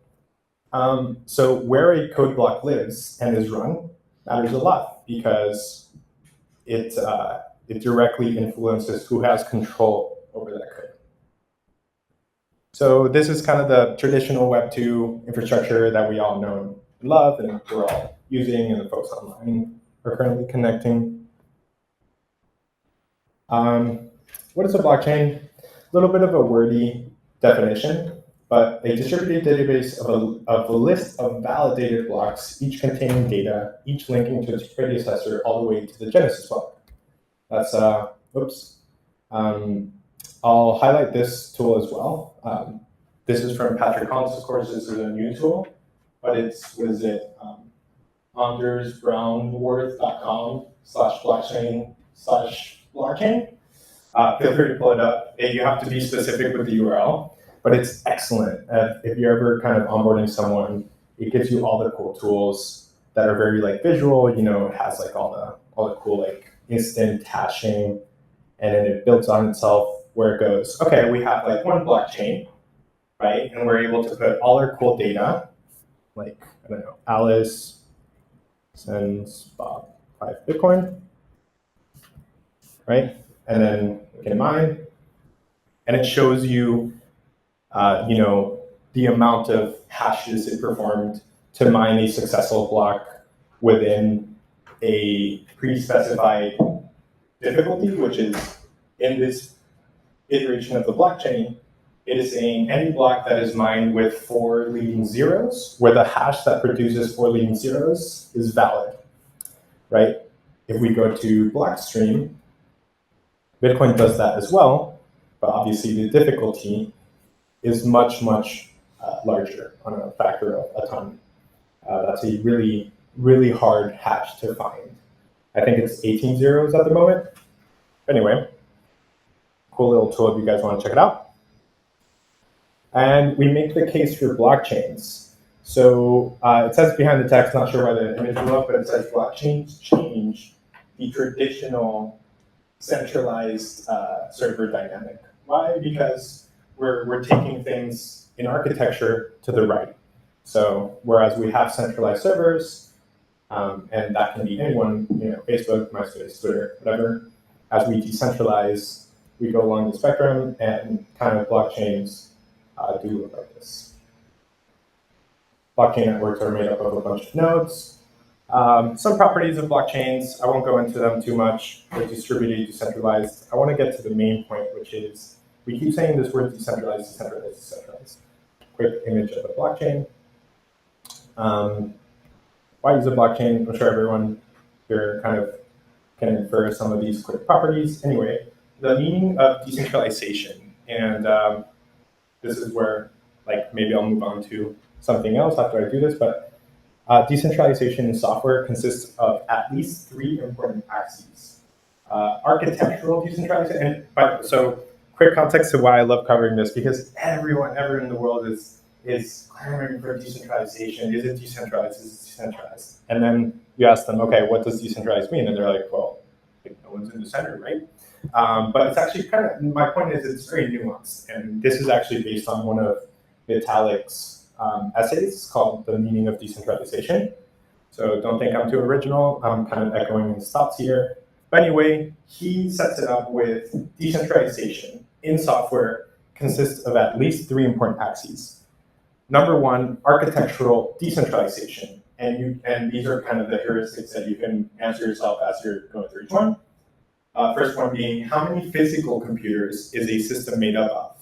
And how many of those computers can it tolerate breaking down at any single moment?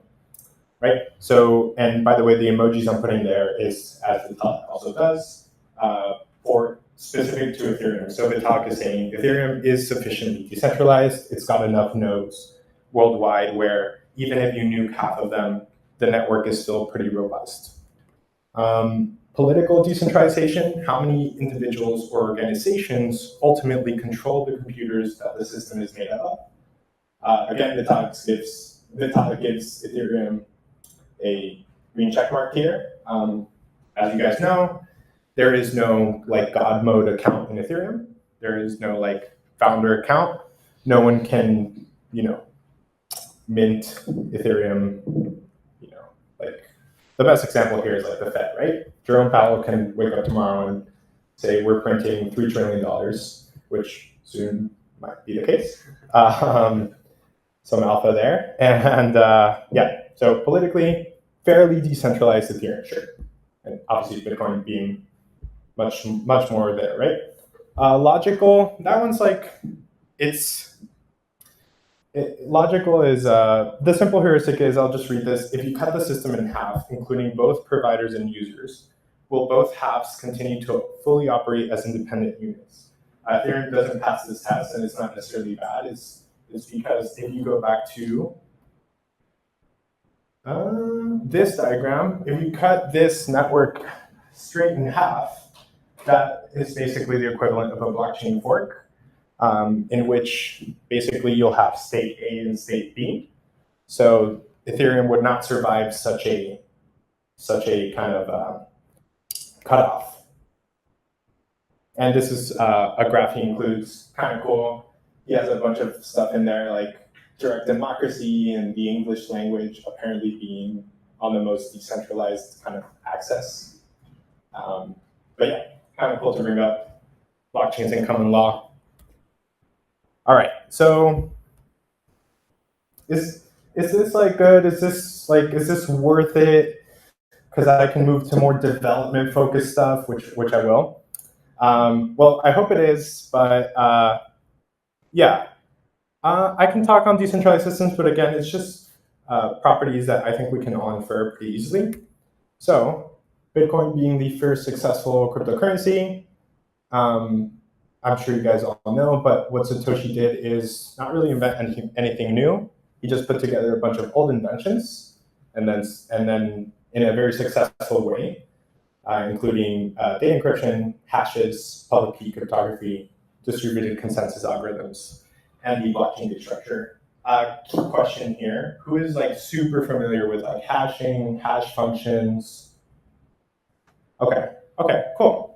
Might be worth it to spend some time there, because I always say hash functions are probably the most important magical components of blockchains, and they truly are magic. Hopefully we get to see some first-hand magic. I think Elon Musk tweeted, I don't know, a couple of years ago, like engineering is magic. That's where hashes is where I really see that. Anyway, core concept, hash functions, and then we'll maybe cover some hashes, see some visual hashing going on, and then we'll move on to create Web3 dApp and set up for that. If you want to go ahead and open your terminal, we can code a dApp together. All right, so what hashes do, they take a data of arbitrary length, and I'll show this visually, and this image referred to as a message. They put it through what is a hash function, which is a mathematical formula, or that involves algorithms, very strong algorithms, basically encryption algorithms, and it spits out a digest of your original message, right? Some people call it a fingerprint of the data, which is really cool to think about. So hash functions, they are used everywhere. They're used everywhere. Satoshi actually double stacked his SHA-256, which is a very popular hash function for some reason or another. And thanks to hash functions, we actually get a lot of the cool properties we know and love from blockchains, mainly integrity and immutability of data. So when people say blockchains are immutable, it's because of hash functions. It's not because of really anything else. Given the hashed message M prime, it is possible to compute the hash and verify that the original message M was not changed. And we'll talk about that. They are very core to digital signatures, public key and private key cryptography. They are very, very core to proof of work networks, namely obviously Bitcoin. And I mean, I always kind of ask this, but what happens if a weak hash function is used? It just basically decreases these properties in sophistication. So we'll speed through this. A good hash function has the following properties. It's deterministic, pseudo-random, one-way, fast to compute, and collision resistant. SHA-256 is one such function. I highly recommend you guys just like Google SHA-256 tool or something and pull this tool up. It's awesome. You get to like play around with hashes. One of the things I always like to highlight is thanks to hashes, and I don't include that inside, we actually get a ton of space savings as well, because hashes produce a fixed output value. So we can do something like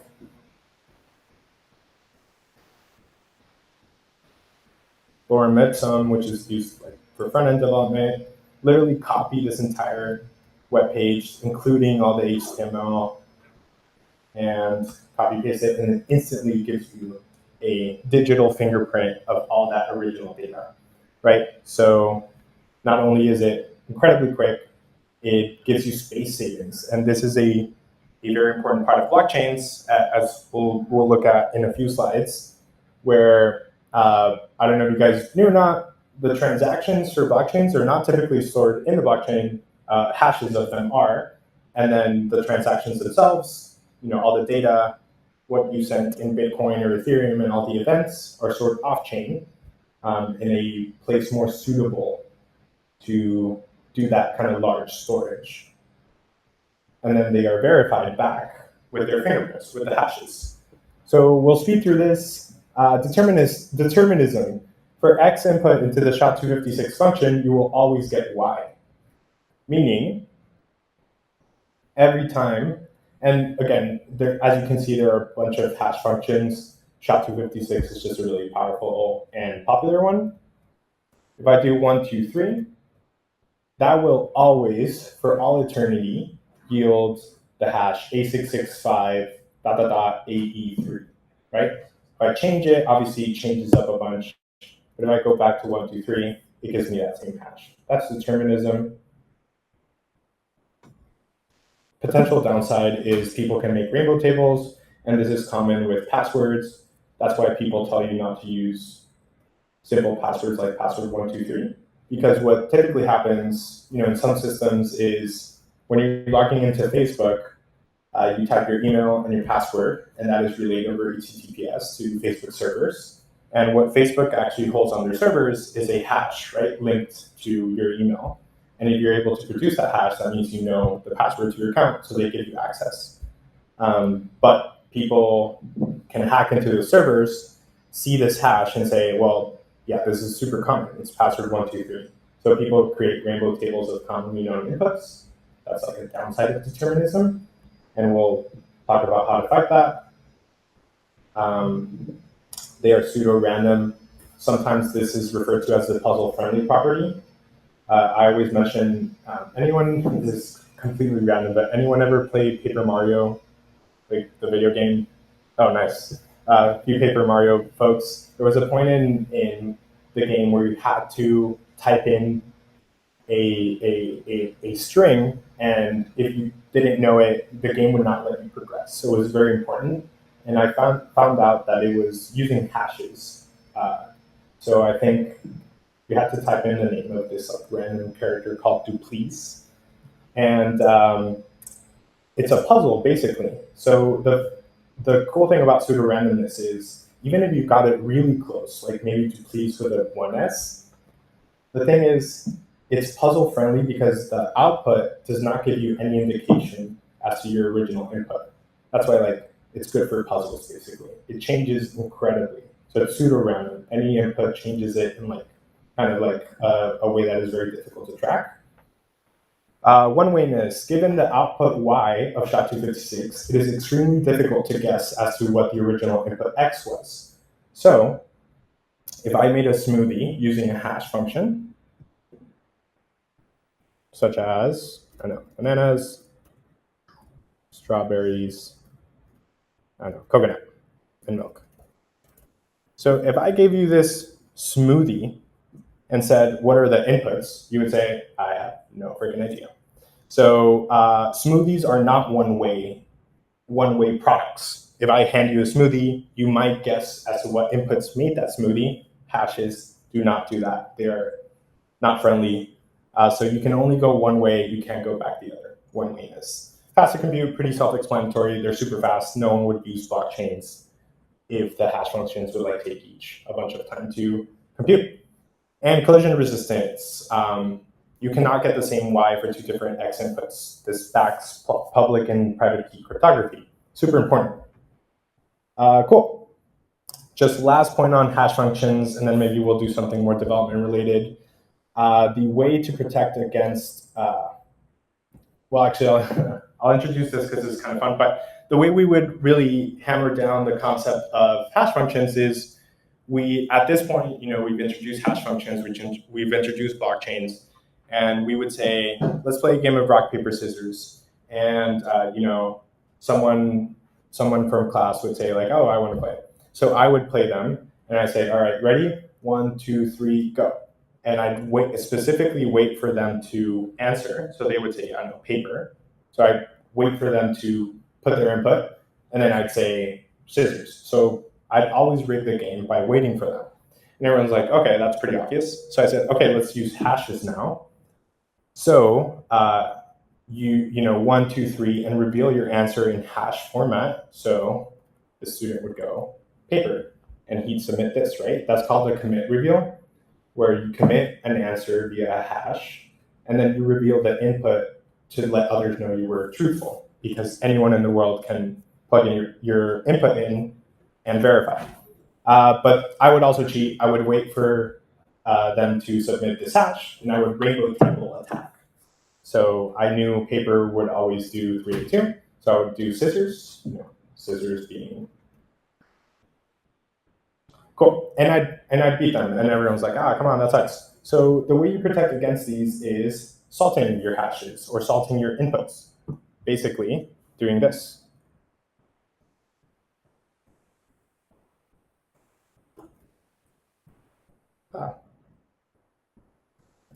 Cool. So you add basically arbitrary data to your inputs that change your outputs so you can't get repo table. And that way, this type of salting basically allows you to play rock, paper, scissors with anyone in the world, no matter who goes first. Kind of cool. So again, at the very core, removes that trust element, right? Because otherwise, I kind of have to trust you to not see my answer and use it kind of against me that way, because I want to be able to go whenever I want and kind of, play fair. So, cool. Any questions up until now? Maybe we'll do some development. Otherwise, yeah.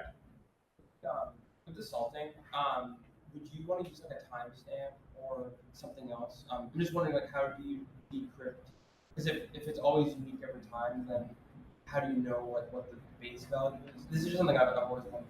Yeah, for sure. Great question. So the question is if in the input you maybe do some sort of timestamping relevant to the input, so that whenever you reveal it, you know when it happened, right?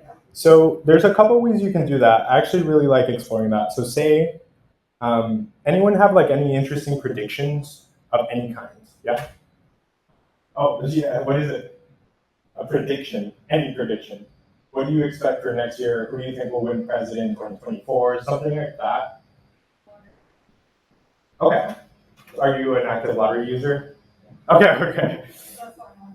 Gotcha. Yeah, no, me too. But some sort of, so like, yeah, like on the lottery example, you can say like, that's your name. Bethlehem. So I can do something weird like, I predict that Bethlehem will win the lottery. Hopefully that is true in 2024, right? So what I can do is then go on Twitter and then do this. I always love tripping out my followers that way. What is happening? That is my commitment to the prediction, to the secret. And what happens is once 2024 comes around, so on New Year's 2025, I'll be able to say, and I won't tweet this, so don't worry. So I tweeted the commitment, so no one knows anything. Yeah. Okay. I always keep them. Yeah. Because I mean, hopefully it happens. Yeah. So once 2025 comes around, and maybe the folks in this room are like, all right, you said something regarding the lottery, right? How do we know you're telling the truth? How do we know your prediction was like based on like a timestamp, right? How do you know when you made it? One, Twitter is obviously like, it's telling you when this happened. So I'm committing this prediction to a certain point in date and time, right? So 2025 comes around and I'll say, hey guys, I was right and I have proof. Run this in a SHA-256 hash function, right? So that is my reveal to the commitments. And so hopefully that happens. Yeah, and I have like a bunch of others. I predicted the 2024 winner, but that was off the cuff. That wasn't like, oh, no. Like that's I'll be able to prove that in 2024. Okay. Yeah, so there's if you go back into my history, there's a ton of these obscure hashes with like really weird messages behind them. So that's the commit reveal element, and that timestamps you to some date. And obviously the data within it, right? You can always, even if you don't want Twitter, you can do the newspaper method, like when, a hostage is trying to be confirmed alive, they hold a newspaper of the day. So some current event that timestamps you to a certain region of time will do as well. Yeah, for sure. Good question. Any other questions? Hash functions are so much fun. They're like magic. They're actually magic. What happens if your prediction is wrong? Do you delete the tweet? I'm just wondering. Yeah, I mean I think that's more an issue on the Twitter side. What we can do here, and maybe we can build this today with Great Web3 DApp, but set up a smart contract that accepts hashes. right? And a hash is 32 bytes. It's not a super space heavy thing. So a smart contract theoretically will just hold a bunch of predictions, right? So one, you won't have the ability of me doing, oh, I was wrong, I'm just going to do this, right? So hash is stored, and that way, you can say like, okay, hash is stored somewhere that won't be deleted. Yeah. Good question though. Yeah. It was kind of a good question. Yeah, no, no, for sure. Yeah. So you posted the hash, then is anyone able to then like that? Then a lot of workers can stop. Mhm. So you sort of like then you need a secret to decode that. Mm. Are you able to like think about the hash as like a dot, or do you need a secret? Like, could I go and like decode the hash if I knew? Like, what would I need to do to decode it? So great question, and I'll just repeat it. He's asking on decoding the hash. So like, if I gave you this, what would be your way to potentially attack or decode it, right? Decode the secret or the prediction. There's actually two ways. One, knowing the original input. So knowing that original input, because that's when I reveal, you are able to plug that in and you'll get the same result. So that's way number one. And then way number two is brute force. So you sit here in front of the computer and you go, okay, I want to know what produces this hash. And you go, 1, no. 2, no. 3, no. 4, no. And that basically takes infinity because the range of inputs is infinite while the outputs is limited. So there's actually someone that did the math on what it would take to like brute force such a hash on SHA-256. It's a number so inconceivably large. You'd need like 1,000 universe lifetimes, and that's not even enough for the average. So it's always fun to think about. Yeah. What about quantum? Yeah, that's I don't know enough about quantum computing. Does anyone hear quantum? I'm not in the quantum, but I read about this. Like, if you can upgrade like in a proposal and make the hash more difficult to crack. Like we have the 12-word mnemonics and like 24 words, so you could increase that and beat the quantum. Nice. Funds are safe. Okay, funds are Safu. Okay, that's good to know. So yeah, I mean, you can always, as Ethereum, right? Bitcoin won't do this probably, but as Ethereum, you can always hard fork to a more stronger signature scheme. But also, we were learning today, account abstraction. Maybe we don't need to hard fork at all. Account abstraction allows you to do your own custom signature schemes for account generation. So potentially post-quantum proof, quantum proof signature schemes will be or are allowed on AA. So you'll actually be able to create, a smart contract wallet using account abstraction with like your fingerprint or a signature scheme specifically designed against quantum computers, which ECDSA is not. Good question. Cool. Great questions. I freaking love this discussion. Okay. Quick. I love seeing these Bitcoin block architecture. And again, like I said, transactions are stored off chain. And what is actually stored on chain is not just a hash of them, but actually a Merkle root hash. Anyone here super familiar with Merkle trees? It's okay if you're not. Yeah. Okay. They're really cool, but they're like data structures. So basically, Merkle trees use hash functions to basically create a tree of. Let's see if I can actually get a quick visualization. Merkle tree hashes. Hopefully, we get something new. Good. Okay, that's pretty good. So basically, what it allows you to do is put in a bunch of what were called leaf elements. That's your raw data. This could be transactions, right? Bob sends Alice 5 Bitcoin. Alice sends Bob 2 Bitcoin. And then it uses a hash structure of putting the data together to produce one top parent hash. And then this allows you to store all these hashes in a place that allows you to do proof of what happened in a certain time and place. So I know that's like the most terrible explanation, but basically Merkle trees like are hashes on steroids.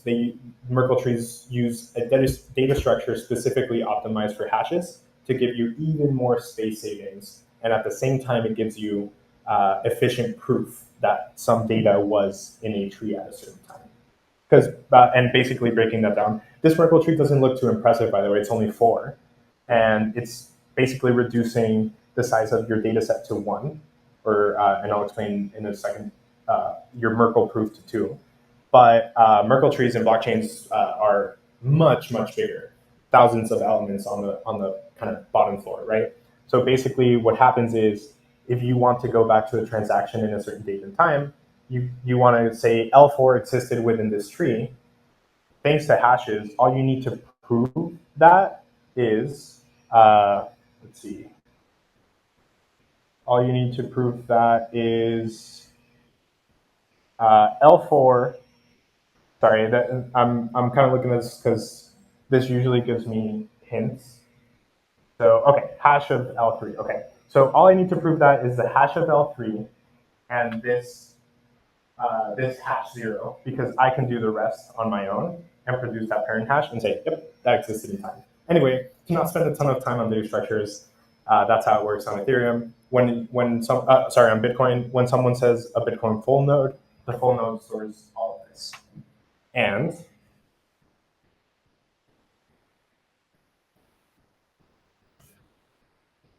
so we can actually look at the size of the blockchain. Bitcoin blockchain, about 500 gigabytes. So, and it increases obviously linearly because we know by how much it will increase, kind of. Cool. And then last image that I'll show is the Ethereum block architecture. So obviously Vitalik looked at the Bitcoin one and went, what else can we kind of put in here? And he added a bunch of things, or he and the founding team. So yeah, any quick questions on Bitcoin block architecture, Ethereum block architecture? You covered a Coinbase transaction on Bitcoin. Oh, for sure. It's a weird word when you have Coinbase, the company. Yes. So great question. The question is, can we cover what the heck the Coinbase transaction is, which is highlighted right here on Bitcoin, and it's also a thing on Ethereum and other blockchains. Fun fact: Coinbase, the company, named themselves after this. So Satoshi and crew came up with this terminology. Brian said, "That's a cool word. Let's name our company after it." Not realizing that he would hurt Coinbase learners a bunch because of Google SEO. But I'm just kidding, obviously. But yeah, you Google Coinbase, you get the company, not the technical term. But anyway, Coinbase transaction can just be summed up to one thing. When you are mining a block, it's actually a protocol level rule. It's a consensus level rule that the first transaction in any block you mine must be you paying yourself the block subsidy, right? So the Coinbase transaction is you saying, I am the miner of this block, pay me from the unminted supply, whatever the block reward is at the moment. And we can actually it's actually kind of cool to pull up. Yeah. So if we go to Bitcoin Core,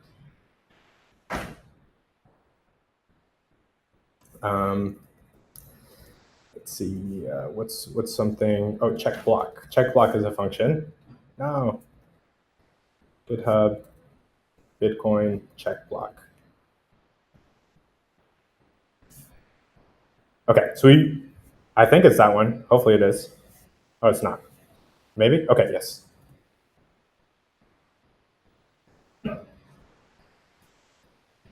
Okay, so check block. I'm not sure how visible that is. Maybe I'll zoom in a little bit. Check block is the powerful function behind Bitcoin consensus. You feed it a block, and it will tell you if it's a true block, if it is a block that is following consensus. It does all the checks, and this is where the consensus rules are explicitly coded, right? So if you were ever to hard fork, this is the file or one of the files that you would change. One, it checks the Merkle root, you know, kind of what we talked about, making sure that the Merkle root is part of what is known as the long chain, or the longest chain. It checks that it is under a certain size. That's the whole Bitcoin Cash debate, right? They hard forked, they changed this function, by the way. They said, no, we don't want, I think, I don't know, is it 1 megabyte, 2 megabytes on Bitcoin right now? They increased it to 4 or something like that. The first transaction must be the Coinbase, and then the rest must not be. So it's actually a consensus level rule that you pay yourself from the unminted supply, the block subsidy, right? And I thought it would be in this function, but it's kind of cool to see the halving, how it's calculated, because it's all on open source, right? So that it uses a variable called halving, and then it checks it by time, because there's a halving schedule, right?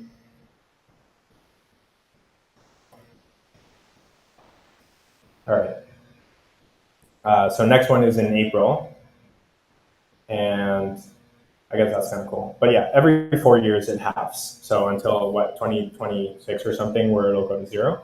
But yeah, yeah. Sorry? 2140. Okay, nice. I hope we're around then.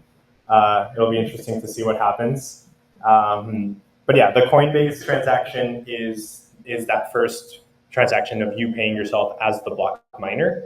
And that will stick around forever, even till when the block subsidy is 0. Cool. Any quick questions? Awesome. Let's move on to something more development-centric. How am I doing on time? Because it started weird, and just maybe let me know, because there's a presenter afterwards, right? Is he in the room? Or she? Oh, cool. Let me know when you're ready. All right, cool.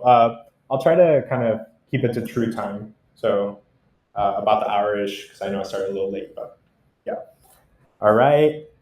I will present. Want to make sure. Cover this super quick. Super quick. So, anyone who is like super familiar with Ethereum? Okay, a couple folks. Cool, I'll cover this. It's kind of cool. And let me know if this conceptual vehicle is helpful. I've seen it be helpful. It's very helpful for me. But anyway, the day we did Intro to Ethereum, and I'll do it super quick, and then I promise we'll do development. We define Ethereum in a couple of ways. No word jumbles, although some of them are word jumbly.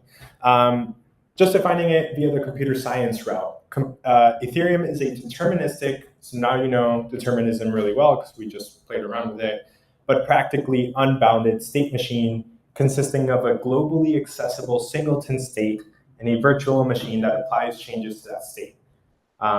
So that's a computer science definition, kind of wordy, but cool. Has a lot of good keywords in there, specifically singleton. Cool. What is Ethereum on the practical level? Ethereum is an open source, globally decentralized computing infrastructure that executes programs called smart contracts. It uses a blockchain to synchronize and store the system's state changes, basically keeping track of who owns what or who has done what. And it uses a cryptocurrency called Ether to meter and constrain execution resource costs. It's always funny to think, people say like, why is the blockchain not free? Same reason a Earth, Wind & Fire concert is not free, because everyone would go and it would not be an enjoyable experience. You need to meter access to valuable goods. Cool. What is Ethereum visualization? Imagine thousands of computers all over the world connected by the internet. Each runs the same computer program always. These are the nodes. This program, the Ethereum program, sets out rules. We just saw the Bitcoin program and how it set out rules for consensus explicitly, right? It's code for how the computers should work together. What the code we saw, that runs on every single Bitcoin node in the entire planet. And it runs continuously every 10 minutes. And this program, via that, those consensus rules coding sets out how the nodes communicate with each other, how they decide to store data, and basically how they decide everything. In a real sense, it is one computer, this program. This computer is Ethereum. And I have this little image. Anyone ever play Fallout? Cool. Cool, thank you. Yeah, so Fallout has like a bunch of these like little terminals all over the world, and no matter where you access them, it's your same kind of account. Kind of similar. Anyway, Ethereum equals a computer. And it's just funny to think what folks in the 1950s thought computers would be like today. So we went from the analytical engine, Charles Babbage, to Ethereum, to who knows what the heck.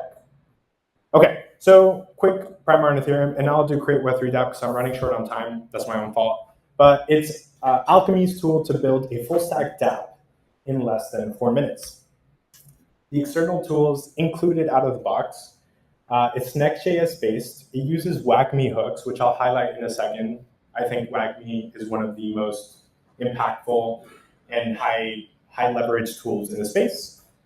Or libraries. It has Ethers.js support, RainbowKit. Now we're transitioning to ConnectKit, and it uses the Alchemy SDK for all the goodies for indexing and querying.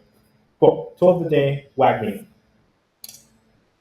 These are React hooks that are basically, I'm trying to zoom in here, basically super duper powerful in helping you bootstrap any type of Web3 enabled applications.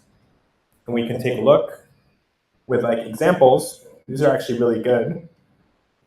It teaches you how to connect a wallet and gives you like a visual example, right? So it's already connecting to my wallet. I had already visited this website. That's why obviously it's connected.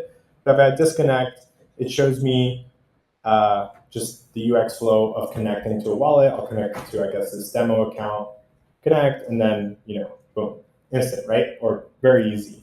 And then it tells you what hooks power this feature. So basically, what you just saw, you can copy paste into your application.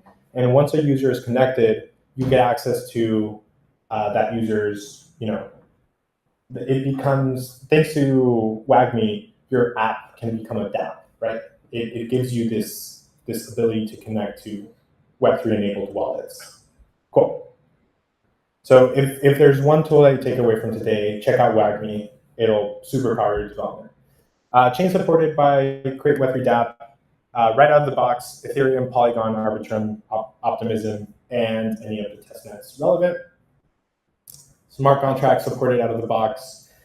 We have a thing called the Smart Contract Backpack, which allows developers to create production-ready and fully audited smart contracts directly from the CLI in a matter of seconds. Namely ERC 721, and so on and so on. And that's thanks to the Open7 library. We interface with the wizard. And another tool I'll highlight here. If anyone is not familiar with the Open7 wizard, if I can give you a good tool today, check this out. Basically allows you to write smart contracts via filling out a form. So if you want to do an ERC20 token, just say what properties you want it to have, blah, blah, blah, or NFTs, also what kind of features you want it to have. You can even do governor. So governor is the standard that Open7 set out for DAOs. I've actually used this, super useful and custom. So the Open7 wizard is pretty awesome. Anyway, if you are interested in checking out Create Web3 dApp, all you need to do is open up a terminal and CD into your preferred, folder. And all you need to do is make your, demo hello, right? CD into your preferred development folder, and then just run npx create Web3 dApp at latest. And it'll get you into a quick wizard. It's a little broken. We need to kind of minimize that. And you can name your project. I'll just name it my Create Web3 dApp. What we're going to roll out is a bunch of pre-built templates like the NFT Explorer. But I actually really like using it for boilerplate dApps Anyone here familiar with npx create React app? Has anyone ever used that? Okay, a few folks, awesome. This is basically the same exact thing, but Next.js based, and it ships with Web3 features out of the box. So in my opinion, no more need to use create React app. One, it's actually really bulky and time consuming too as a package. Just build your app using create Web3 app, and if you want Web3 features for anything, you'll have them right out of the box. We'll use JavaScript, Ethereum. You can also choose a blockchain development environment if you are going to be writing smart contracts. We have Hard Hat and we'll soon support Foundry, but for now, I'll skip it. It says, do you already have an Alchemy account? I say yes.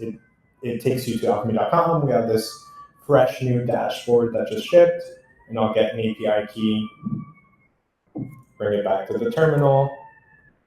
What this does basically is, and that's a huge developer pain point, messing around with API keys, where to get them, blah, blah, blah. You saw how easy that was. What this init process does is it puts it in a folder that is easy to find, but also kind of easy to change and move around and make mistakes with.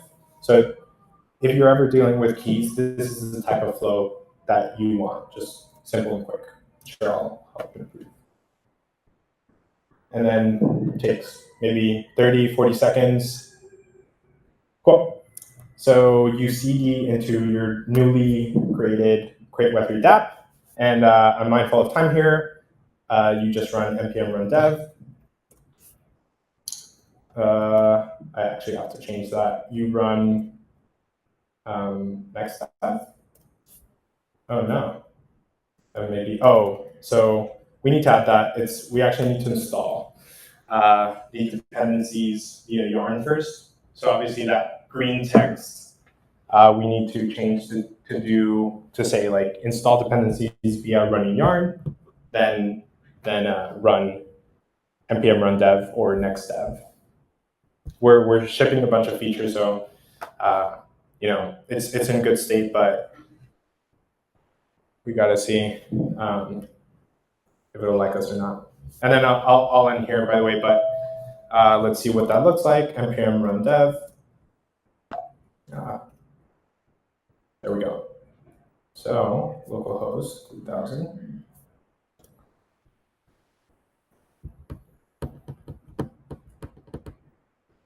Shouldn't be taking this long. I don't know what's loading, really. It's fully built. Okay, there we go. So you get all this out of the box. My wallet is connected to a test network, and I configured this to be on Ethereum, so it instantly tries to push me to Ethereum. Then it's happy. So just like we saw the WAGME hooks in action, this is actually just a kind of out-of-the-box component. It says get started by editing this page in pages index.js. We were very careful to make this a very neat and structured and simple coding, folder. So it says go to app index.js, or sorry, components index.js. Okay. So you'll notice that we are basically, explore templates. That's the equivalent of here, right? I typically like, and we'll ship this soon, I typically like to do this.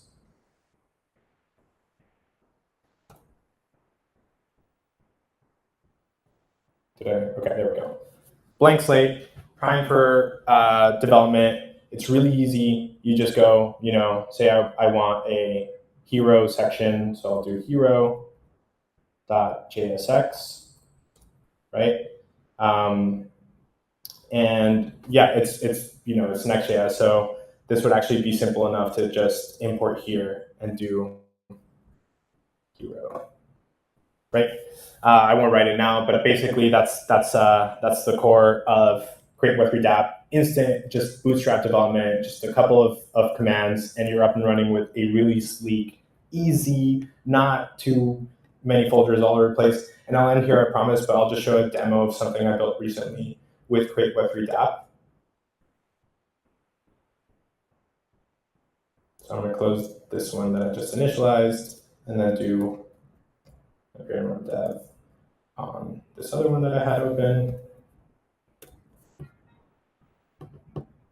And I'll set it up and last statements, but what I built was in my opinion, a Web3 version of Stripe, a very simplified version of Stripe, powered by WAGMI hooks. There's a really cool hook called Use Signature that allows you to really easily get a digital signature from your users. So what I have set up here is, and I'll open this super quick, actually close this one that I just made. So what I have here is, in the Next.js, Next.js is a server-side rendering, supports server-side rendering. So what happens is, I specifically program a merchant address that I want paid in some way, whether for a service or a product. And what I'm basing this entire app premise on is, if you want to unlock a secret, you have to pay 1 Zenus. I was using USDC originally, but USDC support on Gurley was being funky. Apparently, there's the Google it if you want, Zenus, Venus, Venus. They are on all the testnets, and they're a great way to get testnet tokens. Yeah, no, it's ridiculous. Why did they go with those namings? I don't know. So I'll actually show it. So Cena's token, all you need to do, because that's a testnet pain point, right? Like, oh, I want to test some dApps using ERC20s on the testnet. I don't want to deploy my own ERC20. I just want to, test an app that supports ERC20. So Google Zenus, Venus, Google their address. All you have to do is send a transaction to their smart contract, and it will automatically send you 1,000 of any of those relevant tokens back. So I did that early in the morning, got some Zenus, and let's see, I'll go on Gurley because this app is based on Gurley, and then I believe I was on, and then I promise I'm done.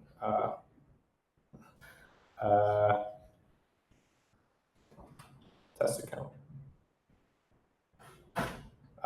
That's unfortunate. I thought I had totally imported maybe this one.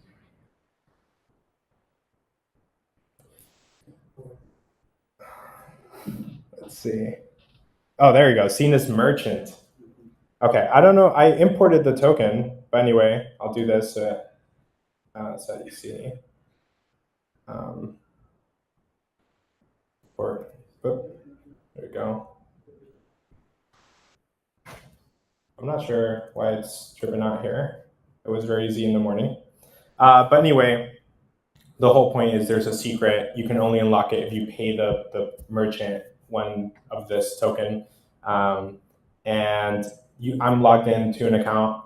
I'm the Zenus merchant right now.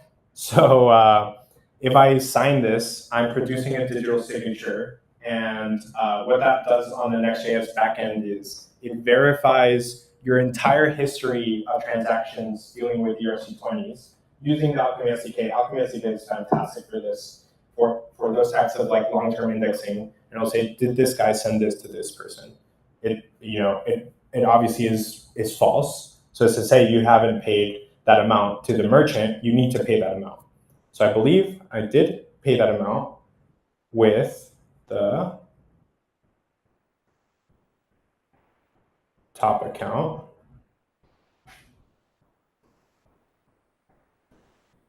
No. Okay, there you go. One more minute. Yeah, I'm done. Yeah, thank you. Running into the next. All right. Let's see. And hopefully this works. Otherwise, I'll end it. But basically, and I can show the secret, obviously, in the back end. I'm not sure which account I actually did the payment from. But basically, since Next.js supports server-side rendering, it's completely secret unless you actually produce a digital signature that attests your address has paid. And all you get back is this secret. The secret party is on, some secret. Basically, the location of a party could be an API key, could be a private key. But thanks to Next.js, it is actually completely secret. It's not held on any server until you actually authenticate. But anyway, check out Create Web3 Dap, and thanks so much, guys, for 90%.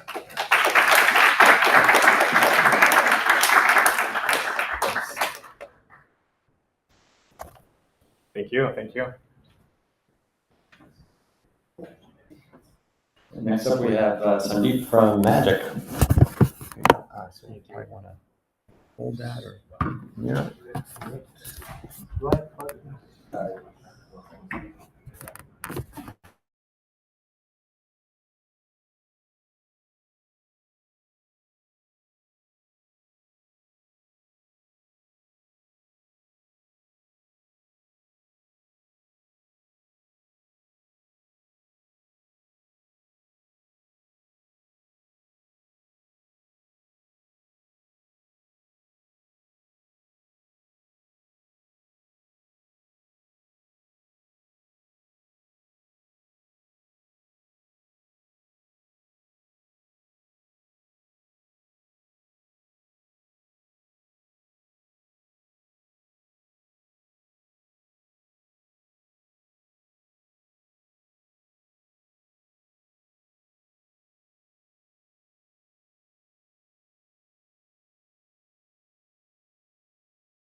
The volume audio. Oh, the audio's off. On. On. Okay, so And this is then good. you need to plug into the Right, screen. right, right. To present. So is it You gonna- don't need that as a screen. I don't need that, right? No. Yeah. You can go into your. I can just see slides. this. So now they're gonna see this. So now they're gonna see this, or once Are this we loads, okay? I guess loads. Oh, it counts. Usually there's like a countdown on this screen. I think we already went past that. I saw a countdown Usually- briefly. But No, the screens are being shared. That's fine. yeah, I mean, this looks good. You got it? Really? I say we just continue now. Just go switch back to the. This thing? Yeah. Is there a screen share here? There it is. Yeah. Here, 1 second. Yeah, you gotta click that. Oh Do it man, in real yeah. time. It's Okay. fine.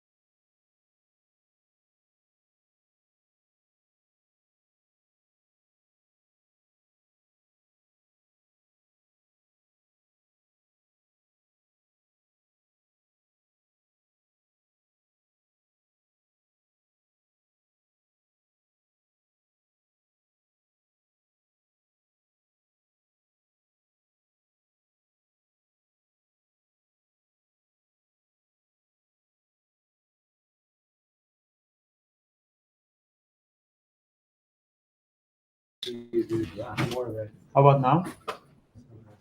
It's good to meet you, right? I look forward to working. Oh, and now you got to do that share again, correct? Oh. Good rest of your day. Safe travels. Yeah, window. Okay, that should probably do it. How about now?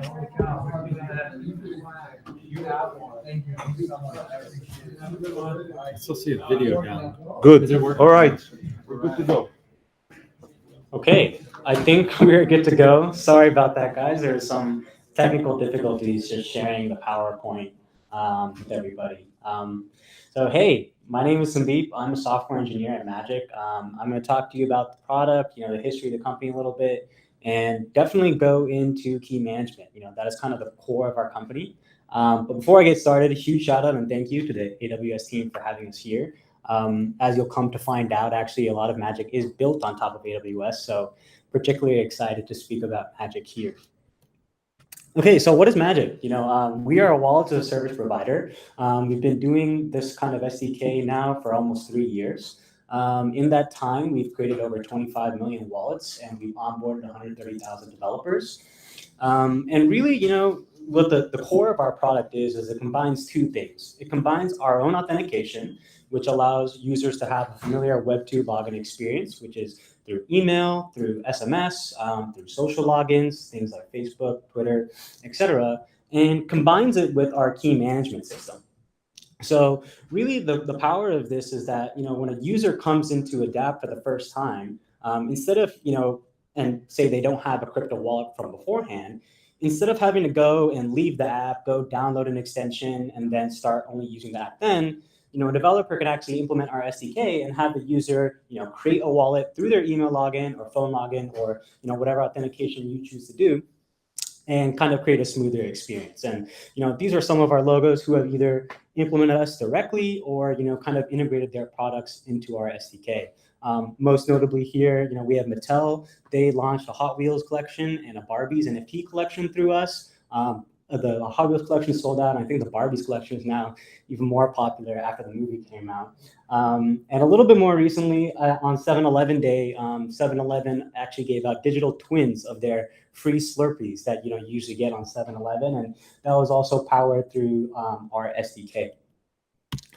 So, like I was saying before, the core of our product really is the wallet service, right? And that combines our authentication and our wallet creation and our key management system. But, as we've seen over the years, just having a wallet alone isn't enough for a new user experience, right? A lot of the times a new user who is coming onto the app is there to do something. And a lot of the trends that we've seen is that new user who is coming onto Adapt wants to do something around an NFT. They want to either claim a free NFT or mint an NFT that they've earned through some kind of experience that they've done, or they're actually trying to purchase an NFT that they would like to have. And as a result, that has actually led us to build different kinds of products that also fulfill those needs for those end users' demands. And the first example is a scalable NFT minting platform. Actually, kind of funnily enough, internally, we call this Amazon Prime for NFTs. Instead of actually having the user go and interact with their wallet on chain or go to the storefront, what we actually do is we have an API that'll actually have wallets behind them and go and transact on the smart contract on behalf of that end user. So this way, the end user doesn't actually have to have crypto in their wallet, but rather the developer can just call an API and we can mint the NFT directly into the user's wallet who doesn't have crypto.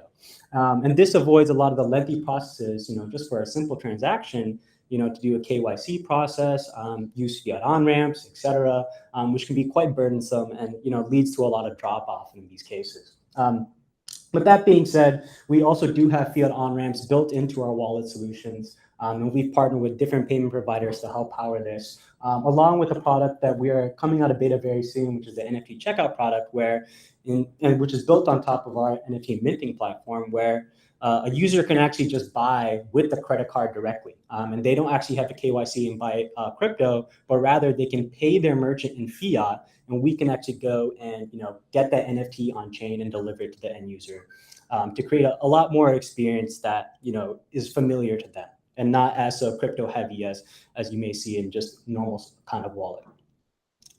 So, okay, this is kind of the core slide. If there's anything you need to remember after I'm done talking, I think this is kind of our core slide. There's really 4 pillars around our entire business. The first one is non-custodial, and I'll talk about how our key management actually achieves this. But we are MSB and MTL exempt. From a security standpoint, we are ready to work with enterprises because we're SOC 2 Type 2 compliant, CCPA compliant, GDPR compliant. And really and again, this is kind of what I was speaking about a little bit earlier, but we really cater a lot to what the user and developer experience is going to look like. So, a new user who's coming on to Adapt when you've implemented our SDK, they'll never have to think about a password. They'll never have to think about any seed phrases, and they will never have to leave your app and go download something. And there's no KYC process that's needed in order for them just to access your app. And it works with a lot of the popular libraries that already exist today. Ethers and Web3.js is kind of very easily works with Magic, and you'll kind of see in the demo, I'll walk through some code about how you can do that. And finally, a thing that I also, as an engineer, definitely pride ourselves a lot on is performance and reliability. Like I said in the earlier slide, we've created over 25 million wallets in the past 2 years. We can do around 2,000 wallets per second, and we've supported a lot of NFT drops that have gotten that kind of traffic, and we've been able to be fine. And something that I definitely feel proud of as an engineer, because a lot of times these apps would never be able to have that kind of scale before, because there was no way for new users who are interested in the product to be able to access it without actually having to go download something. And also, more importantly, we are chain agnostic. As you can see, all those different logos of the chains on the bottom of the screen there. We support over 20 different blockchains. Most of your EVMs are covered, so Arbitrum, Optimism, most of Polygon, Ethereum, but also in the non-EVM land, we support Solana, Bitcoin, Celo, and a lot of others that I'm not going to list. And on top of that, we're also platform agnostic. So we have a variety of web SDKs, but we also support Android, iOS SDKs, and we even have a Unity SDK. So if you're trying to build a game, which is actually one of our customers, Immutable, does, they use this Unity SDK, you can actually build a game that's actually a native crypto game and have these people log into your game and very easily get a wallet that they can then use. Oh yeah, question. Quick question. Tied to the 25 million wallets. Yep. Are you guys able to retroactively create, if I have a site that has 20,000 users? Yeah. Am I able to retroactively create an account for those 25,000? So it doesn't say pass in 20,000 emails or something and import it into our system. Emails and salted hashes or some other. Yeah, so we don't have that functionality yet. Usually when a user has some kind of authentication system and users already, we either get tacked on as an additional step in their authentication flow. But we also have a product called Magic Wallet Services, where if you're an OpenID compliant authentication service, you can actually use your own authentication and then hit our systems to get wallets for your users. And that's actually also pretty popular, where enterprises want to keep their branding up front and don't want to use another party's authentication. They can do that and still have wallets accessible to their users. Great. Okay. So yeah, now that's kind of at a high level. I'm going to really speak for the rest of the time about key management and really talk about the space, because there's so many interesting developments that are going on. And as I go through this, I think I want to keep in mind, Magic's principle when we think about key management is really working backward from the customer problem rather than, say, picking the most interesting technology. And I'll say that as an engineer, I can be kind of guilty of that. Especially in crypto, there are so many cool innovations that exist in the space, but a lot of times it's kind of shooting ourselves in the own foot because we don't actually see what kind of problems that we're trying to solve. So I'm going to first explain, Magic's key management, and then I'll go through other different kinds of approaches, and I'll explain the advantages and trade-offs of those different approaches and kind of why we've settled to where we are in key management. So going into our key management system, and I know this is a little bit of a complicated graph, but I'll try to break it down the best I can. There's really 3 different parties involved in this entire key management flow. There's going to be your browser and an iframe that is created inside that browser. There's Magic's backend system, and there's the AWS hardware security module paired with AWS Cognito. Now, as you'll see in the demo when I'm done speaking around different key management, the first thing that you do as a developer when you're using the Magic SDK is to create an instance of that SDK. What that actually does is it creates an iframe that's injected into your browser. Now, this iframe is actually responsible for all the different key interactions that your end user is going to have to experience when they're doing any kind of transaction, whether that's signing personal data, whether that's sending ETH or whatever native token to another address. All of that is actually going to occur inside of the browser. And like I was saying on earlier slides, this is true for the web SDK, but this is also true for mobile or whatever platform you're on. This iframe will always exist to do all the key interactions. Now, the way this works is when a new user comes and logs in through the Magic SDK, it triggers a backend call to our authentication system to go and send whatever factor of verification for that user. So in the case of, say, you wanted to do email logins, that triggers a call to our backend, which goes and sends out that email and then verifies that that person is saying who they are. Now, in response, after a successful authentication, we give access credentials to a secure environment to go and directly actually contact the AWS hardware security module. So what's really neat about this is that all the key generation actually occurs inside the iframe in the client side, and all the encryption and decryption of that private key occurs still on the client side through the AWS HSM directly and through Cognito. And this way, our backend is actually never seeing raw private keys, but rather is communicating with the HSM directly whenever they need to encrypt or decrypt their private key. So this is what at the core, what really makes this non-custodial pattern, because everything is done on the client side and everything is encrypted through the Cognito service in the HSM. And this also allows for a lot of high throughput performance that I talked about earlier, which is a huge, I think, a strength of ours, as a lot of these applications need to be able to scale to tens of thousands and in some cases millions of users. And like I said before on the earlier slide, we are SOC 2 Type 2 compliant, and we have a bunch of monitoring systems on a lot of these things. We've created 25 million wallets, and we haven't had a single security incident in that time that we've had this SDK. So, okay, another different kind of approach. How many people have heard of MPC before? Just as a show of hands. Okay, great. Okay, that's actually a lot of people. So, I mean, at the core of an MPC wallet, or the architecture of an MPC wallet, is that instead of having an encrypted key stored in one place, what you actually do is you break up that encrypted private key and you shard it into a bunch of n number of nodes. In this case, in the diagram, I have it as 3 different nodes. But for every single MPC implementation, that number may change. And there's something called a threshold signature scheme, where some number of nodes are needed to recreate the full signature by having partial signatures of each of their shards.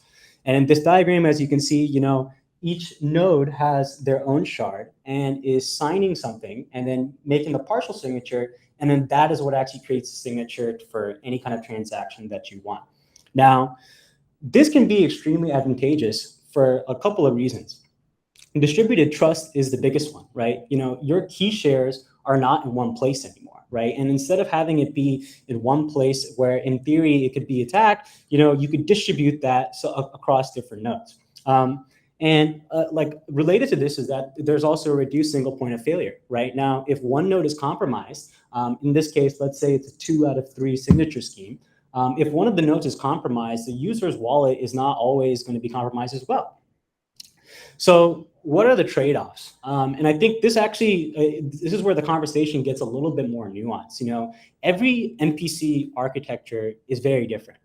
In this example, I was saying that, there are 2 out of 3 nodes that you need. In some cases, in like another talk here, one of those key shares was on device, and one of those key shares was put in the cloud. The biggest thing that we've realized is that as you actually get more nodes, and ideally, which is the benefit of having an MPC architecture, you lose a lot of performance as you're doing that. And today, we've done all kinds of internal testing on MPC architecture, and really the best that we could see from other vendors and internally is around 100 requests per second, right? And anecdotally speaking, we've also had customers who have gone originally with an MPC solution, but then after a certain kind of burst where like in a burst traffic where say they're doing some kind of NFT drop or some kind of thing where there's a lot of traffic, the key management system starts to buckle beneath them. And that's where, from again, going back to what I was saying before, Magic really cares about what the customer needs are. And at the moment, we just don't see that we can create an implementation of an MPC wallet that actually meets those requirements that the enterprises needs of a very scalable login. Another problem, like I was saying, I was kind of alluding to earlier, is so where are those shards actually located, right? If if all of those shards are located on the cloud, then going across devices is a seamless thing and not a problem.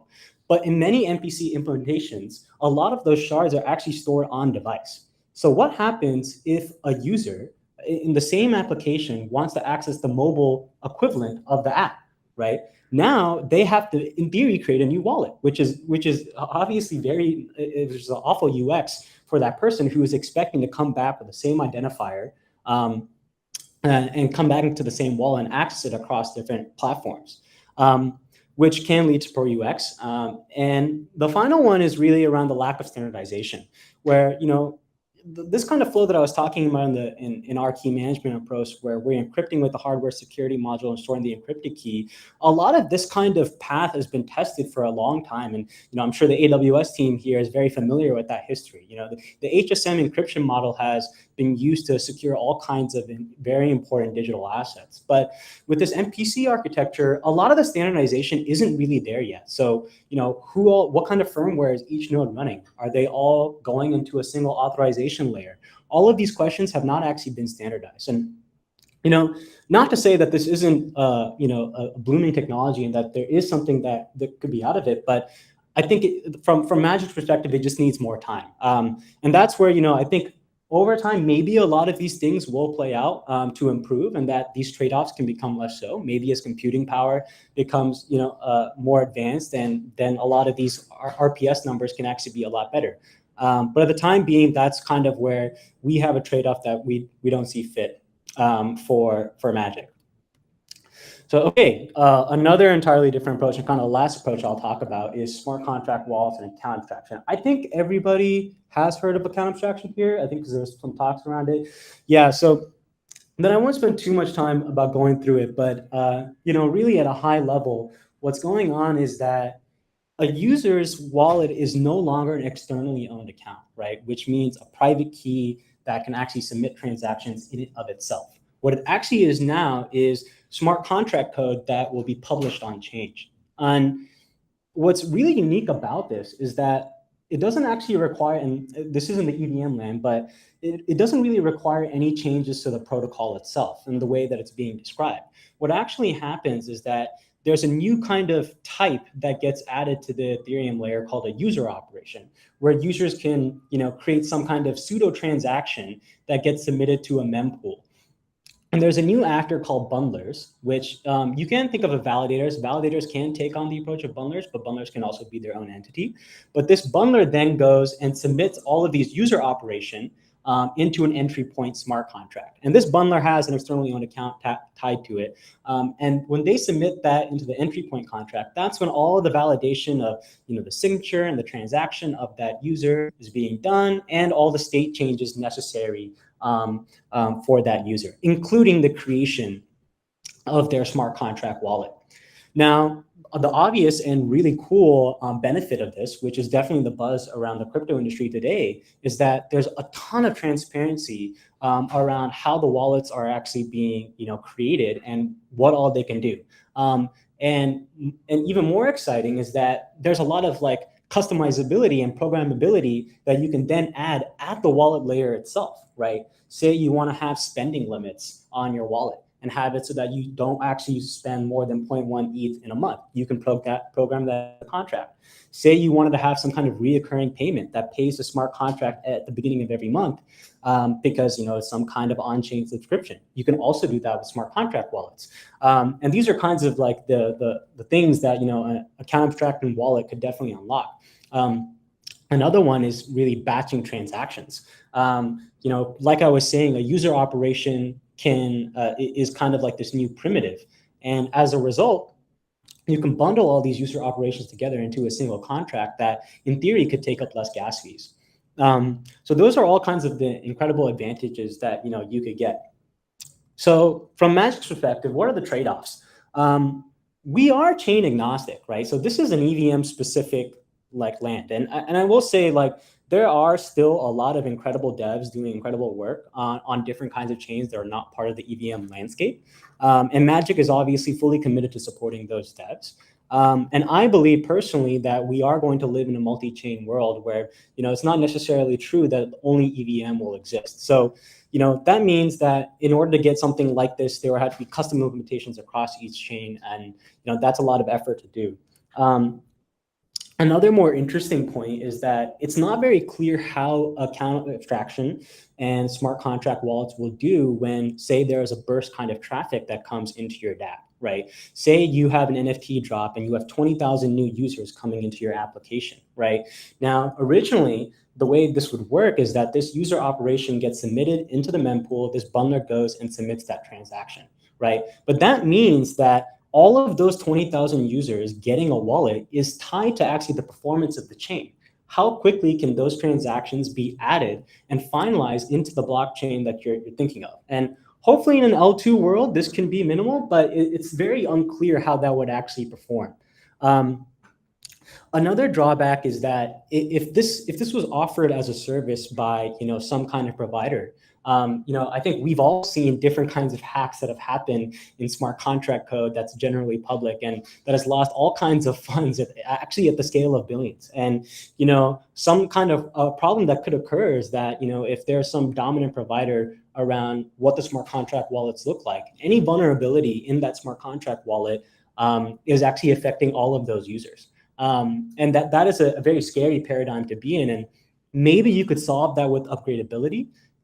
But even then, that runs into the question, well, okay, who has the power to upgrade those contracts? And then we kind of come back into the full circle here. And the last one is a little bit of a minute one, but I also think is important as we talk about a multi-chain world in which we may exist in the future. But interoperability across L2s become a lot more challenging, right? Because as you may know, at least in the EVM land, when you have a private key, you have the same public address across different L2s because that key pair in the EVM is consistent, right? And that's how you can very easily bridge between different accounts. And it's very easy from a user perspective to think about, oh, this is my account on Polygon, this is my account on Optimism, this is my account on my L1. With smart contract wallets, that wouldn't be the case, right? Because you're no longer tying an externally owned a private key, to an address, right? It's really a wallet that gets deployed at some kind of, random address. Now, there's the create2 opcode that exists that maybe you could do some wizardry to get, but a lot of this isn't guaranteed in the same kind of way. Okay, so I think that's kind of all I had to talk about from the key management approach. I mean, again, I really wanted to say as some final thoughts, there are really interesting ways to think about key management and approaches to helping onboarding new users in the crypto space. Magic takes this opinionated stance of our key management system, not because we think it's the most exciting technology or just so the technology in and of itself, but we think it's in the best position to serve our customers' needs, which is really performance and scalability and really good design and UX to help new users actually enter crypto applications. So I'm going to show a little demo of what we have going here and what I'm actually going to walk you through today. As you can see, it's just kind of a simple claim NFT page where you can click just a button and have an NFT minted into your wallet. And all of this process will be entirely gasless. So even as a new user, you won't need to actually have any crypto or top up any crypto. And I'll kind of explain and walk through some of the code to go through that experience. But give me 1 second as I switch to the demo. Okay. So the first step that you're going to need when you're building with the Magic SDK is to go and grab your API key. In this case, I haven't really talked about the different kinds of products that we have, but I'm going to show you one with one of our products called Magic Connect.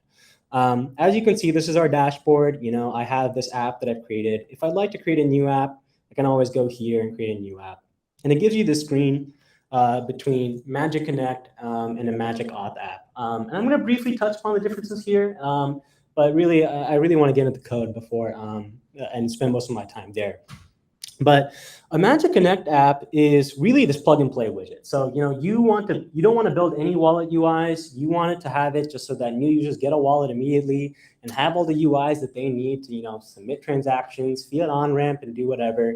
Then Magic Connect is definitely that. We have a bunch of UIs built out for it. And also something important to note is that through an identifier that we get when someone logs in through a Magic Connect app, so say I log in with Sandeep at magic.link, when I go into another app that also uses Magic Connect and I use Sandeep at magic.link, I get the same wallet across those apps. So Magic Connect is our really interoperable, easy to use wallet that exists across all of our customers who are using Magic Connect. Now, Magic Auth is a lot more white label. So you can customize it, to have it whatever authentication methods you want. And this is where, a lot of these, and it's definitely our most popular product, as a lot of enterprises want to cater the experience entirely to their brand, and really kind of take a lot of the crypto technology out of it, and abstract it away.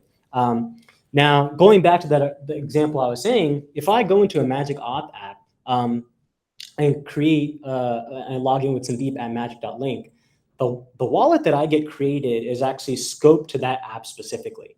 And a lot of times, especially because it's white label, a lot of partners and enterprises prefer that. So have it so that, that wallet is specifically tied towards that application.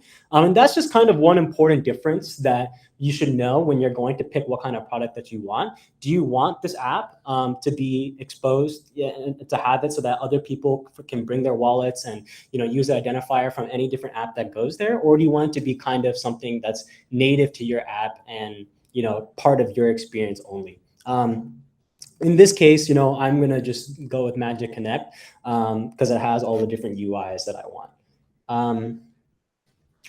Okay, so let's get into the code. How many people are familiar with Next.js? I think we saw one. Okay, cool. So I'm using Next.js. We also support React, and like I said, we also have mobile stuff, Android stuff. But I think for me, just getting a very simple demo going up is the best with Next.js. I'm gonna zoom in here. Can you guys see that well? You guys can see that well? Okay. So this is probably your most important line when you're setting up your Magic instance.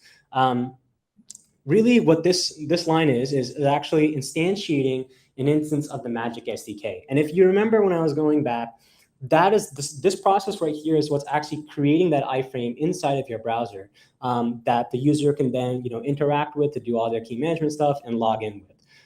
So here, I have an environment variable, the Magic API key that I've set in my environment.local right here. And you can see that I also have some kind of network option. So this is also defining what chain you'd like to be on. And you can kind of see I've defined that right here. This is really just taking in an RPC URL and a chain ID. So I'd like to do this on Polygon, but this is an example of what it looked like on Borelli, for example. So great. So now that we've done this, what is this line doing? So line 134 is kind of like I was saying earlier in our presentation, is what's so unique about our SDK is that it works really in front of a lot of the popular Web3 libraries like Web3.js and Ethers. So a lot of the code that you would be writing is actually exactly the same, whether it's a wallet that's coming from MetaMask or it's a wallet that's coming through us, right? What we really do is just we take an Ethers instance and we just put our Magic instance inside of the constructor. And right here, I'm really just setting that as a state variable so that I can access this Magic instance and this provider instance anywhere I go. Okay, and the next most important line right here, line 74 and 75. As you can see, this line is really just saying magic.wallet and .connect with UI. This is what actually shows the modal to log into your site. And let me actually just get this running real quick. Sorry, I have to also hold this. Okay.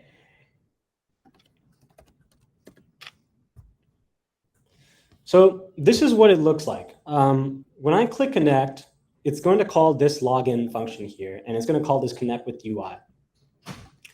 And this is what the UI looks like. So you can see that I can log in with the normal email flow. And if I didn't have already a Google signed into my browser, that I could do that. And this is a normal one-time passcode kind of email login, or I can sign in with the Google OAuth that I've already had on my browser. So in this case, I'm going to choose my Google OAuth because it's quicker. And as you can see, Magic here is authenticating, the Google authentication method, and now we're in. And just like that, we have a wallet that's good to go. And you can kind of see it if I just click here. So this is what our core UIs really look like. And I think really the power of the Magic Connect SDK is that all of this comes out of the box for you, right? You don't have to actually worry about, oh my God, let me go grab these NFTs. Let me go create this UI to buy and send stuff. All of that comes out of the box with the product. So as you can see, I have a nice NFT collection here. And if I ever had tokens in any kind of actual cryptocurrency, I could also show that here. We have fiat on-ramps built into the actual wallet UIs as well. So you can see we've partnered with different kinds of payment providers like Sardine and OnRamper and Stripe to have it so that I can very easily buy different kinds of cryptocurrencies directly into the wallet. And also I have a nice way to receive things. So if I ever wanted to receive any cryptocurrency, I can just have this, copy my address. And most importantly is that you can always export your private key. Right here, I have a wallet secret phase that I can always click and go and export my private key if I ever wanted to leave the Magic ecosystem. And that's always something that's going to be available to end users to do in the Magic Connect app. And I will not show that here, obviously, because I know you guys will steal my NFTs. But this is really kind of what our core UIs look like. And so how did I do this? As you can see with this, when I click this connected button right here, I also called a very simple function called show UI. And again, this is kind of the standard. It's very simple to do. These are really just one-liners of code where I'm just awaiting magic.wallet.showUI. It's really that simple. Now, something I haven't showcased really is can I actually do some things like personal signatures or signing things? So let me just kind of demo that really quickly. So instead of on click, I do show UI, I just do personal sign. So if I go back here and I refresh and then I connect again. Now, as you can see in the code, I've asked to sign the Hello AWS Summit message. So when I go to click, you'll see this is what a signature mode looks like. And again, we've also built this out. So you really don't have to think about building any kinds of UIs for a new user, but rather the SDK will kind of have all of this done for you. And if you look back into the code, this is an example of what you would ask what the code would look like, even if you were just dealing with the MetaMask, right? This is the provider.getSigner.sign message. This kind of format is really just ethers, right? This has nothing to do with Magic. But in this case, when we instantiated the provider, we passed in our Magic RPC instance. And as a result, it understood that we were dealing with the Magic wallet and then popped up our UIs. So really, as a developer, this is something that you should be super familiar with if you've ever built any dApps before. And we're trying to make it as easy as possible, to actually access a lot of these things. So point being said, and this is part of the next part and the last part I have for this presentation is really around the minting API. So as you can see, I want to claim this nice minting API, or this nice NFT. And I'm going to do that by calling our minting API that's going to go on chain and actually mint this NFT for me directly into my wallet. And let me change this back so that instead of a personal sign, it is still showing UI. So I can really see that NFT later.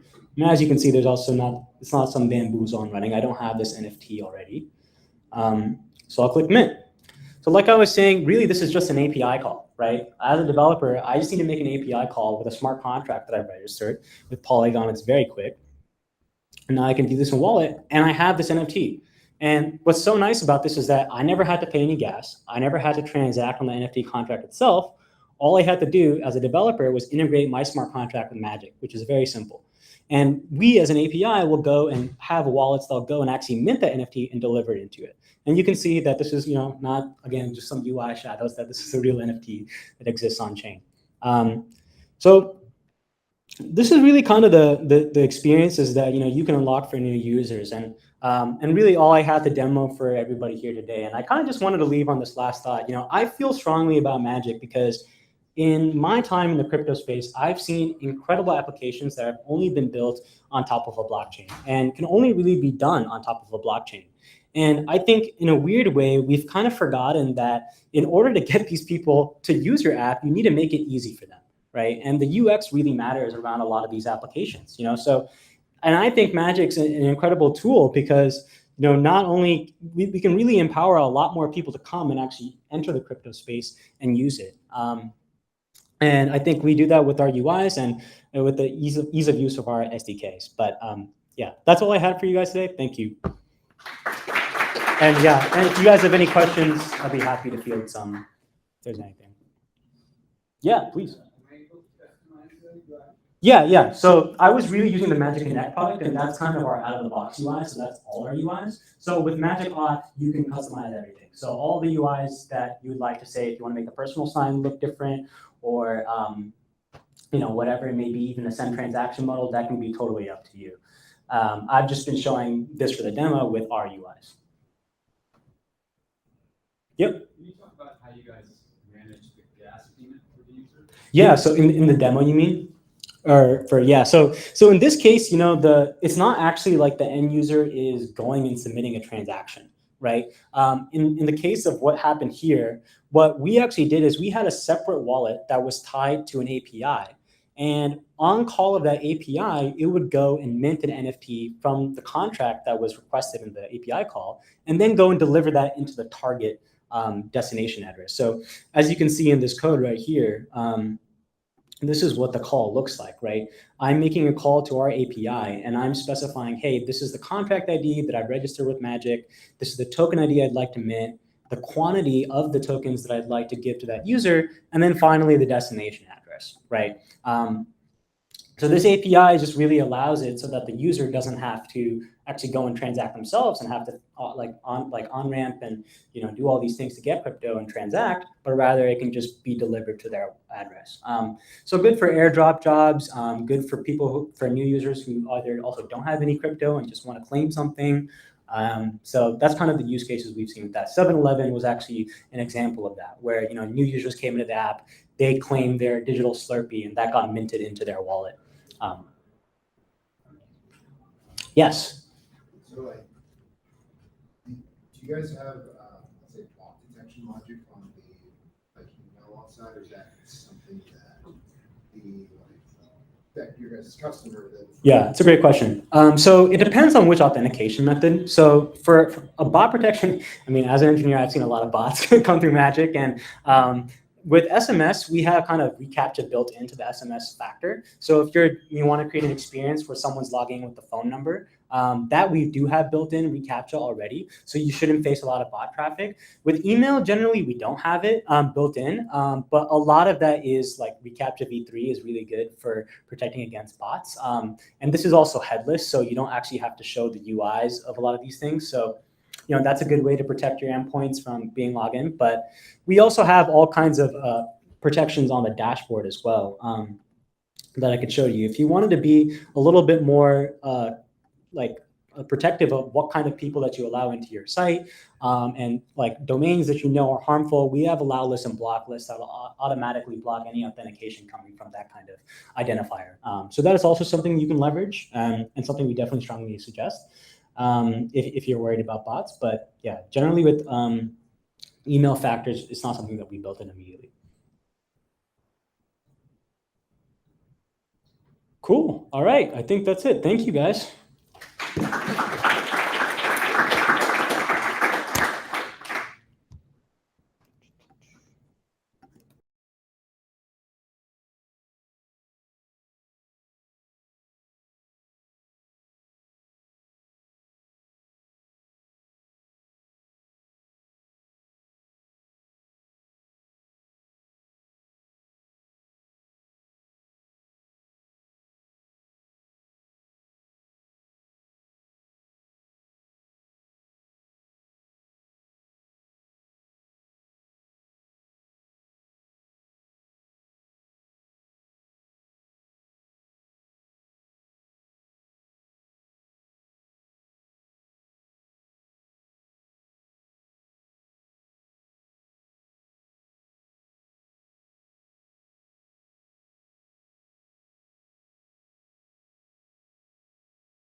Oh, I see. Which Great. on you?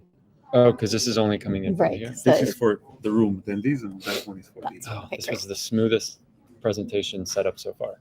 By the end of the day, we figured it out. I try to help. That's a hell of a job. Great. I'll minimize that. Or not. Okay. And do you want mirrored or do you want extended? Right now you're mirrored. So like what mirrored, you see. perfect. Yeah, Okay. that's great. Cool. I keep it simple. Nice. Yeah, it's usually like, I guess you don't have speaker notes because you don't have a deck, so it makes sense. Oh yeah, I'm just going into it. So Yeah. I like to be off the cuff, you know. Cool. Yeah, so whenever you're ready, you can. Yeah, let me just sign in here. And let me just make sure my MetaMask is signed in. Yep. All right. I think we're good. Cool. Let me also just delete a bunch of this because otherwise I will forget to do that. Okay, great. Choice of demos. Oh, why is that? Oh, flashing? some Christmas lights. Let's see.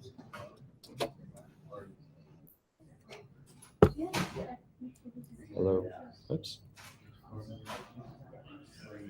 Hello, hello. No? Okay. Oh, you jinxed it by saying this Hello? is the easiest. Hello? No, it's working now. Nice. Do I have Okay. to hold that down? Oh yeah, because you're gonna be doing a lot of typing, huh? Yeah, but it's fine. I can Oh. adjust. It's actually super sensitive. Oh, okay.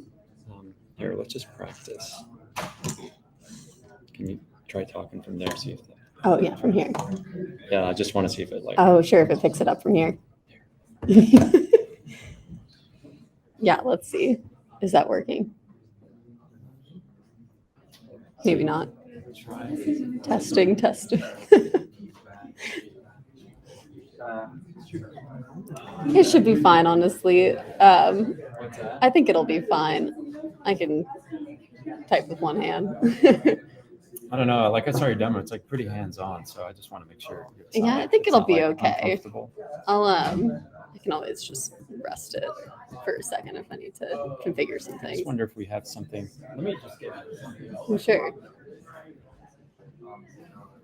I'm gonna do this. Okay.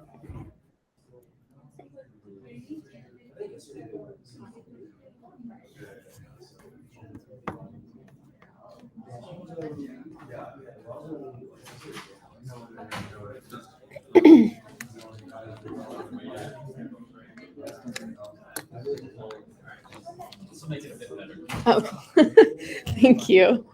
It's quite the setup. That'll be helpful if I start sneezing during it too. Oh yeah, so. then I'll do a tissue side up. Exactly. Perfect. Okay, cool. There we go. Sound okay? Yeah.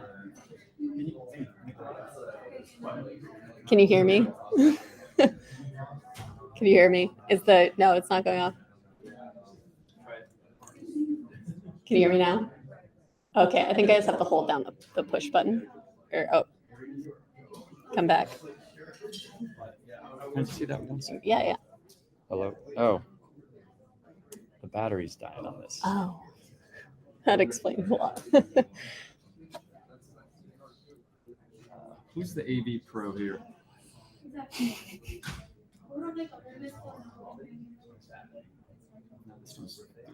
Hello.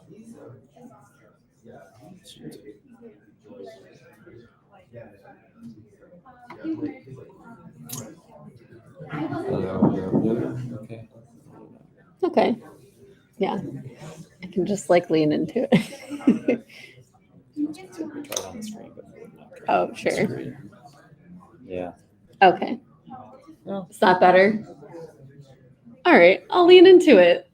Yeah. I wish I was shorter now. I really wish I was shorter. Perfect. Oh, no, I think it's fine. No worries. I can actually hear you better. Okay, cool. Yeah. That's good. Awesome. Oh, the desk? Yeah, I could bring this up a little bit. Oh. Ooh, nice. Thank you. Very good. Okay. Well, that would be a little aggressive.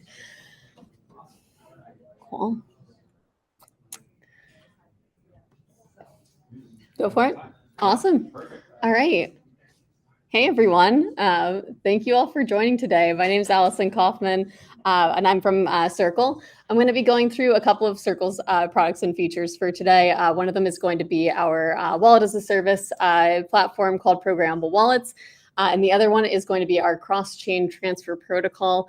I will probably mess up saying that a couple of times, so please bear with me. So I really wanted to make this a demo so that people could be interactive with it while I'm going through it. Don't love like talking at people for like 45 minutes. So not very good at that. So I'm gonna try to help you all follow along if you're interested in it. And if you have questions throughout any portion of this, please feel free to stop and interrupt me. I will not take it personally. I love questions. So to kick things off, the first thing we're gonna go over is just actually setting up your access to the Programmable Wallets environment. Just to give a little bit of background here, this is what we call our Circle developer account. And our Circle developer account is basically a developer's hub for all of the access to things like API keys, configuring webhook notifications, getting logs, etc.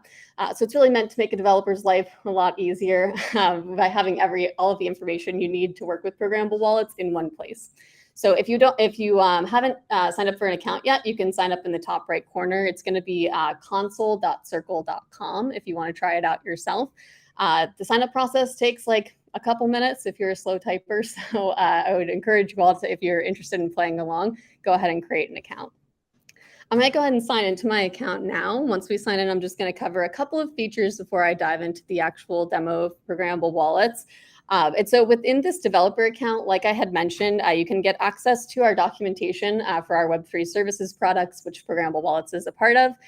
You can also generate your API keys here. So by default, you're going to be in testnet mode, which means don't try sending any real money into the wallets that we create today. That will not end well for anyone. And here you can create an API key in about 30 seconds, and this will allow you to get started. Our Programmable Wallet service is purely based around REST APIs. So you don't need to learn a whole new coding language.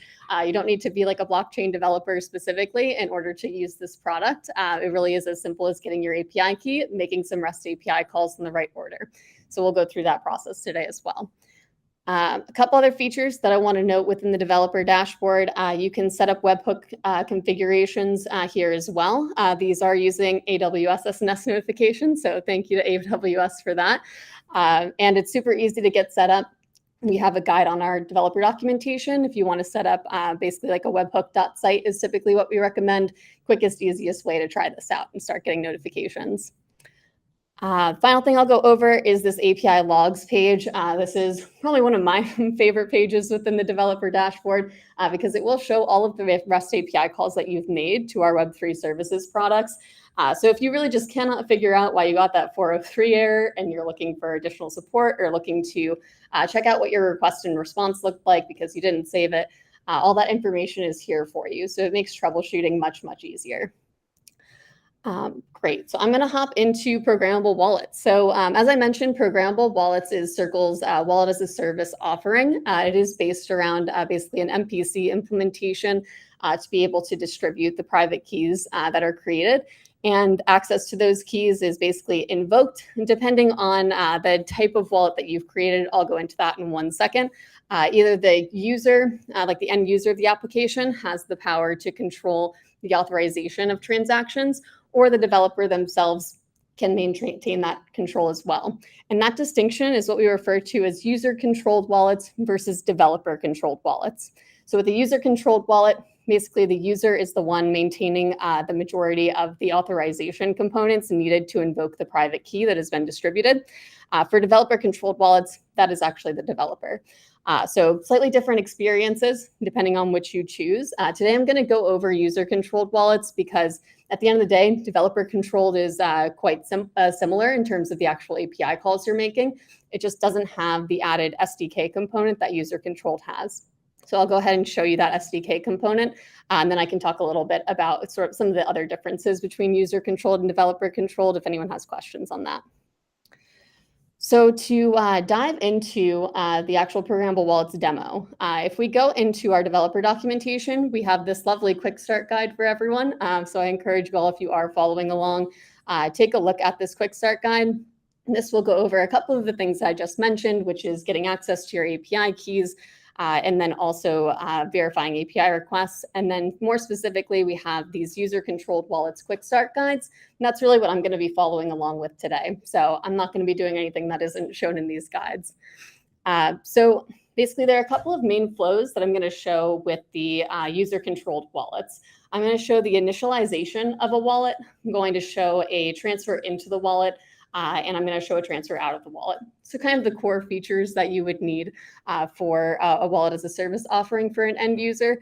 And I'm going to show you all how to do those, hopefully in just like 10 to 15 minutes. Very simple. So I'm going to hop over to our reference pages. Again, this is available on our documentation. I'm going to be showing here how to make these API calls from the reference pages, because this is probably the easiest way to test with these right now. Coming soon, there will also be a Postman collection to make it even easier. But this is a great way to familiarize yourself with the different parameters and requirements of each API call. So for a user-controlled wallet, the main distinction between the user-controlled and the developer-controlled, as I mentioned, is that the user is maintaining the authority to invoke the private key to sign transactions. So the developer, Circle, etc., they're not going to be able to move funds out of an account or create a wallet on behalf of the user unless the user actually specifies that they would like that action to occur. So we're really giving a lot of power in the hands of the users in this scenario, and we're doing that through the use of our SDK. Right now, this is a mobile SDK. Web is coming soon, but it does revolve around basically having the user enter a PIN code, very similarly to how they might enter a PIN code for like setting up a bank account or something like that. The experience will be very similar. So the first step here is that we're going to create a new user. Creating a new user basically is just identifying that we've created a user in the system, and all of the transactions and wallets that we create will be associated with this overarching user ID.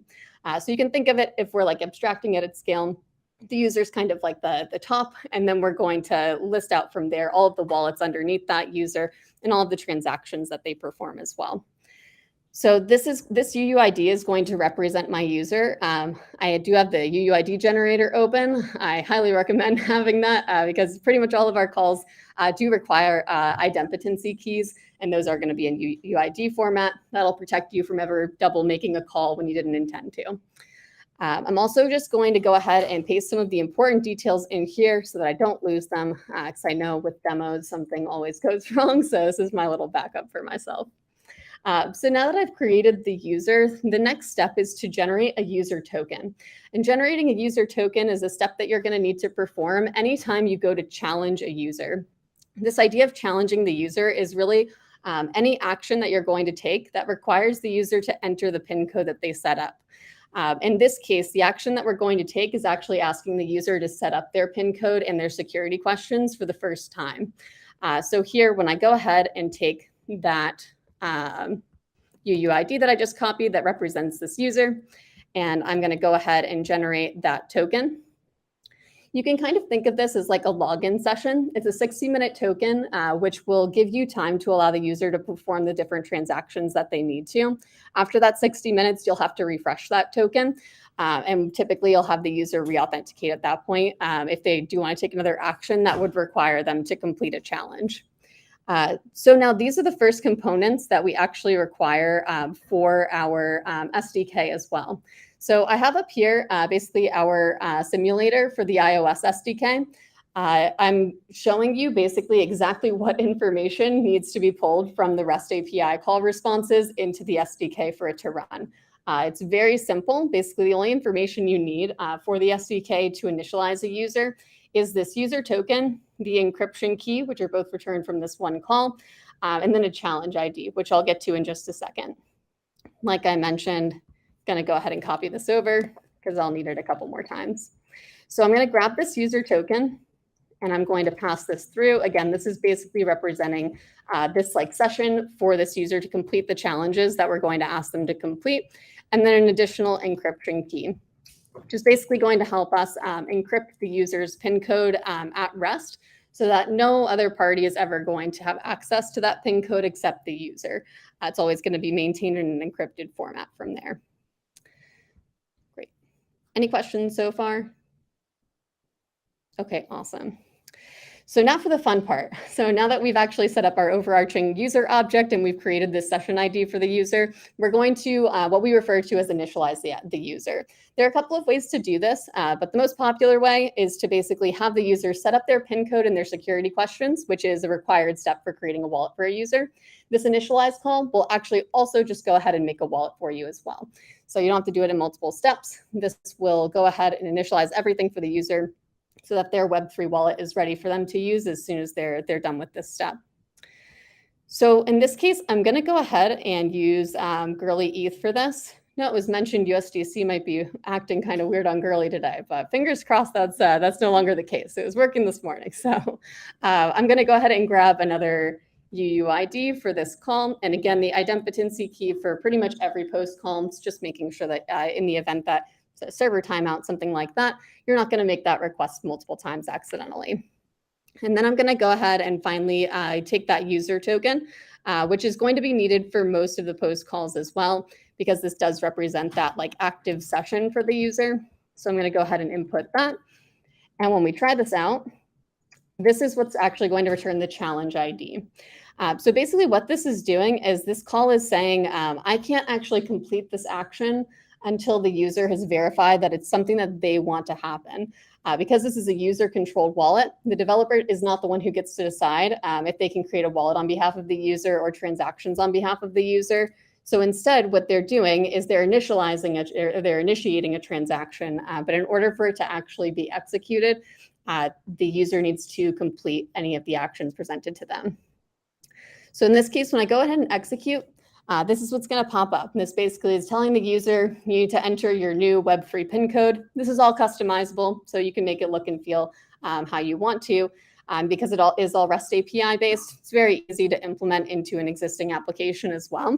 I'm going to go ahead and enter my PIN code. And once I've confirmed my PIN code, now I've officially enabled that PIN for my user. The other step for this like one-time setup is also to enable your recovery method. So because the users are the ones who have the control over invoking the private key for a user-controlled wallet, it's really, really important that if the user forgets their PIN code, they're not like they haven't lost their assets forever. And so the recovery method is basically that way for them to regain access to their account in the event that they do forget their PIN code. So again, this is going to look very similar to users like other Web2 experiences that they've had with things like bank accounts, really any platform that has any requirements around like money or transmitting money. These are not going to be, super kind of strange questions for the user to go through. So in terms of these questions, I'm going to pick what is your favorite team. I don't know if there are any League of Legends fans out there, but I'm going to go with Cloud9. And then the other one, go with my childhood nickname. I had a gym teacher who used to call me Al. Thought it was very funny. So that's my favorite nickname from childhood. And so now I'm going to go ahead and confirm. This is going to ask you to confirm. You can provide a hint. So if you think you're spelling something weird, or you might not remember exactly what you answered at that point in time, hints are always great. I encourage hints, but I think I'll be able to remember these. So I'll go ahead and continue. And now finally, the last step here is for the user to agree that they're accepting the responsibility over the assets in their wallets. This is really important, again, because if the user does forget their PIN code and then they proceed to also forget their security questions, their wallet is locked out forever, basically. Luckily for the user, no one else can access the wallet either. So it's not as though another developer or platform is going to take those assets, but they also won't be able to access them. So that is one of the risks for a user-controlled wallet is, with great power comes great responsibility. So I'll go ahead and continue. And you'll see this set pin is now basically in progress. This will also likely have been completed by the time I make the next call. So now I'm going to go ahead and call all users, and I should see my new user on here. And you can see that is the case. I have been enabled for both my PIN status and my security question status. Both of those need to be enabled in order to perform any other functions because otherwise the user can't access their account, can't access those wallets. Like I mentioned, with that call, I actually also specified that I wanted to go ahead and just go and create a Girly wallet for the user at the same time. So if I go to the wallets calls here, I can basically get all of the wallets that are owned by a particular user, and I can use their user token in order to look this up. I could also use their user ID, Both of those are options, but in this case, I'm going to go ahead and use the user token because I already have it copied. So I'll go ahead and try this.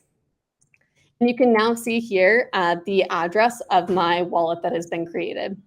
So just basically in 3 API calls, I've now enabled my user's Web3 wallet on Girly. One of the great aspects to programmable wallets as well is that it is interoperable. So if a user wants a ETH wallet and a Polygon wallet and an Avalanche wallet, you can create all of those for them. They'll all be associated with that same user, and the user can access all of them with the same PIN code. So you're giving a lot of the power into the hands of both the developer and the user here. So now that we've actually created this account, I'm going to go ahead and send myself some funds. So I'm going to go ahead and go into my MetaMask wallet. You can see I have a bit of Girly ETH in here right now. So I'm going to go ahead and send a little bit of that into my wallet. Just going to send like 0.001. That seems like a reasonable amount. So I'm going to go ahead and send that. And I'll confirm the transaction. And after we receive the number of confirmations we're waiting for, I should receive basically a confirmation, both in the webhook notifications that I've set up, but also if I want to just poll for the new balance in the wallet, I can do that as well. So I'm going to go ahead and take my wallet ID. This is another thing that I'm going to need. So I will go ahead and put that wallet ID in my handy sheet so I don't lose it. So now that we've done that, we should be able to see this token balance in the wallet that I've just created if it's completed. And it has. Great timing. So now I can see here, I do have basically 0.001 of that Girly ETH within my wallet. You can also see we're abstracting a lot of the elements you would need to know about blockchain development here. And so each token is going to be represented by a unique UUID. And that basically means that if someone sends like a random ERC20 token into your wallet and you have no idea what it is, we'll assign an ID to it, and you can look up that token with our token lookup call, and that'll tell you the information about that token. And at that point, you can decide if it's a token that you want to monitor and show to your user, or if it's one that like, I don't know what this is, maybe I don't want to show this until I've investigated a bit more.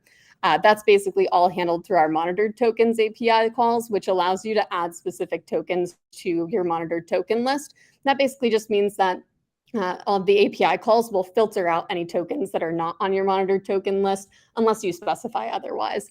So it gives a lot of power in terms of like the UI and what you want to represent to your user. If you have a really specific platform that revolves around a very specific type of NFT, you can basically filter just for that type of NFT, as opposed to allowing basically anyone to transfer into that wallet and then displaying that to the user, even if you don't know what the asset is. Cool. So yes, I'm going to also grab this token ID because we'll need it to do my transfer back out of the wallet. So again, this is the token ID that basically represents the ETH Girly asset. So I'll go ahead and copy that over here. And now that I have a balance within my wallet, I can actually make a transaction out of it. And like I had mentioned before, so this is another one of those trigger points in which we're going to need to challenge the user to authenticate this request. Because I, as a developer, do not have the power to actually do that on behalf of this wallet. So I'm going to go ahead and create a transfer transaction. I'm going to just send it back to my Girly wallet because I need all of the Girly ETH that I can get in here. So going to go ahead and set this as the destination address. There are a bunch of different, what I like to call like gas configuration or gas tolerance settings that you can set within the API here. The easiest thing to do is basically just to choose a fee level. So we're going to choose a low, medium, or high. Those are basically just defined by the blockchain depending on like the network effects that are currently underway. But the default's usually just going to be medium, which means I want to spend whatever the average amount of gas is on this transaction. I'm not looking to accelerate it. I don't want it to take forever. So that's what I'm going to go with for this one. If you do want to be more specific, we do have a variety of other gas features, like setting specific limits, prices, max fees that you're willing to pay. And if a transaction's taking longer than you would have wanted, we also have an endpoint to basically accelerate a transaction, which can be used to say, okay, maybe I will pay a little bit more gas to make sure that this goes through on time. Again, I'm going to grab one more idempotency key because I definitely don't want to accidentally make this transfer twice. And then because I've set the fee level to medium, I don't need to worry about any of these other parameters in here. And then for the amount, I'm just going to send back that. Well, let's actually say I'll send back a little bit less than I received here. The final step that you need to input here is the wallet ID that you want to send from. So this is what's actually going to specify for the user which wallet do I actually want to take from, because the user could have multiple wallets under a single user ID or a single user session. So in this case, I'm going to use the token that we just grabbed, which represents ETH on the Gurley network. And I will input that for the token ID. And then for the wallet ID, I'll use that Gurley wallet that we just created as well. And now when I execute this, oh, I probably have to enter the user token. That's definitely important. Grab that. All right, so now when I execute this, I'll get a new challenge ID. So previously, we got a challenge ID that was challenging the user to initialize their account, to enter their PIN code, their security questions, and also to create that wallet. This time, the challenge ID is serving a different purpose. This time, I've already initialized my account. So the challenge ID is actually what's going to be asking me to authenticate this specific transaction. So I'll go ahead and paste this new challenge ID in here and execute. And now you'll see a slightly different screen, which instead of asking me to enter my Web3 PIN code for the first time, is just asking me to re-enter that code I've previously set up. So I'm going to go ahead and do that. And now that transaction has been created. So I have basically authenticated, yes, I do want to go ahead and allow that transaction as the user. And so now that should be executed. And I should see within a couple of seconds, me get some of that Gurley ETH back into my account. You can also basically, again, poll for the status of transactions if you want. The other option, as I mentioned, is to subscribe for these webhook notifications, which is typically my preference because polling for a blockchain transaction, you never exactly know how long it's going to take, especially on the test nets. But if you do this, you'll basically get a number of notifications every time the status or the state of this transaction changes. So you can see I got one when the state changed from pending to sent, and then I got another one that basically says the transaction is confirmed, which means that we've gotten enough confirmations to decide that the transaction has gone through. So at this point, I believe I have received the Gurley ETH, and then once everything is like fully completed, we'll get one final notification in the completed state. So those are really the steps to go through, kind of end to end, to create a user, to allow them to set up their account, and then also to allow them to both receive a transaction and send out a transaction. Any questions on that kind of like initial flow for the user-controlled wallets? Yeah. Great question. Yeah, so there are a couple of different implementations, but our default implementation is that because it is an MPC-based implementation, the private key is sharded. And typically, I believe the standard is to shard it into 3 different nodes. By default, Circle is the one basically like hosting those nodes, but Circle can't access them directly. It's only these like users or developers who are able to actually like request to invoke the private key. So that's one implementation. We do have some customers who basically want to do like a on-premise implementation where they host the nodes themselves. Yeah, that can be great from some perspectives if companies have like very specific security needs. But ultimately, we do find it adds quite a bit of complexity. So a lot of customers will stick with that kind of default of Circle being the one to host them. So we have quite a bit of experience in this space. Yeah, please.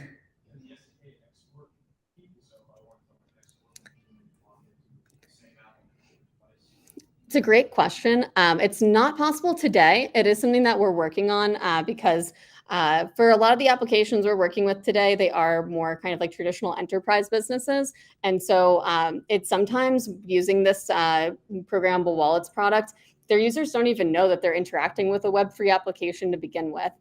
We are now starting to expand the functionality and add things like a smart contract platform and a lot of other like Web3 developer tools. So with that, we're also planning to add the addition of being able to export the key as well. Yeah. Cool. Any other questions?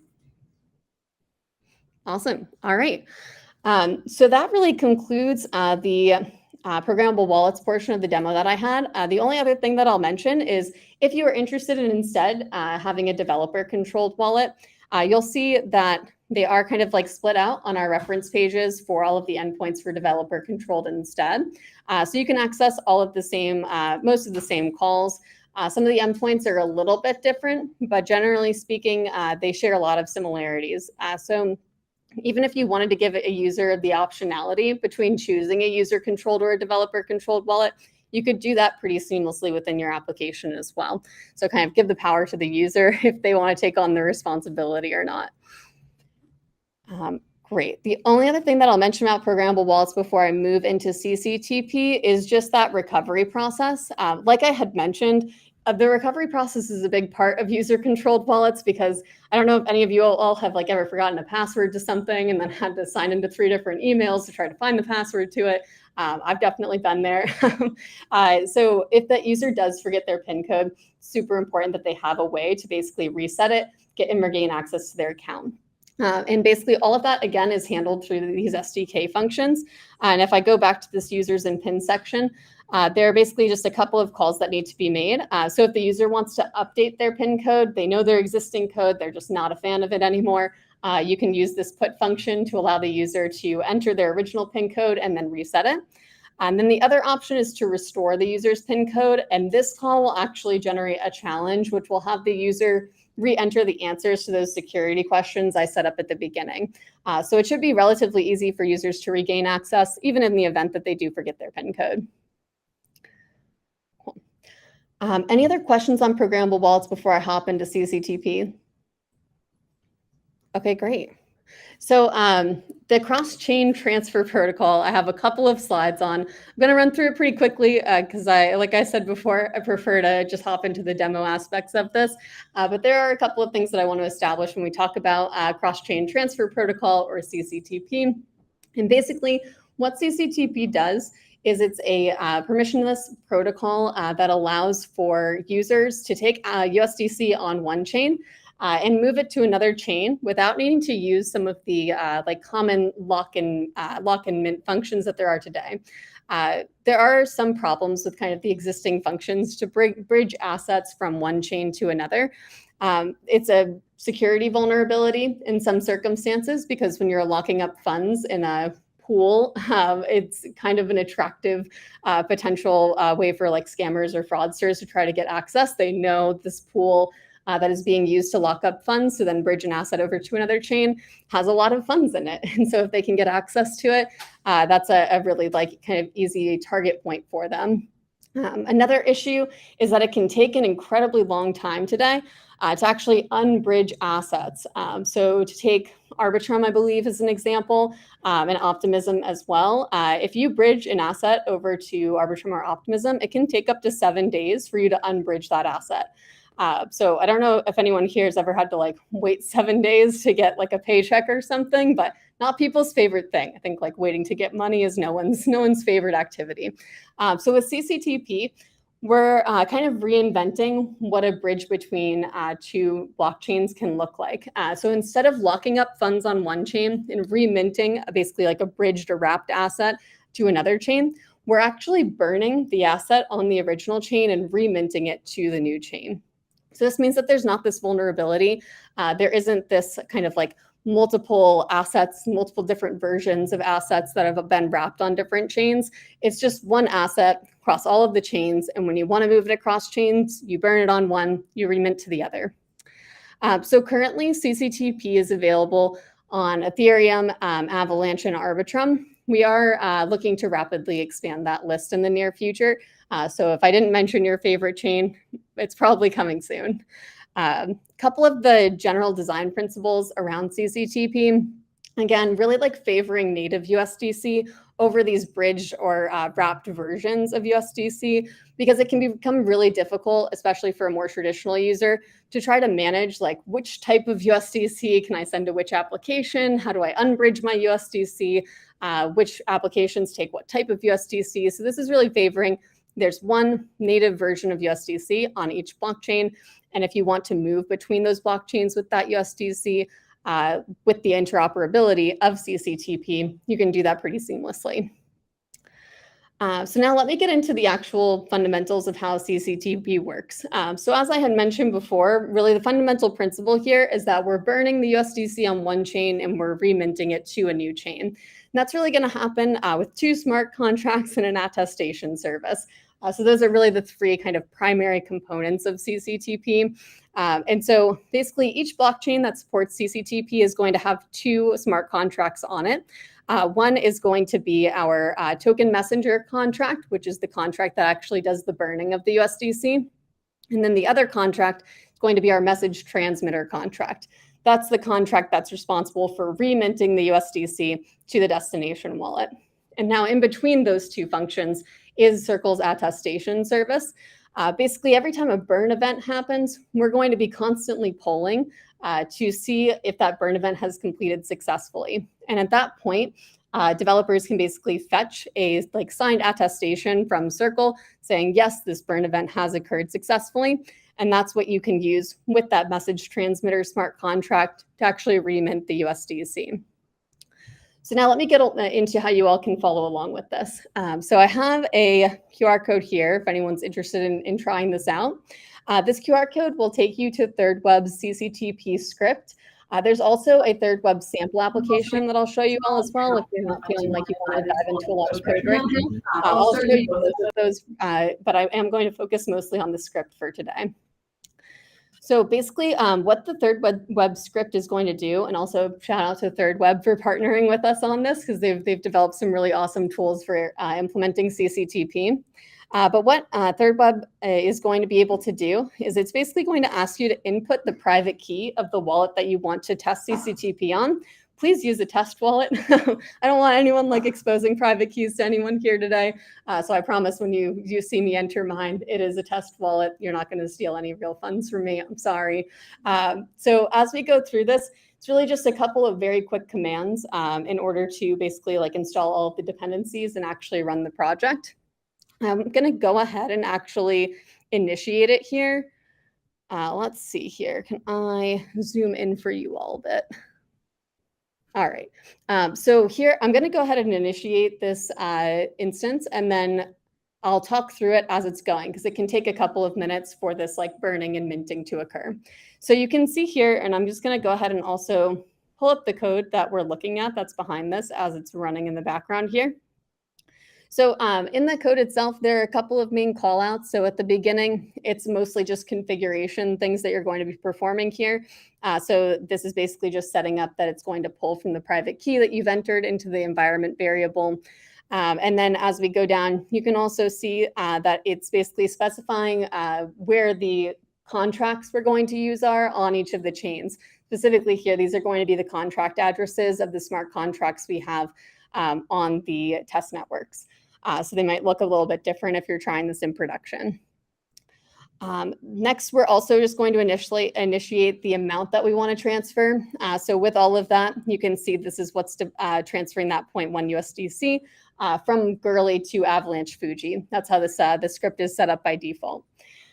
So if I go down now into how it's actually using CCTP. So the first step here, as I mentioned, is basically going to be an approve message within the user's wallet. So the user is going to need to approve this transaction. And what this is doing is it's basically authorizing the USDC smart contract to move funds from that user's wallet to the token messenger contract. So this first step is just the user saying yes, I want to participate in CCTP. I will move my USDC to the token messenger contract so that you can execute all of these transactions. So once that USDC has been moved to the token messenger contract, the deposit for burn ABI function is going to be called within that contract. And that's effectively what sets the destination chain where we're going to remint the USDC. And it's also what actually burns the USDC as well. So this is going to initiate that burning of the USDC. And then here, which is the stage you can see over here, if that's not too small for you all to read, we're now polling for the Circle attestation signature that we need to basically confirm that the USDC has been successfully burned. Again, this can take a couple of minutes, depending on the chains that you're using and the testnets that you're using, but I can promise you it's a lot quicker than 7 days, like I mentioned before. So at this point, really what's happening is Circle is constantly polling to see if a message has been emitted that says USDC has been successfully burned. As soon as we get that confirmation, then we're going to be able to execute the next step in here, which is going to be using that signature that we received from Circle. And this is just a REST API call from Circle that you're making. We're going to use that message, that signed message, to basically execute the reminting of the funds to the destination address that we provided earlier in that token messenger contract. So this is what we call the message transmitter contract. And the message transmitter contract is the contract that's actually going to remint those funds back to the user's basically destination address. So hopefully this will only take a couple more seconds. Usually it's fairly quick, but what's happening right now, this is connected to, like I had mentioned, my MetaMask test wallet. So this should be moving 0.1 USDC from my Gurley wallet over to my Avalanche wallet. So I think we can actually see now, because at this point, the USDC has been successfully burned. So I do have basically 0.1 less USDC in my Gurley wallet than I do in my Avalanche wallet.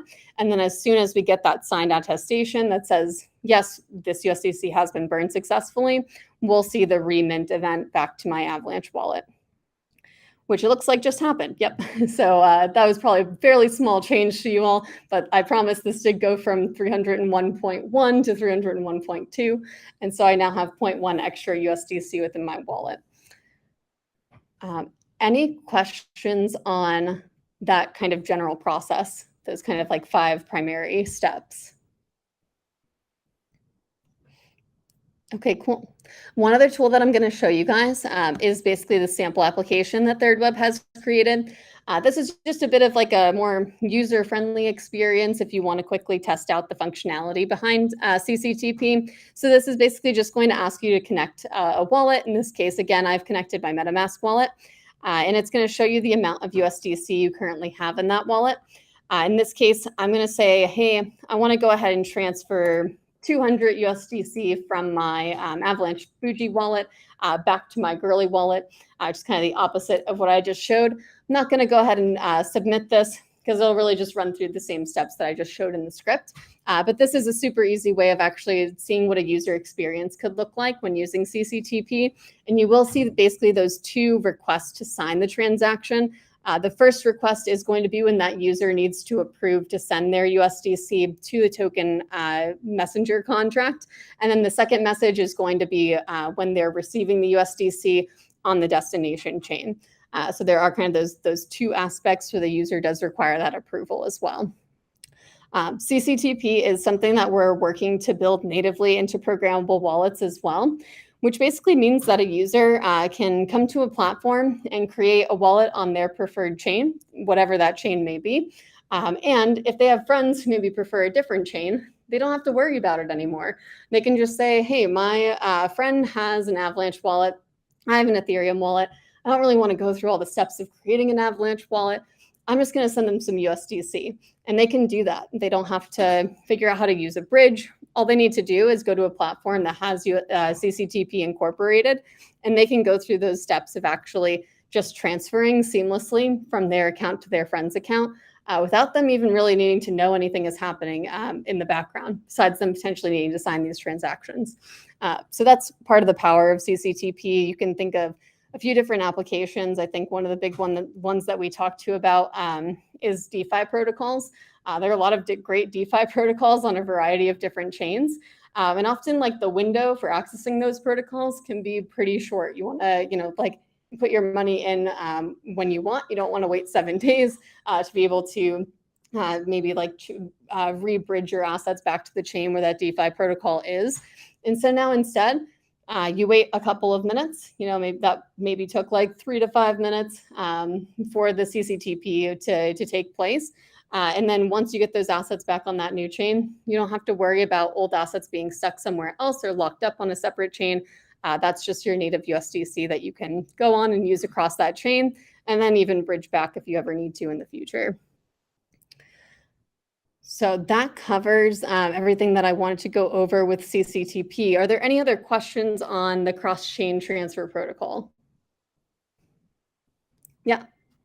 So this would just be one of multitude of bridge solutions that one has to use. So the idea is that for users who are using USDC specifically, once CCTP has been implemented on like the variety of different chains, basically all of the chains where USDC is supported today, that should be the only type of bridge a user should have to use. It is reliant on platforms building that solution. So they'd have to come to a platform that has decided to incorporate CCTP into it. But that user experience of being able to basically go to a native platform and just be able to send USDC, not have to care about what chain you're starting from or what chain you're ending with. That's really the vision here.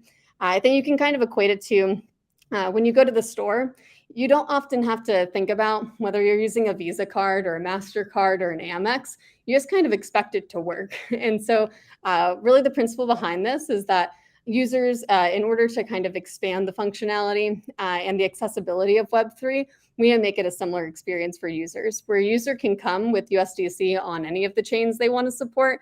They don't have to care if they're on Ethereum or Avalanche or Polygon. They can just send their USDC, and the platforms are using CCTP in the background to actually execute that transaction for them. Yeah.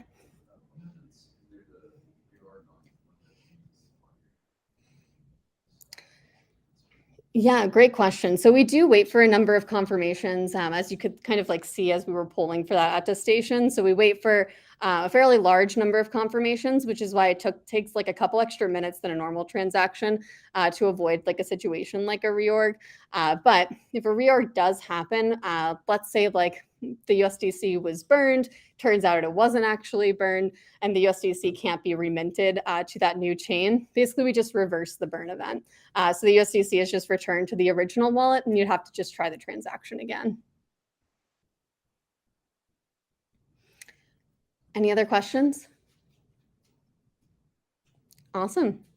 All right, well, I think that wraps it up. If anyone does think of anything, feel free to come find me after this, but thank you all for taking a look at this demo. And I hope you all have been able to sign up for a developer account or get this script up and running, because they are super cool tools. And I want to stress to everyone, it should be hopefully pretty easy for you all to get started with them if you're interested in it.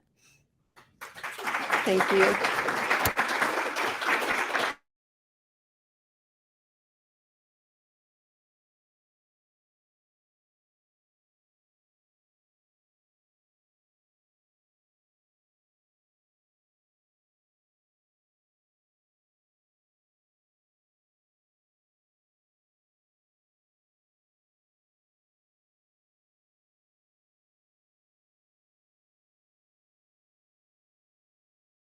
Put that on, and Oh, yeah, share it. Maybe And you can yeah. just share the entire screen. That's fine. That's easiest to me.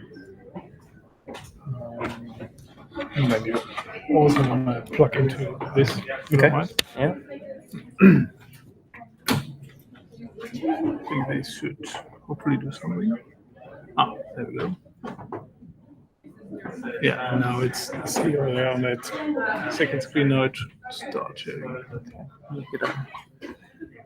Just go like that. Let me make sure my apps are all logged in, so I don't have to pull up any passwords. Yeah.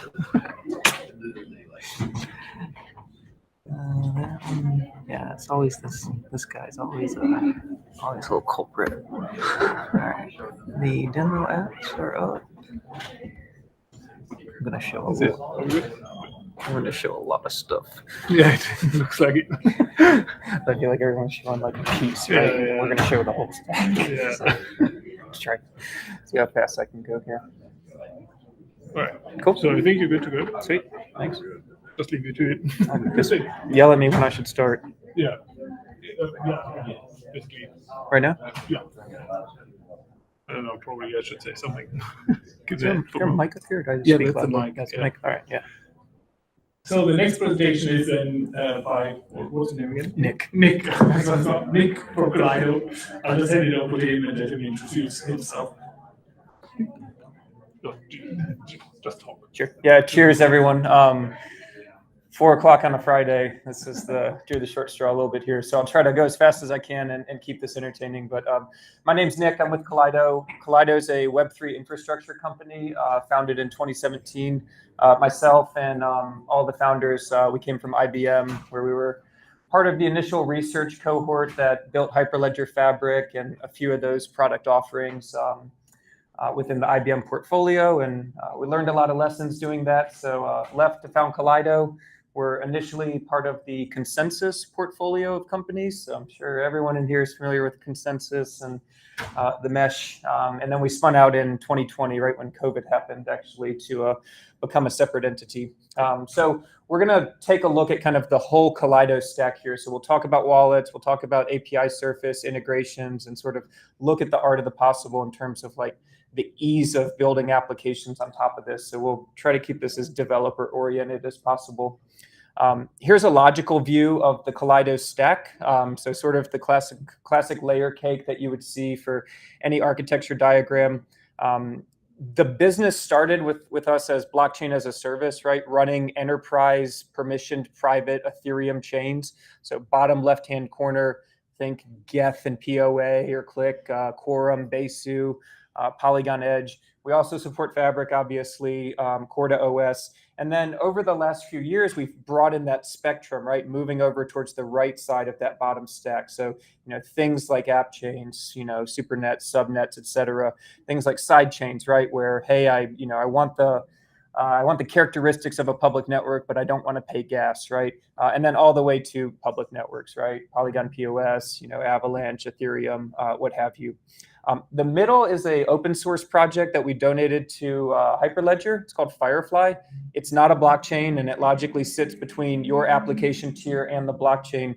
But I like to refer to it as the plumbing, right? It's the really expensive hard piece to get right when enterprises really want to do, private, sort of confidential business with other folks. So it's an orchestration manager. It's a gateway. It provides open APIs for smart contracts. It provides configurable event streams back to your application. But it also goes horizontally into your backend system. So if you have an OAuth system, or you have a database, or you have a specific key provider that you want to plug into, like an HSM, for example, it's all microservice based with configurable thin, interfaces that can be extended to any number of services or products right there. So really, really powerful.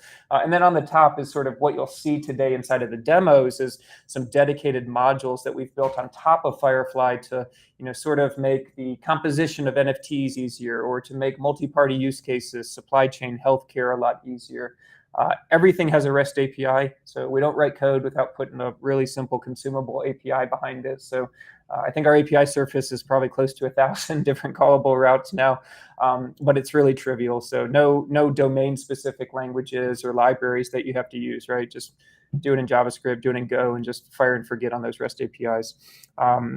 Not going to get into this. I think we all know like sort of the art of the possible of tokenizing assets, adding liquidity, right? Creating, different instruments and stuff.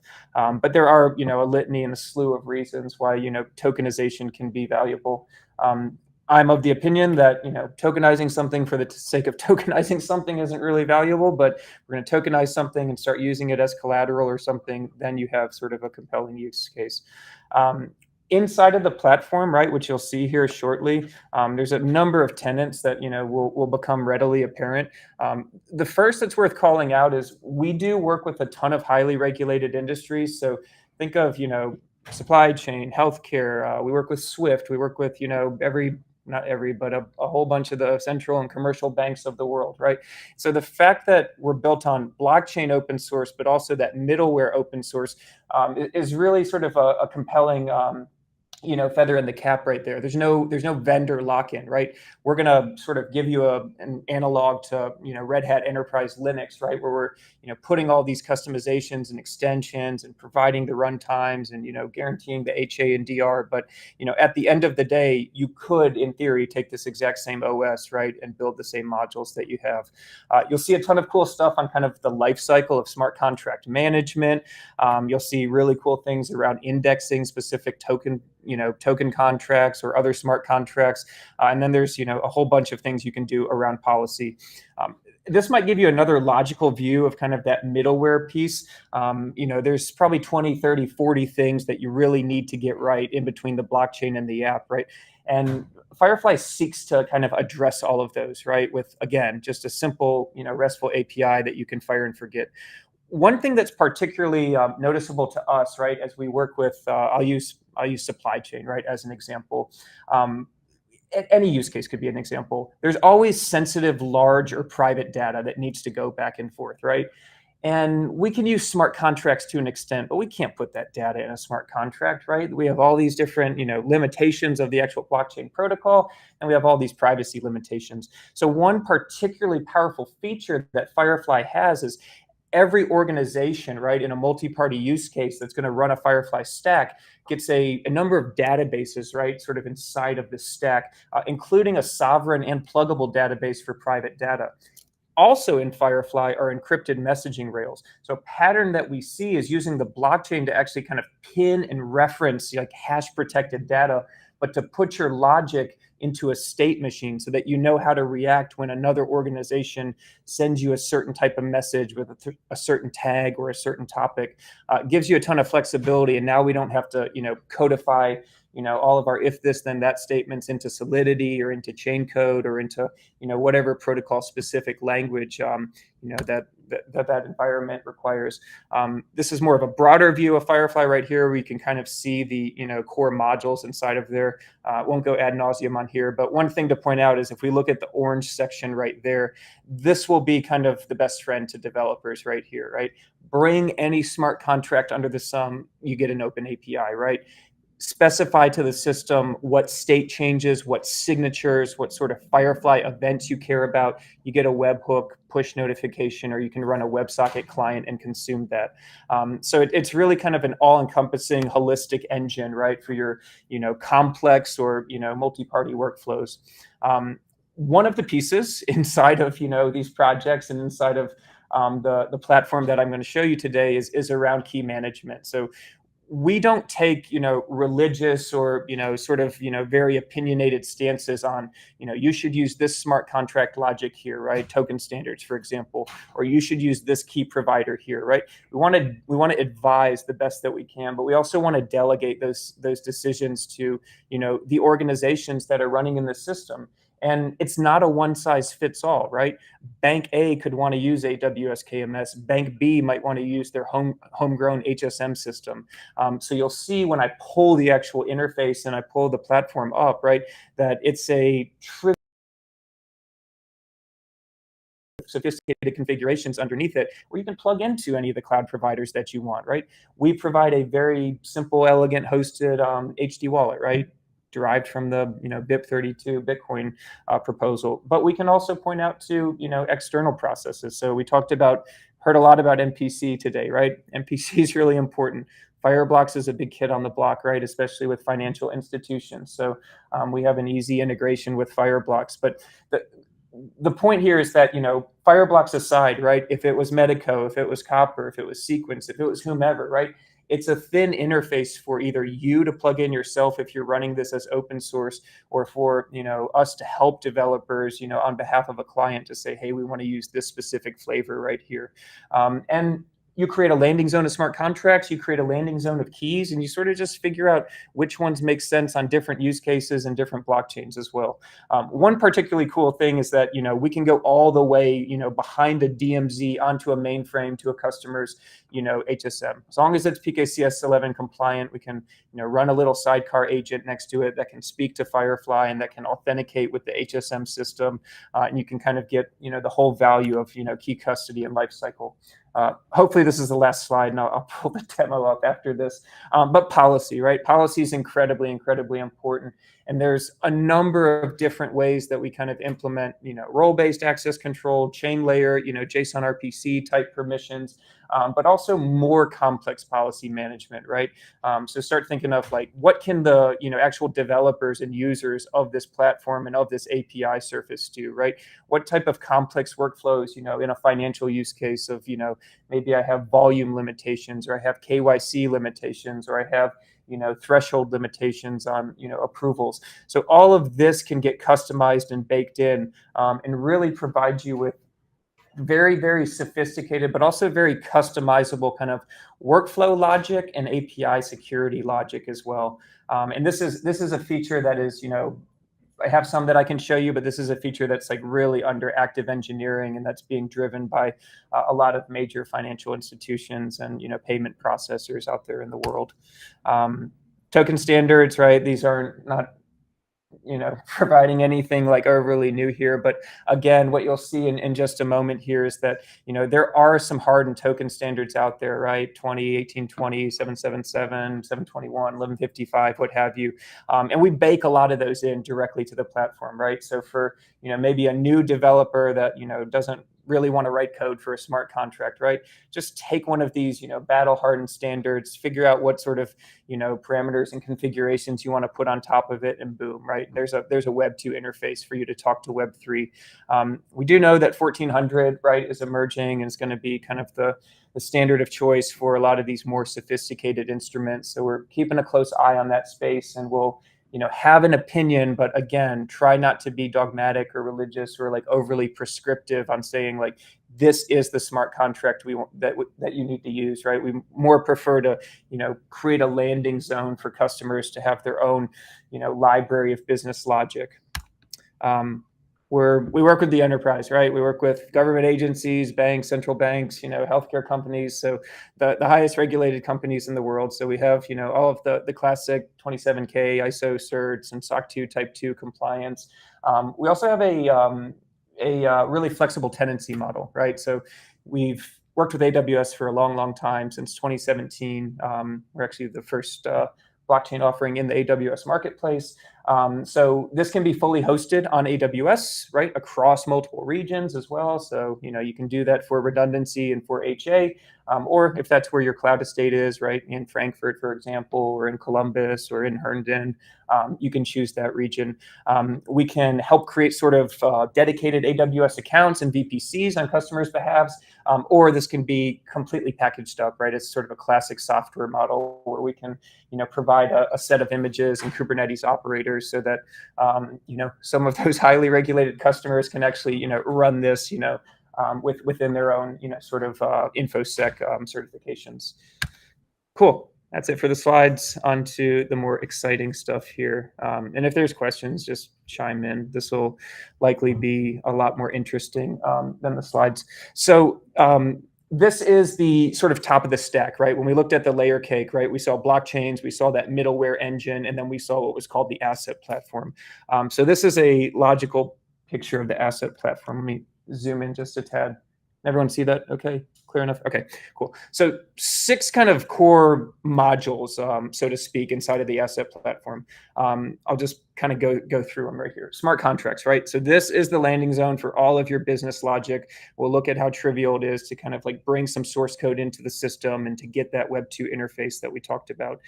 Namespaces, this is where your APIs will live. This is where your configurations and your integrations and your connectors will live. And this is kind of the brain of the system, right? This is going to index all of your information. This is going to, show you all of the, interesting things, the messages that have flown back and forth. A namespace requires these 2 things sitting right below it. It needs to point at a blockchain, and it needs to point at IPFS, public or private, right, to store some metadata. The usage of IPFS can be as much or as little as you want. It fundamentally uses IPFS inside of Firefly for what's called a broadcast message, right? So if we're working in a consortium and, this doesn't make sense to put on the blockchain, but I just want to say hello world to everyone, right? That'll get broadcast, right, via, Apache Kafka, which is what we use as the message bus for any enterprise system. And that data gets pinned onto IPFS, and, a hash pointer goes onto the blockchain right there. It's also used out of the box for metadata for NFTs, obviously. So take those 2 things together, point to a blockchain, point to a private IPFS cluster, which will run public network, right? And boom, you have a Firefly namespace. Wallets, self-explanatory. We'll dig into this in a bit more detail. And then NFTs, right? So we've extrapolated and sort of like decomposed kind of the art of defining the DNA of your NFT, right? Really the metadata and the attributes that would be associated with an asset. So I'm going to take you guys on a tour through this, and then we have a couple example applications, right, where we can start tokenizing assets, and then we can, start moving them, start bridging them, start taking them through a delivery versus payment flow, right? Burning them, all sorts of logical things that you could do as long as you have the requisite underlying smart contracts. So 30 minutes, probably won't need the whole time, but let's take a look at smart contracts first. So we'll hop into here, and I'm going to click on this builds tab right here. So first action, we're going to say, hey, let's create a new build, right? I want a new instance of some token flavor. So out of the box, right, we provide you with a number of those battle hardened standards. You'll see 14 blah something, right, in the near future here, along with, other ones that kind of, really get battle hardened in the market. I'll take you through a 721 example. But what you'll notice is that this is going to be kind of the beginner's wizard right here, right, where I don't really know anything about Solidity. And like, I know that I want to call this thing like, AWS token right here, right? And then, little things like that, right? And I know I want it to be mintable, and I know I want to auto increment those indexes, and I want it to be burnable, and I'd like to use external URI storage, for example. And, it'll build that code out, right? Again, not rocket science, coming from OpenZeppelin. But if you are a new developer, one sort of nice feature here is you can just port this directly into Remix, right? And you can, try to extend that code, add a new function, add a new event. I love Remix just like everyone else, right? It'll sort of dynamically compile and lint that for you. So sort of an easy, kind of stepping stone for, new developers to kind of mess around with, not just this code, but, other examples as well. Once you've hardened it, right, we don't imagine that this is sort of the entry point for source code for, any type of business. So we support, other entry points, obviously, right? Bringing something in from a public or a private GitHub, running your own change management system and just teaching the system about the bytecode in the ABI, or just dropping a .sol file into the system. So tons of different ways to do it. And the takeaway is at the end of it, you're going to get that open API. So let's just go ahead and generate that. So I'll click next right here. We can see it's going to logically ask me like, hey, it was this type of smart contract, what folder and what naming nomenclature, naming conventions do you want to give it right here? I'm not going to really mess around with any of this. We'll just put it in, I don't know, and maybe we'll make a new one right here. Call this AWS dev right here. So we can add that right there. AWS right here. So we can add that.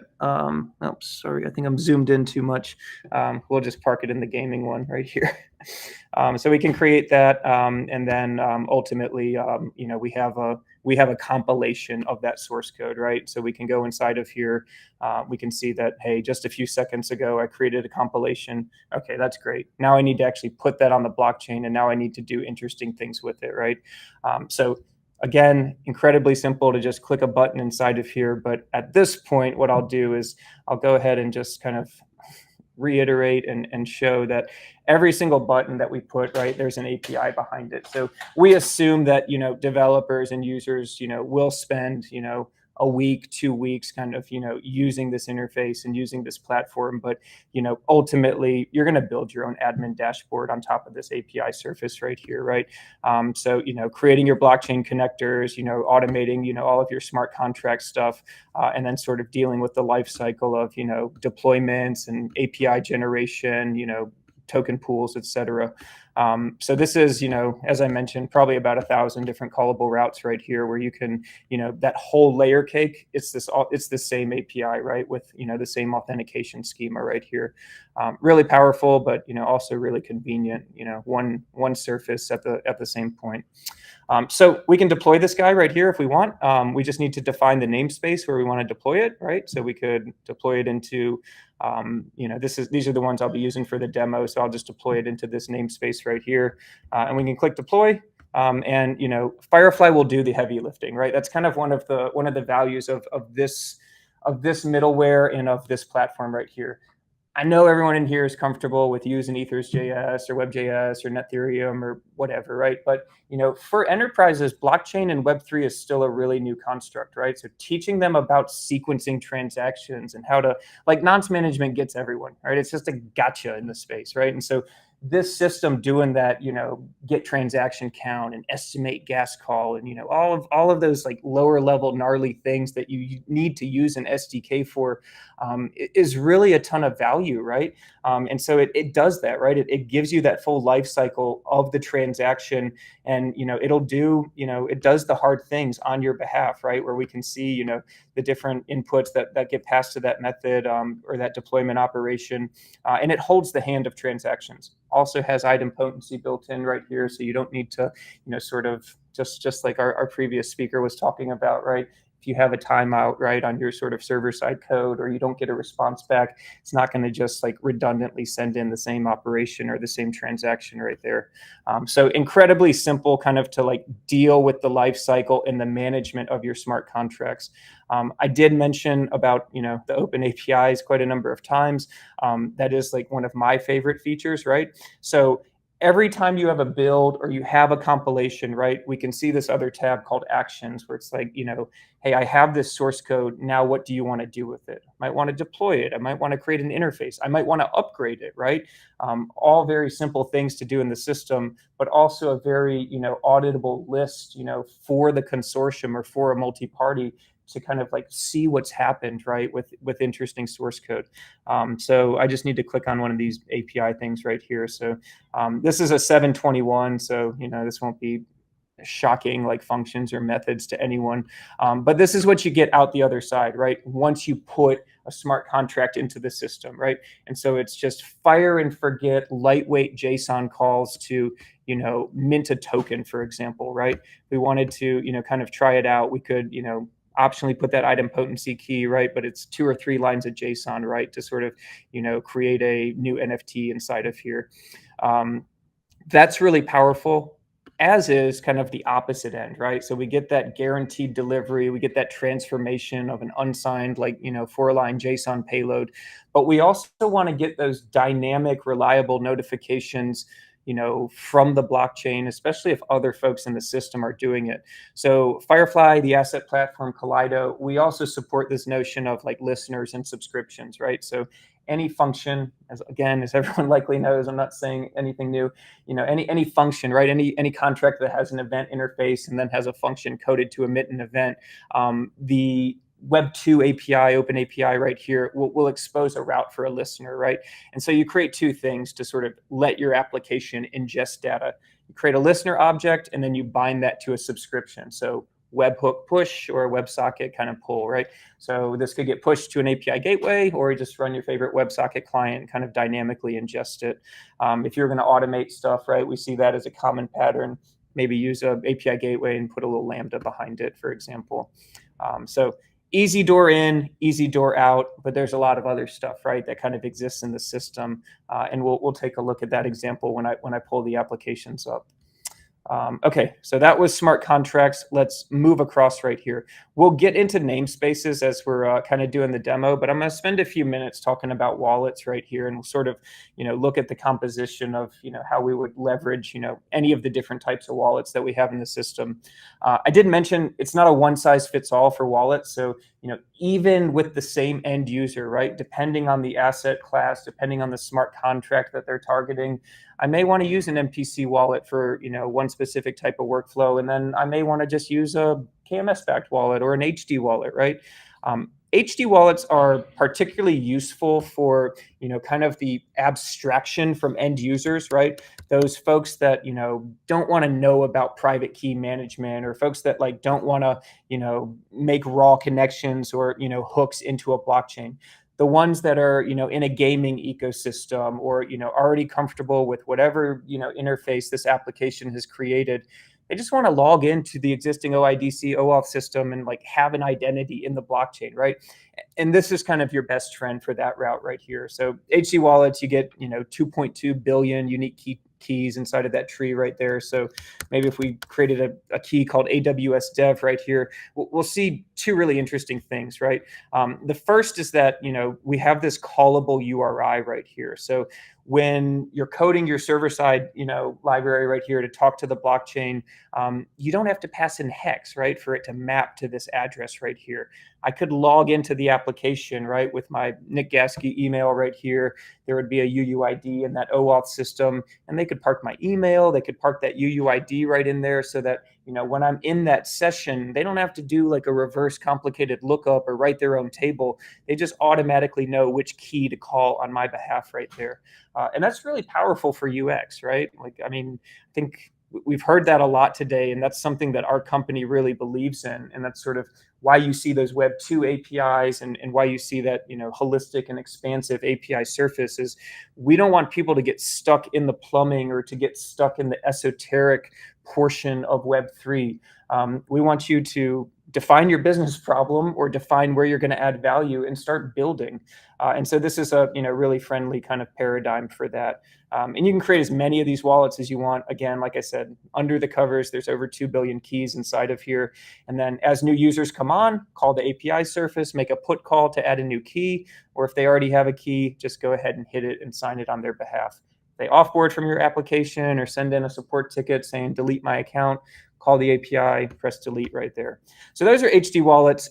We get into more like high fidelity, sort of regulated transactions, things like using like a, AWS Cloud HSM cluster or KMS or, other providers, right? We won't name the name, but there are certain companies that prefer other cloud providers.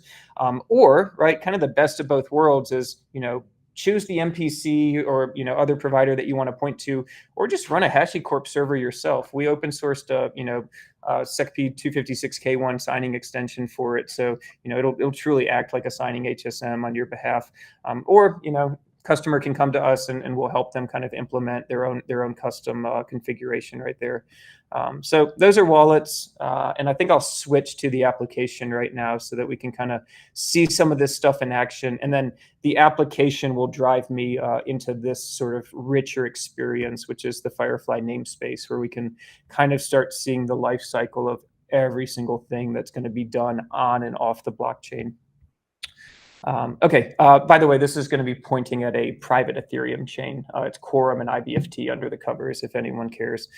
This is actually, this is where the Kaleido business started, right? Us running, blockchain as a service across those different private Ethereum variants. So underneath all of this at the bottom of the stack, it's pointing at a Quorum IBFT environment with a handful of validating nodes and then a couple other ancillary runtimes inside of there.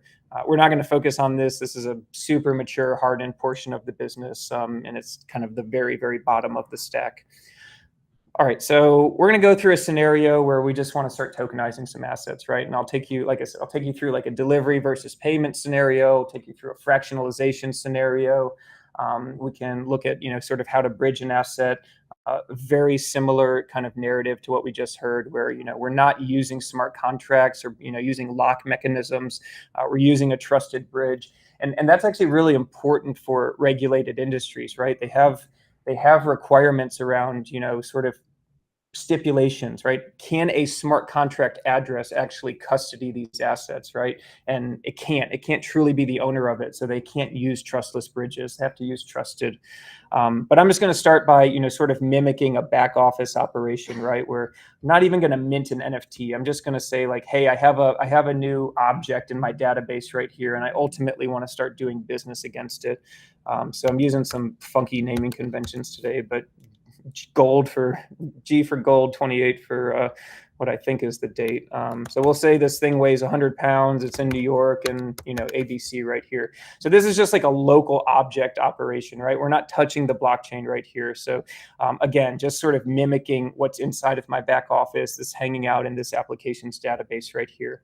I can do one thing right here inside the application, right? I can mint this asset. And what we'll see, right, what's under the covers here is that, this, whatever language this backend is in, JavaScript, almost certainly, is just calling one of those, open APIs, right? Mint with URI inside that token smart contract. But what we see is those subscriptions and those event listeners, right, can dynamically return back to the application make this a little bigger for everyone, will dynamically return back to the application. So you can start surfacing like a really rich user experience, right, for end users, right, where we can very easily hop out to IPFS, right, to look at that metadata. We can sort of, jump into a block explorer or, see the low level token information.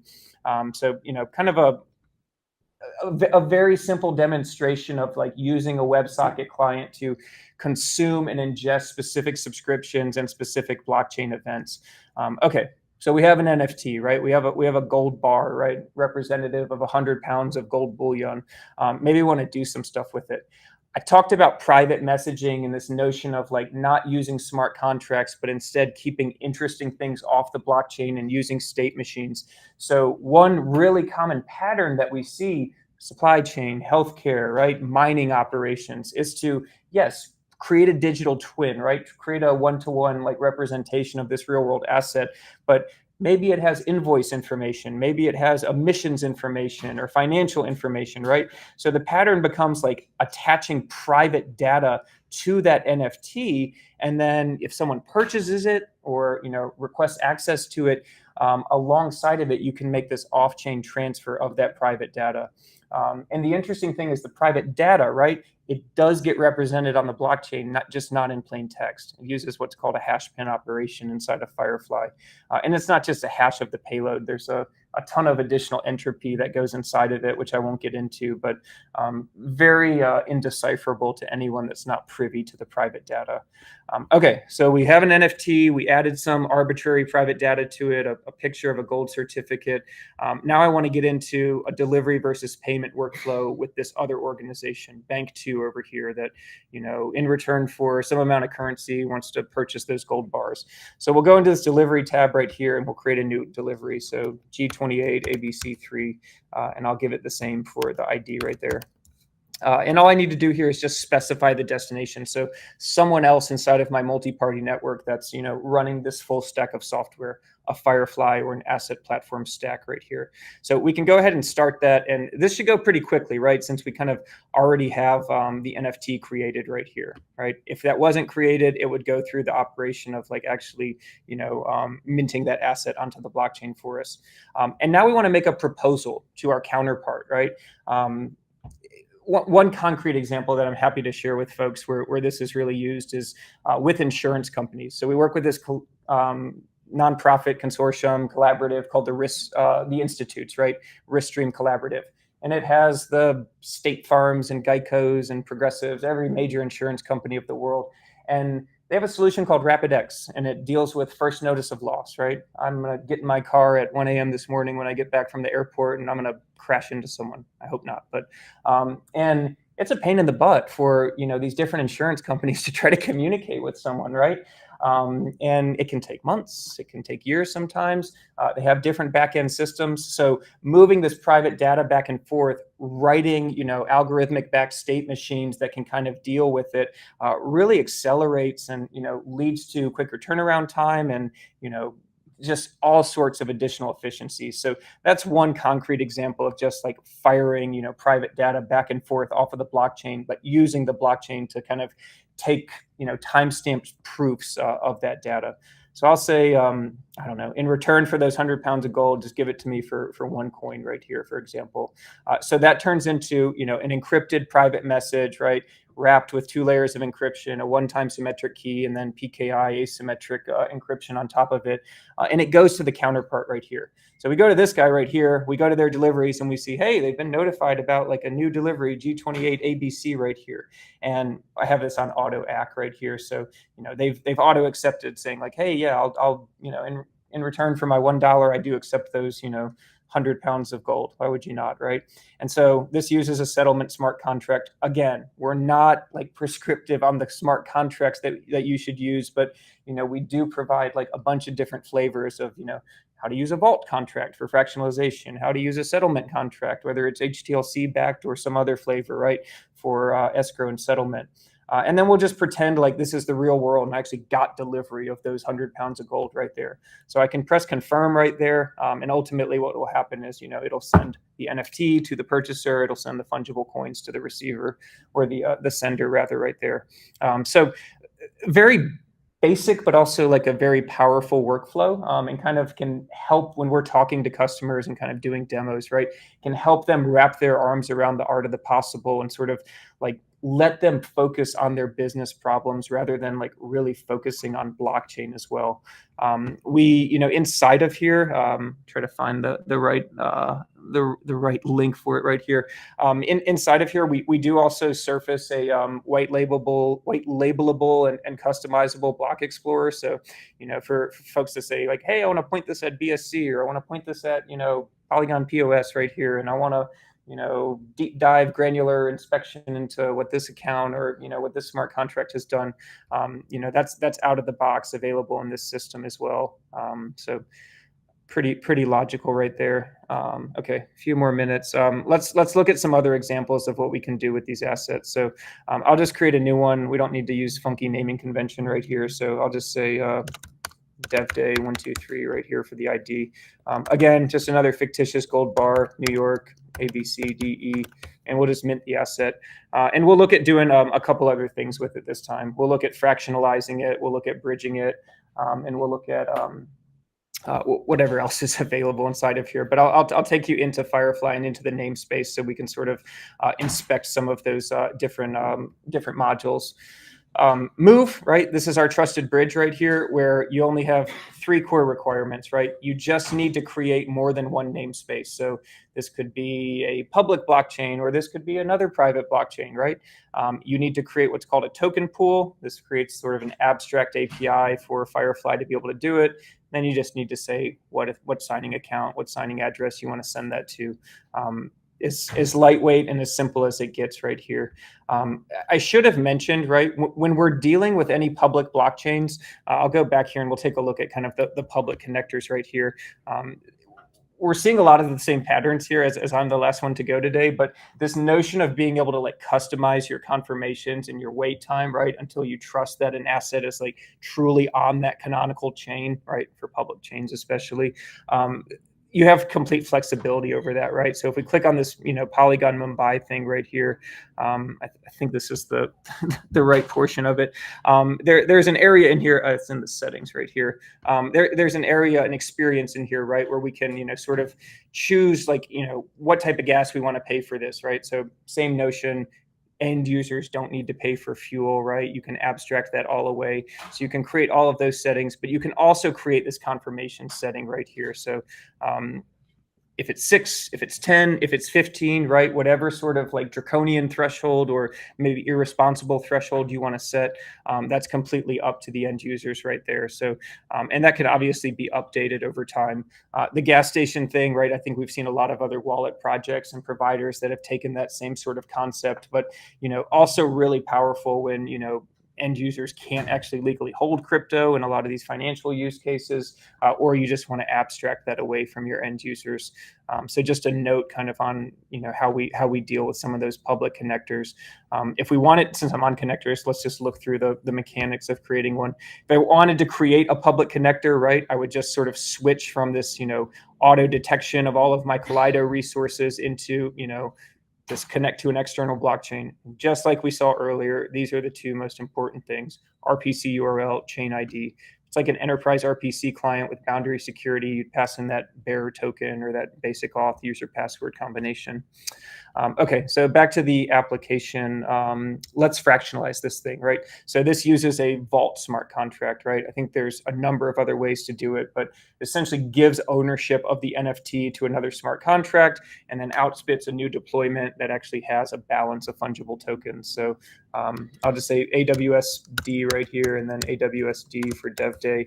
And let's say we want to split that, 100 pounds of gold into, I don't know, is it 6 zeros, a million like fungible coins, right? Just for divisibility.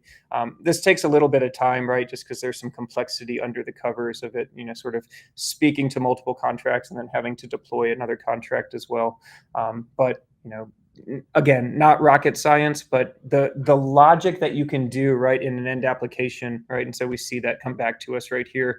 So we have all these tokens and now, hey, I want to send them to someone, right? So we just would exercise the transfer method on that smart contract.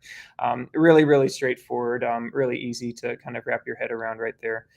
So I think that kind of let you know, sort of just an example of a few things you can do inside the application surface.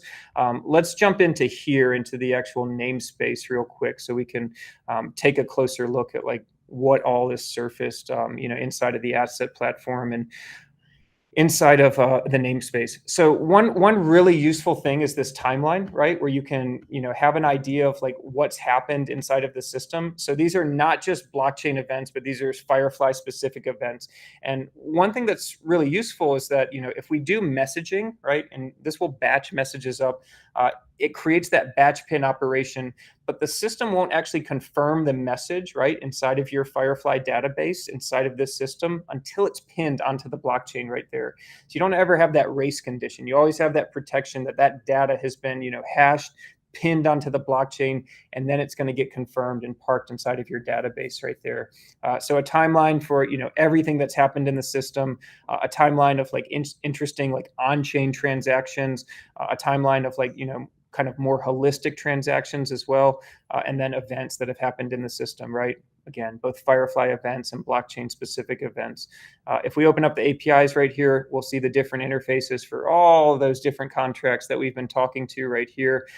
We'll be able to see like what listeners have been defined. We'll be able to see like, what events have been, coded to emit, etc. Tokens, this is the token pool functionality that we talked about right here, where all you have to do inside of the system is say, hey, for this 721 or for this ERC20 or 777, right, whatever flavor you're using, create a token pool for this and index me everything from block whatever, right, any arbitrary block. So this creates you kind of, your own customizable, configurable lifecycle view of, every operation that's interesting, within the scope of that smart contract right there. So you can get, you could say, hey, just give me everything from the beginning of time. Or if you're clever, right, and the system will do this on your behalf, it'll know when that smart contract has been deployed, and it'll give you everything from that state. Or, right, you can also arbitrarily do it and say like, hey, the first token operation I did was, on block 3 million right here, even though this was deployed at block 1 million. Go ahead and give me the information starting at that point. And then once you do that, right, once you dive into one of these, I'll try to find one that actually has interesting information. This robots one might, I think.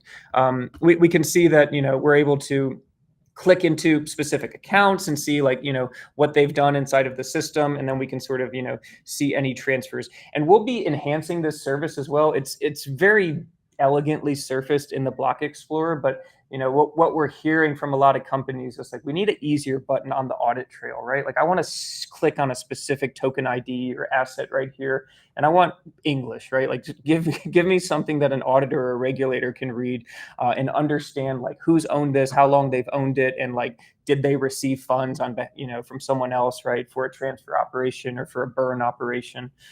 So we're continuing to kind of add that functionality inside of here. The off-chain piece is really interesting. This is sort of what we talked about of how like those interesting, sensitive or large payloads move back and forth. So this is using that Apache Kafka pipe with those different layers of encryption. If we click on this one right here, this was actually like that gold certificate, right, that we attached. So we can see, a reference to it, but, again, not on the blockchain. So what got pinned onto the blockchain was, a hash of this data right here, along with, what's called a privacy group and a nonce, right, for the number of messages that I've used in that privacy group right there. But there's all sorts of, other private messages that flow back and forth in the system, with kind of, high frequency state machines as well. Okay, what else would be interesting to show? I have 1 minute. Okay, so last thing I suppose I'll show is just kind of like this this NFT service that we have, which is right here. So like I said, with the NFTs, this is really kind of just a landing zone for the metadata of your NFT. So we have these two concepts of templates and collections. So templates, again, this is just YAML or JSONata, right, where you say like, this is one that makes an external call to like some RoboHash site right here. So I meant to copy that. Yeah, there we go. So we can see that it's just making an external API call, right, to this API right here and saying like, hey, just generate me a random image, right? But again, this could be, as complex or as verbose as you need it to be right here. So, complete flexibility for end users. This could even, call out to an external script, for example, to do that. So super trivial to kind of like, super trivial to kind of like park your source code inside of here. Okay, I'm screwing something up, sorry. But needless to say, once you create a template, you can test it out, right? Hopefully it doesn't, do that. And then you can create a corresponding collection against it, right? So if we click on this guy right here, we've created a bunch of different robots inside of here. And last thing I'll show is that, there's two different ways to kind of deal with NFTs inside of the system. The first is just to go directly to the blockchain, obviously, right? Just mint it. But if we're thinking about sort of airdrops or high volume scenarios, or kind of that classic, I don't care about my private key scenario, I just want the UX experience. This allocate to field is kind of what we call lazy minting, right? So whatever alias they're logging into the application with, or the OAuth system with right here, you just type that in right here. Then they log into their wallet experience. Your app makes an API call into the system and says, hey, has anything been allocated to this email alias or this UUID string right here? And then that delegates the end user to be able to reject it or to press claim and mint. And it also brings in other wallets, right? So they could say, yes, claim right here to my custodied wallet that you're running on my behalf, or no, it's been 5 months and I kind of know more about Web3, mint this thing into a MetaMask wallet that I'm controlling as well. So that's sort of the life cycle of how the templates and corresponding collections work inside of here. Very, very straightforward. So I think I hit it right on the dot. If you are interested in that middleware component, right, I'd encourage you to check out Firefly. It's a super robust community. It's got the Walmarts and Apples and all sorts of fun companies of the world hanging out in there. And there's take anyone in this room probably all of 45 seconds to pull down the CLI and just choose whatever type of local blockchain you want to spin up. Then you can throw some smart contracts at it. There's a built-in sandbox, of like example TypeScript SDK on the back end and React on the front end. So it gives you a functional application out of the box, and you can use that as a reference point or a boilerplate to maybe extend it. So encourage folks to check that out. And yeah, I think that does it. So thanks everyone for paying attention at the end of a Friday.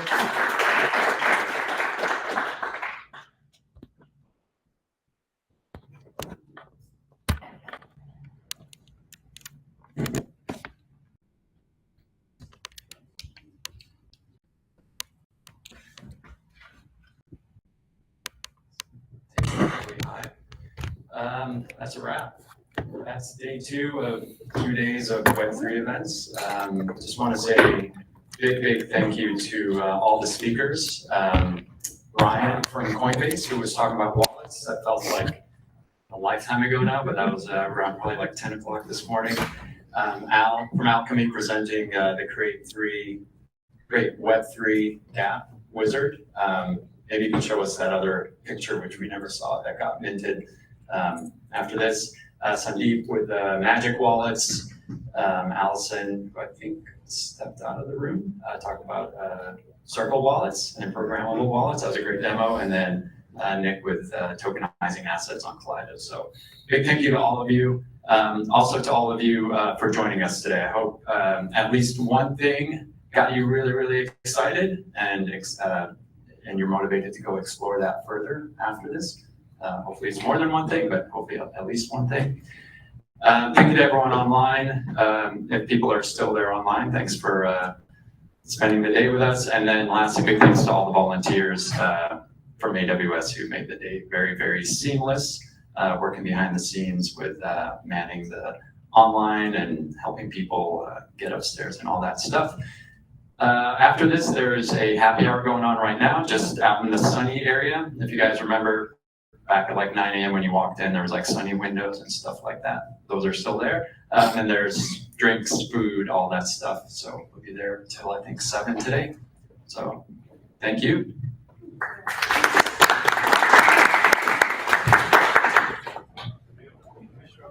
Sure. Yeah. Yeah, monkey. It's a time for the monkey. It's time for the monkey. We need to see it. All right. I was waiting for the monkey. All of you guys.